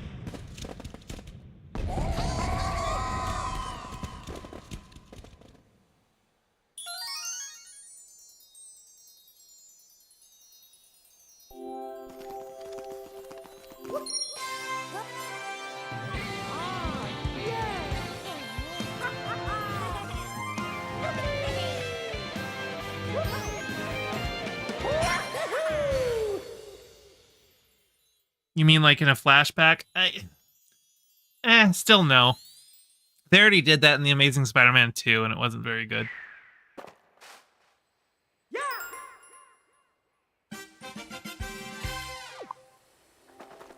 Okay.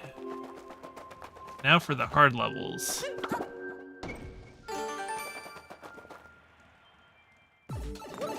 Oh god, this one. I might be at this one a while, folks.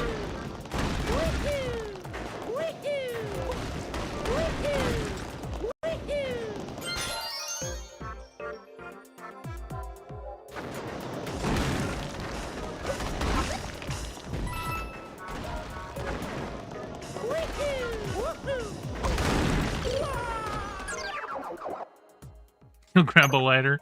Well, be careful because the spider on fire might run and catch other things on fire. So be cognizant of that. Oh, son of a bitch.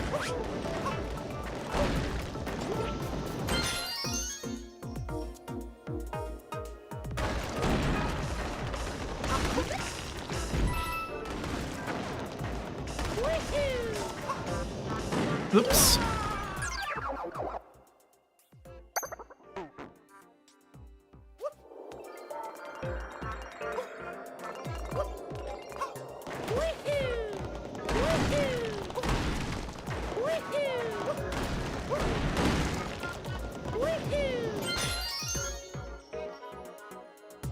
It doesn't matter. You're willing to burn down the house if it, so long as the spider is gone too. Son of a bitch. It's getting the timing on those jumps down there is really such a pain in the ass.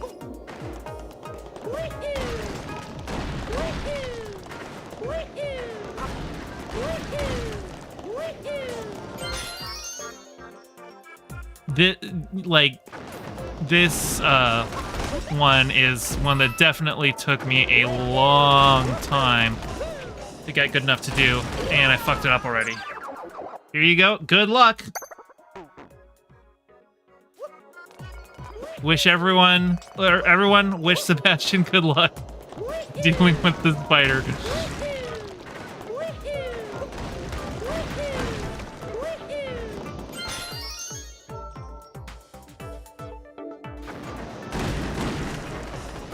You did it? What did you did?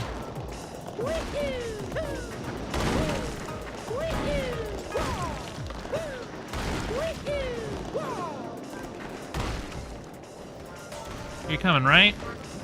There we go. That's what I like to see. That didn't take me nearly as long as I thought it would for how rusty I am in this game. You burnt it? Do be careful that you don't burn down your house.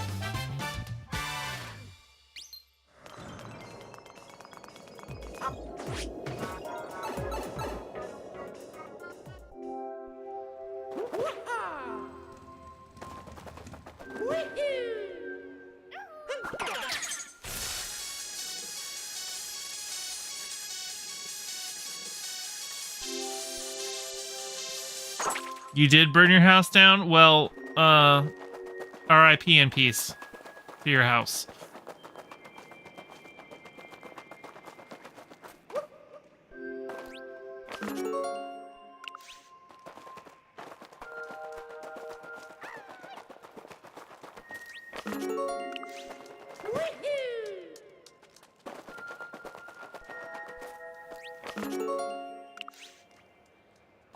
My little brother.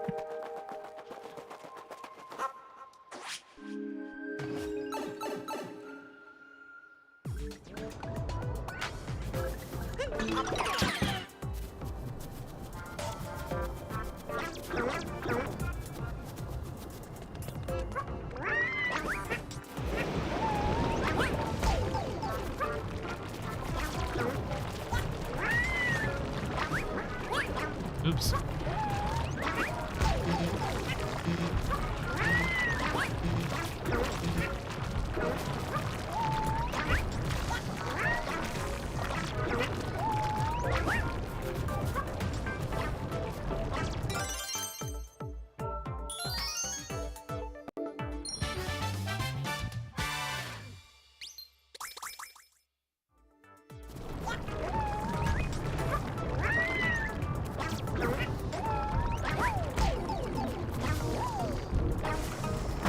Dang it.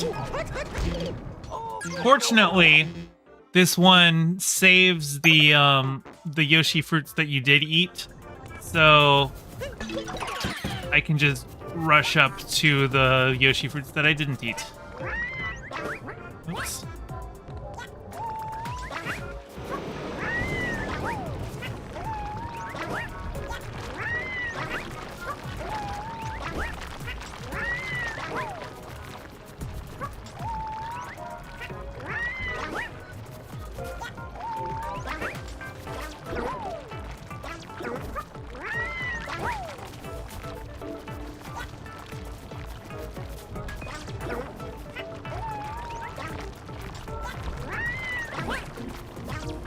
There we go. Dang, I did pretty well.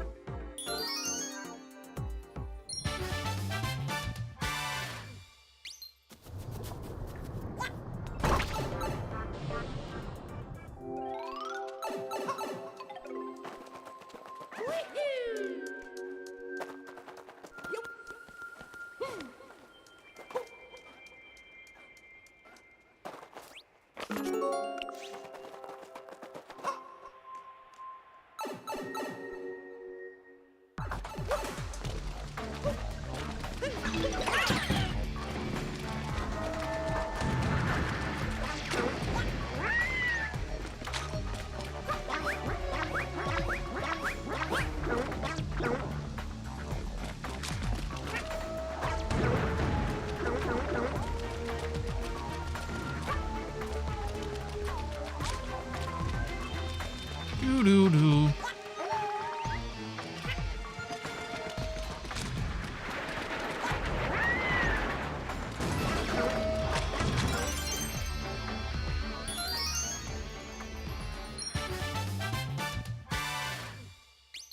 You hear sirens and flashing lights. Well, if you need an alibi, you were watching stream the whole time.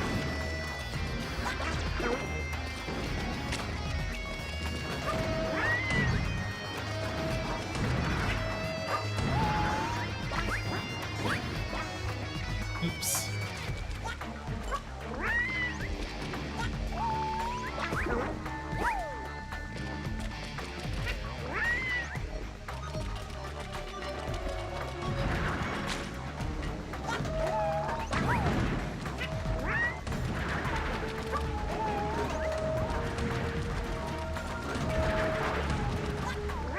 There we go.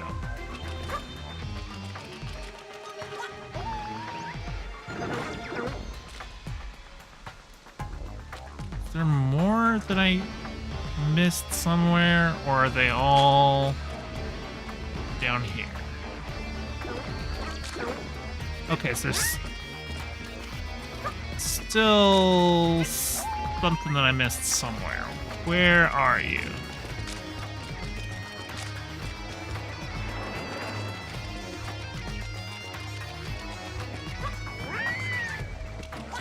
Oh, couple over here. How about that?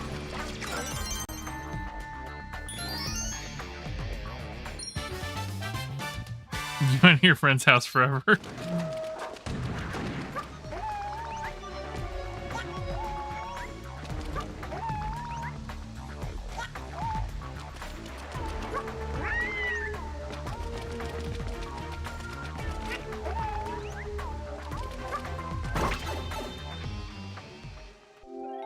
Do I think John Walker will be in Captain America 4?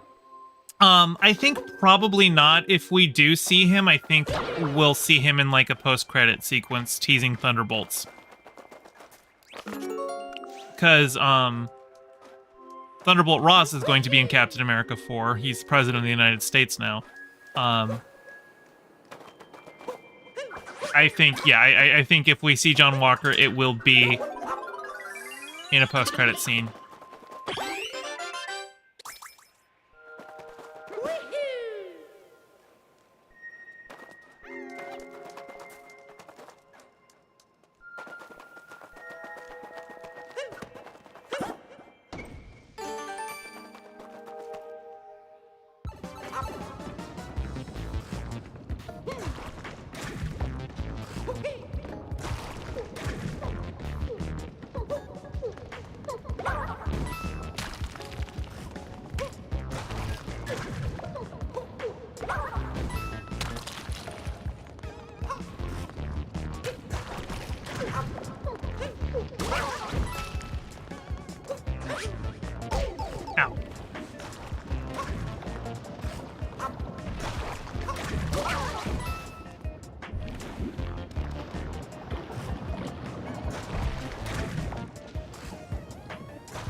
I'm just gonna let this slowly turn me around. And I'm keeping the next guy out of sight so that he doesn't spread more. There we go. Oh, almost got him. There we go. Okay.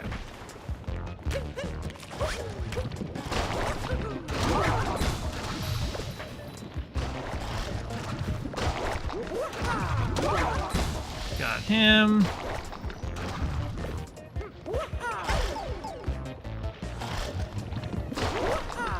There we go. Do I think we're gonna see the live-action Spider-Mans in Beyond the Spider-Verse? No, I don't think they're gonna bring them in. At most, we'll get more of those, like we saw them in like flashbacks in across, right? I think that's the extent of what we would see.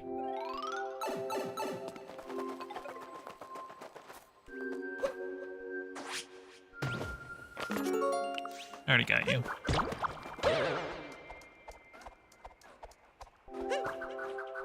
There, look at you. Got you now.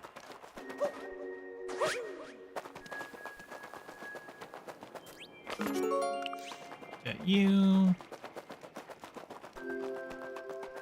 More hint art. Give me more hint art. Hello. And you. I feel like there's one more. There's you. Is there more? Is there one over here? I feel like that's it. Okay.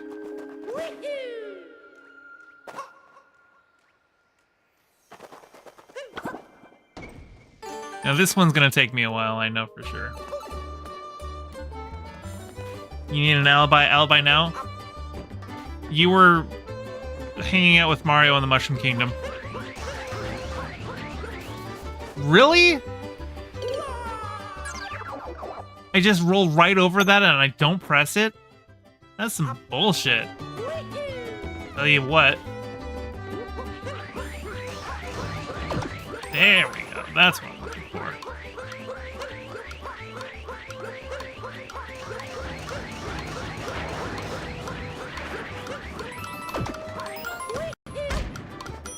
Nope. Let's try that one again. First, smushed.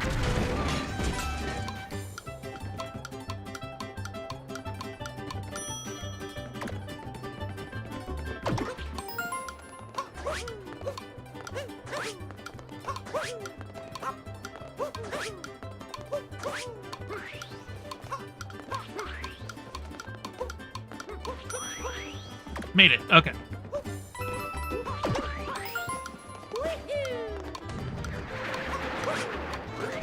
Son of a bitch. Now I have to start this whole thing over again. You're getting arrested? Okay, don't say shit. You don't have to tell them anything. Get a lawyer. Hey, cops. Arresting him. He did nothing wrong. He was with me the whole time.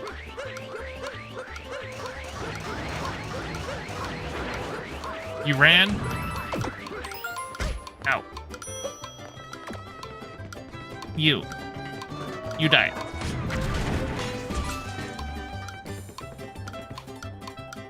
Get 2 lawyers. Better call Saul. Remember, anytime you get arrested, it is Shut the Fuck Up Friday.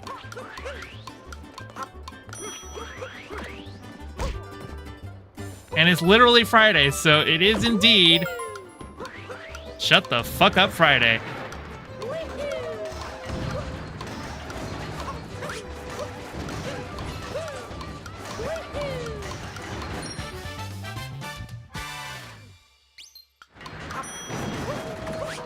All right.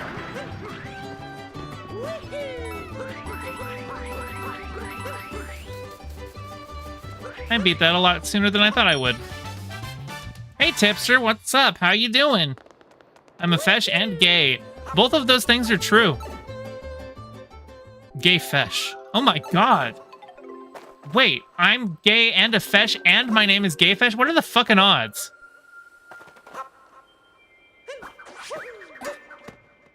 That's amazing. 12 out of 24. That means there's one more sub area I still need to do. Which one have I not done? Did I do you? I think I did you. Yeah, I did this one.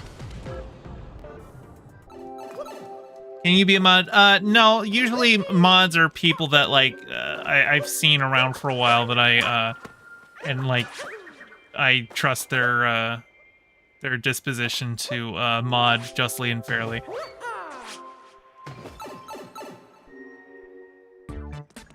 Okay, here we go. Here we go.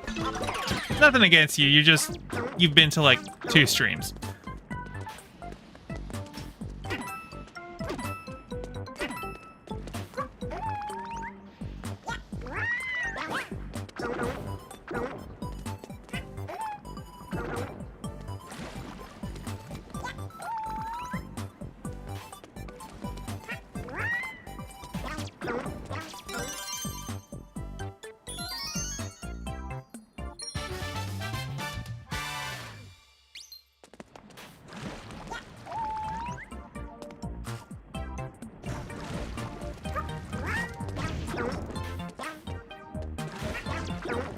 Oh geez. I almost got in the pink stuff. Sai, I almost got in the soup if you're still around.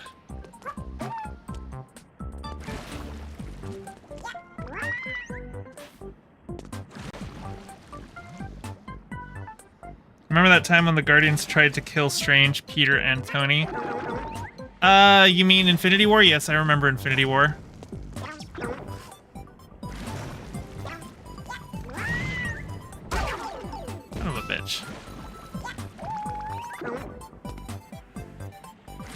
Busy dating Goth GF? Well, there's soup.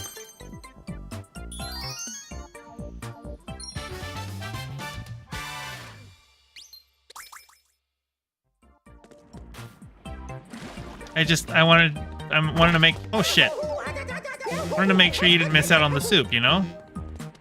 I think I've got everything here though.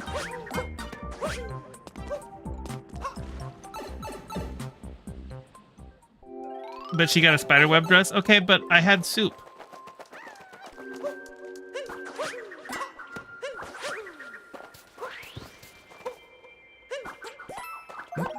There we go.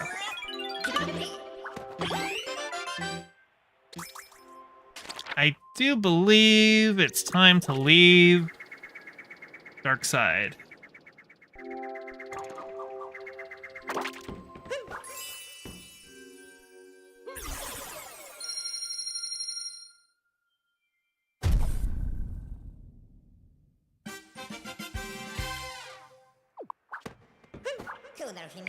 And now that I've done Dark Side, I'm going to head to the zones that I've already done that I need Dark Side art for. So that would be Cascade Kingdom.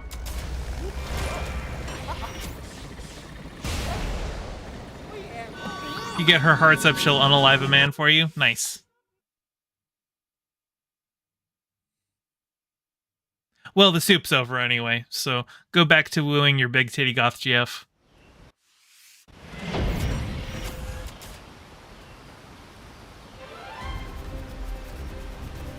I think it's up here, yeah.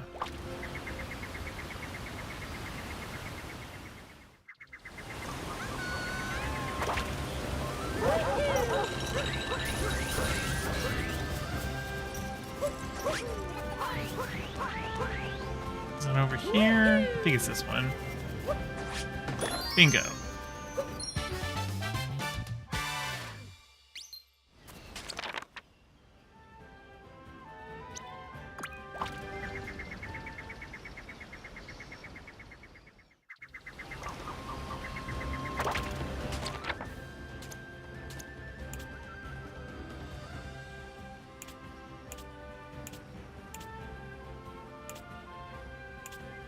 Snow Kingdom.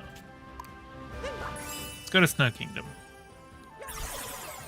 Did I see that someone got George Santos to Yip on cameo? I did not. I had seen that he was doing a cameo, but I haven't watched the I haven't watched any of his stuff. I think I saw like briefly a little bit of one of his cameos where he was looking and sounding extra fruity. We'll just say that.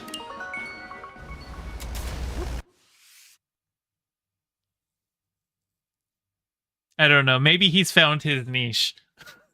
That's like George Santos having a cameo sounds like he's gonna be set there at least long enough until he goes to prison for all of the crimes that he committed. Yes. That's right.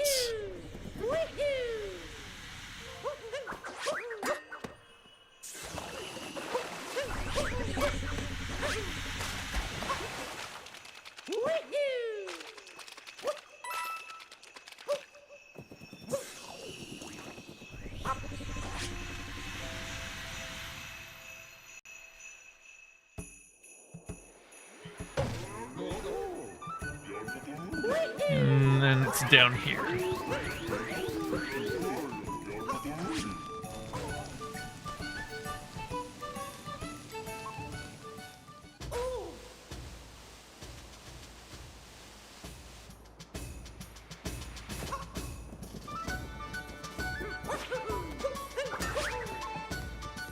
Boom.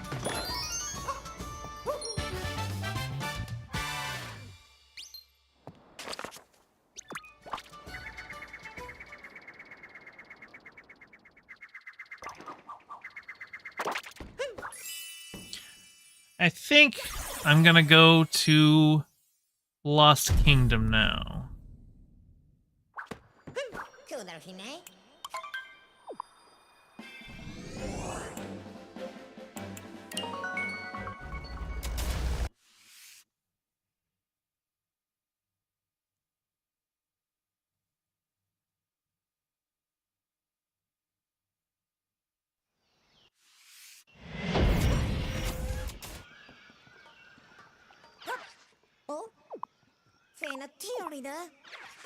Now, if I recall correctly, I did not do Klepto.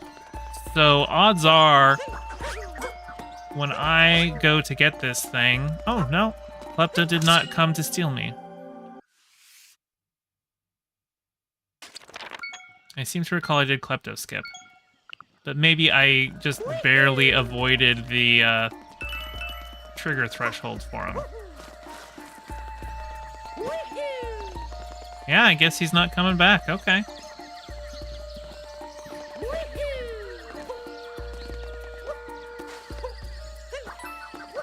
Thought for sure I didn't do Klepto this run. Thought I skipped him.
Oops.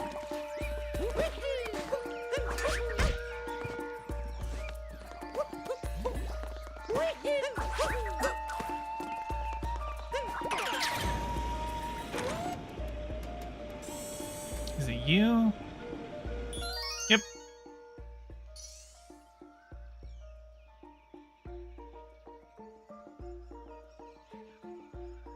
These are always so slow.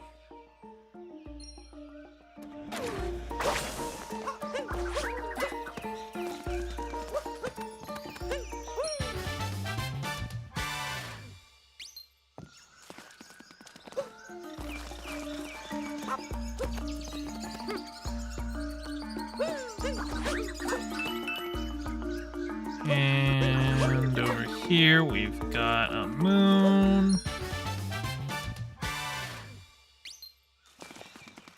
And right here we've got a moon.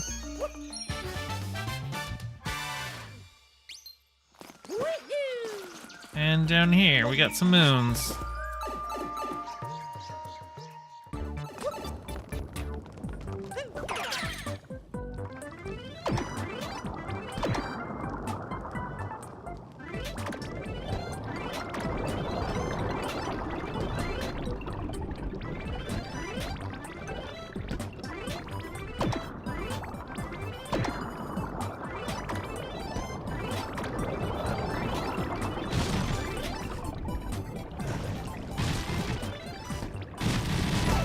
Son of a bitch.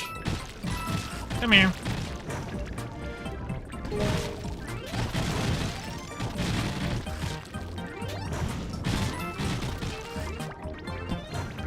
No! Do not. Over here. Thank you.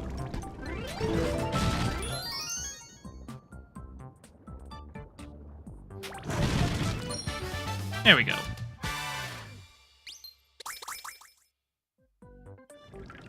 Son of a bitch.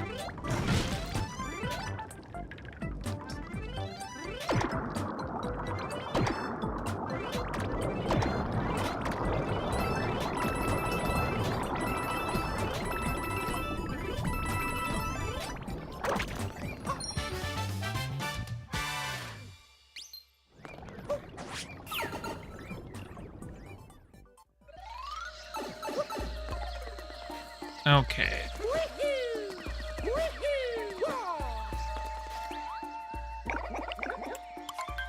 Now let's see if I can pull this off. Because I always like to do klepto skip on these. But because I have to bounce off a treetop and those trees are very wobbly, it's a little inconsistent.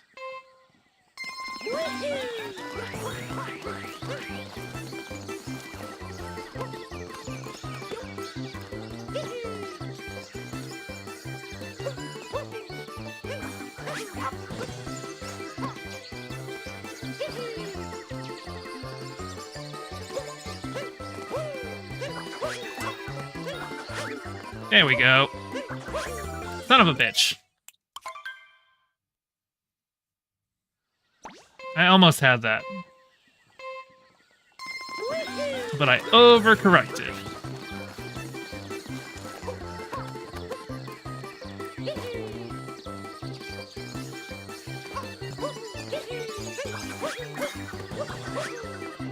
Okay.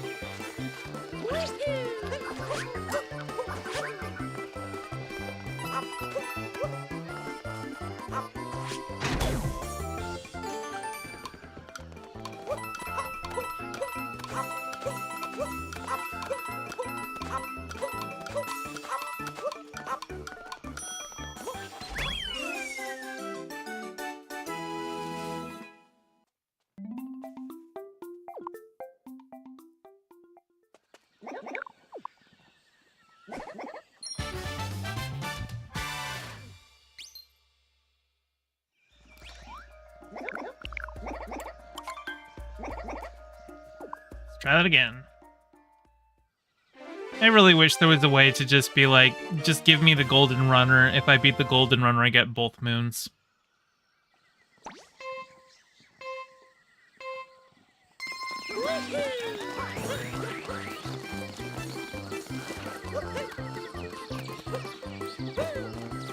Oh, son of a bitch.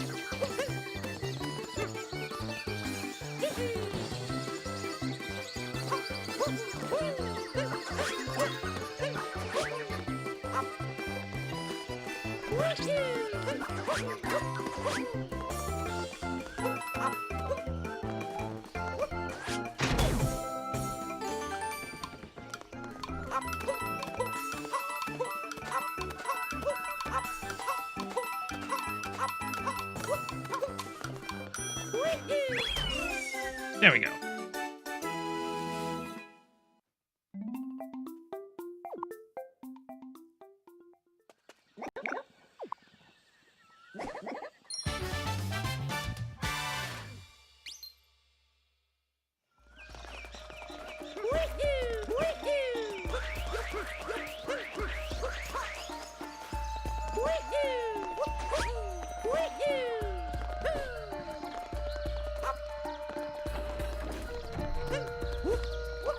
Nope. Is it right here? Yes.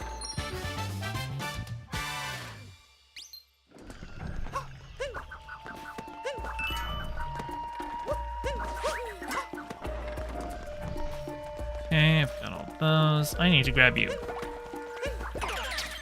We are going on a secret mission.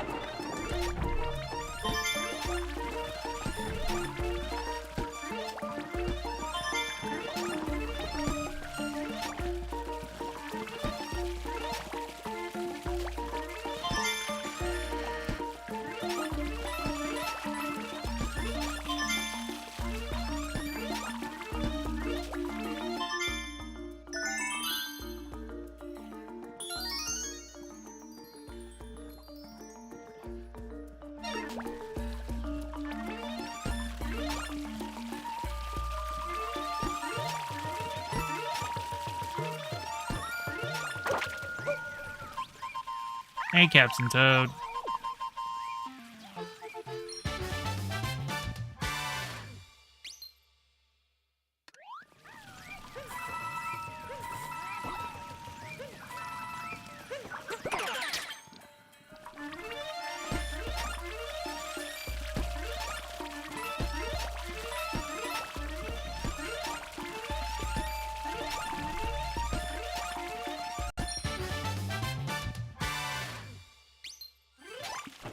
I'm just checking. Okay, I've already got those coins and the coins over there. So I think that should be everything that I can grab from this spot.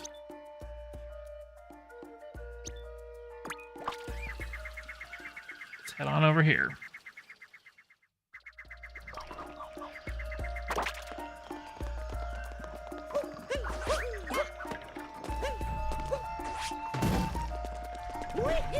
Oh, wait. I need you.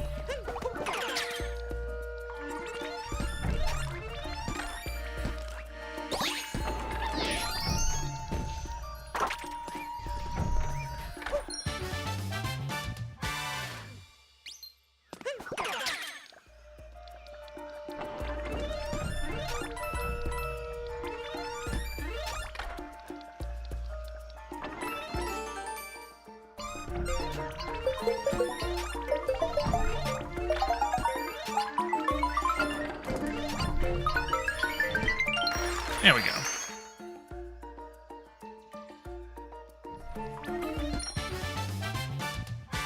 You have a strange family? Everyone has a strange family.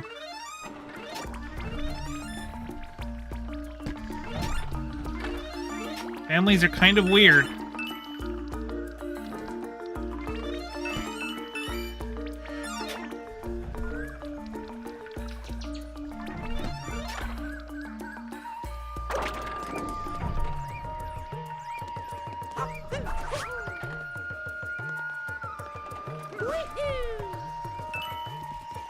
Oh, can I make it over here? Yes. Now the real question is, can I make that? I don't think I can, but I'm gonna try.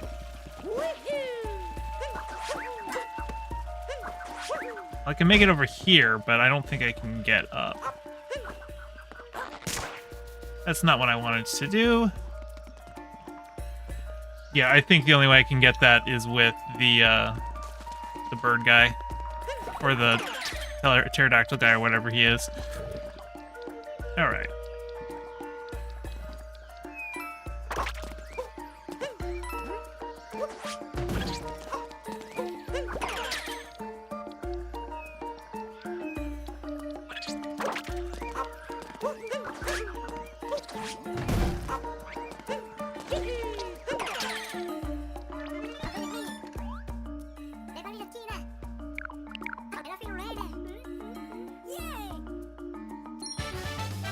Your sister-in-law just filled your fridge completely with prepackaged salad, and she doesn't live with you.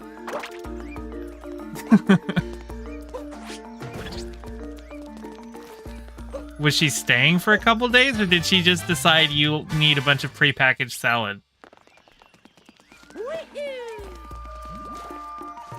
Or maybe she had a bunch and she was just trying to get rid of it.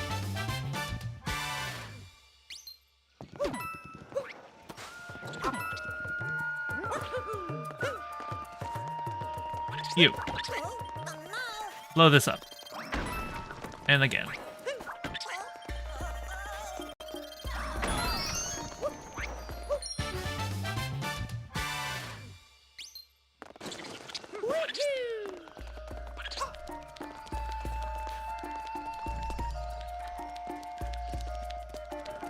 Come along. Over here. That's right. Now.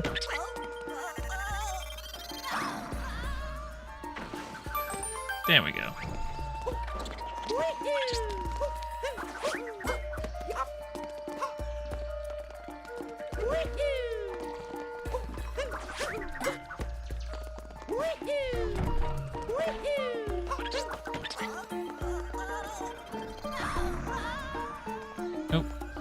That missed. Yeah, come here.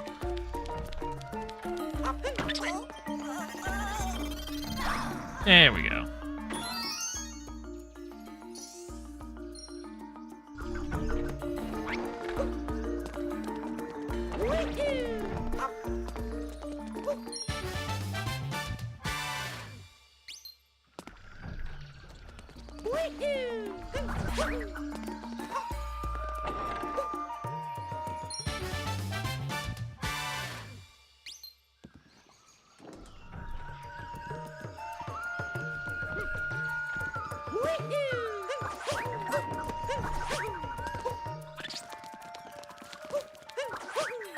Oh wait, I just realized there's coins down here.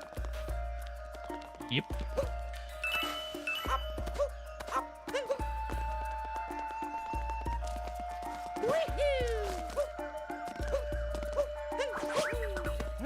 Glad I remembered that.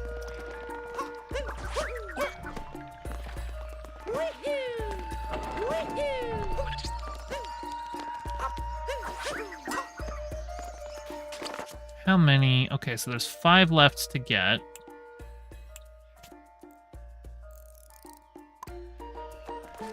There's this one, which I might as well get.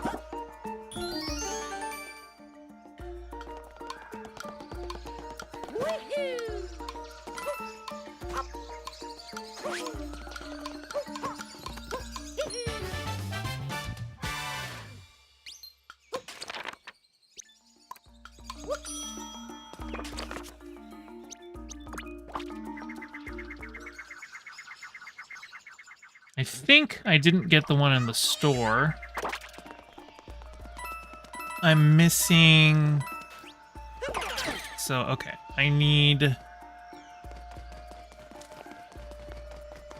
these coins over here, but then I need to find 2 more. What are the 2 coins that I'm missing?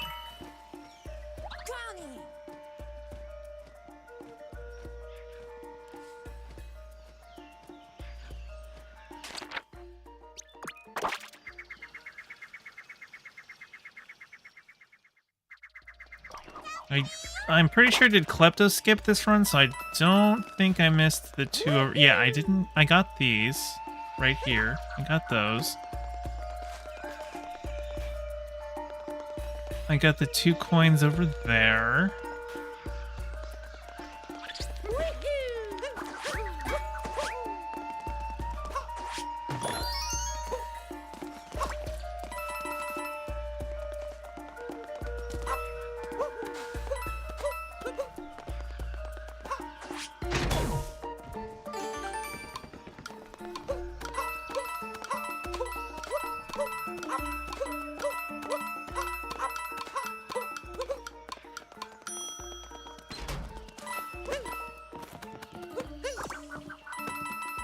It was already up here.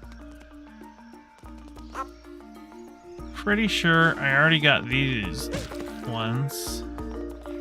You know, go in just in case, but yeah, no, I got them.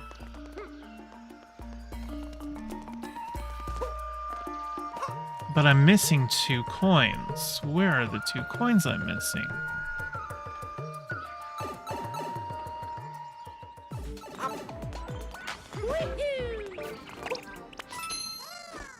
Okay, Klepto, let's try this again.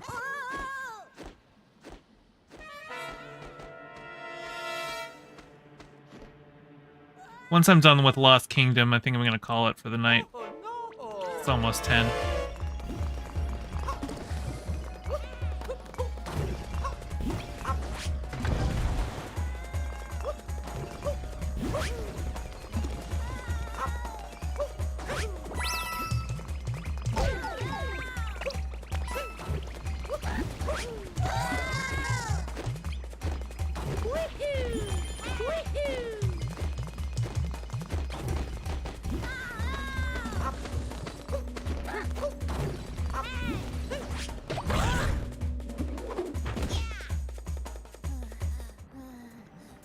Alright, Klepto is done. get my hat back.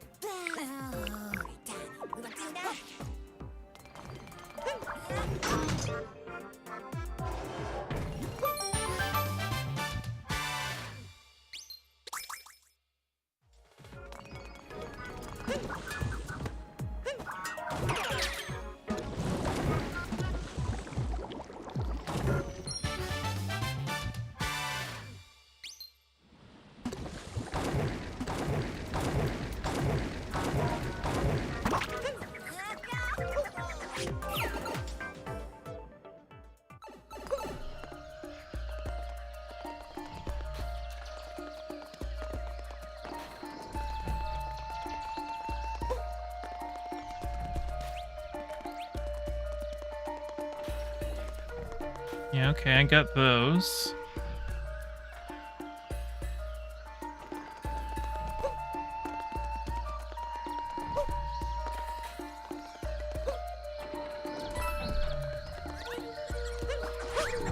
I'm just checking. I got all those.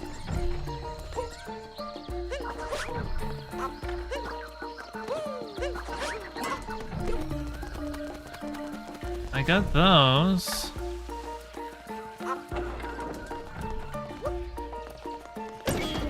Did I not go in here?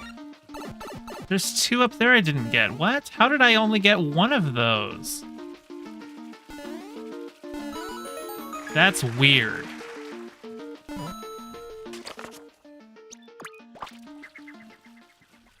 That is weird that I only got one of those 3 coins. But I found it.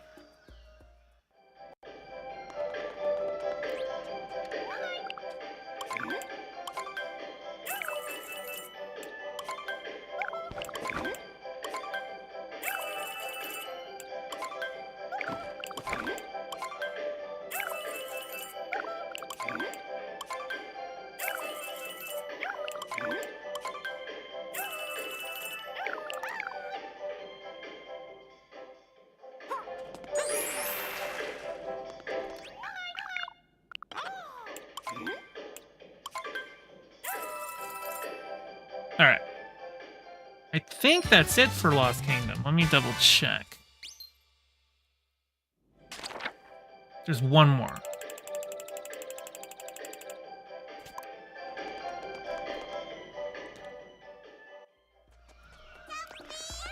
Oh, it's Peach.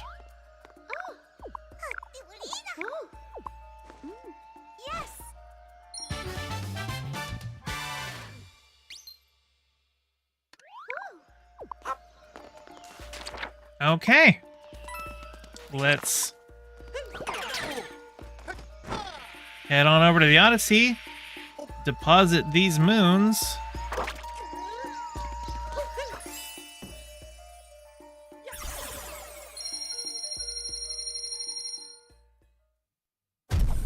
And let's see. Who's live? Demon Mama is still live. Wonderful. We will be raiding in to Demon Mama. So, go say hi to her for me. Thank you all so much for hanging out. It's been lovely. I'll see you next time.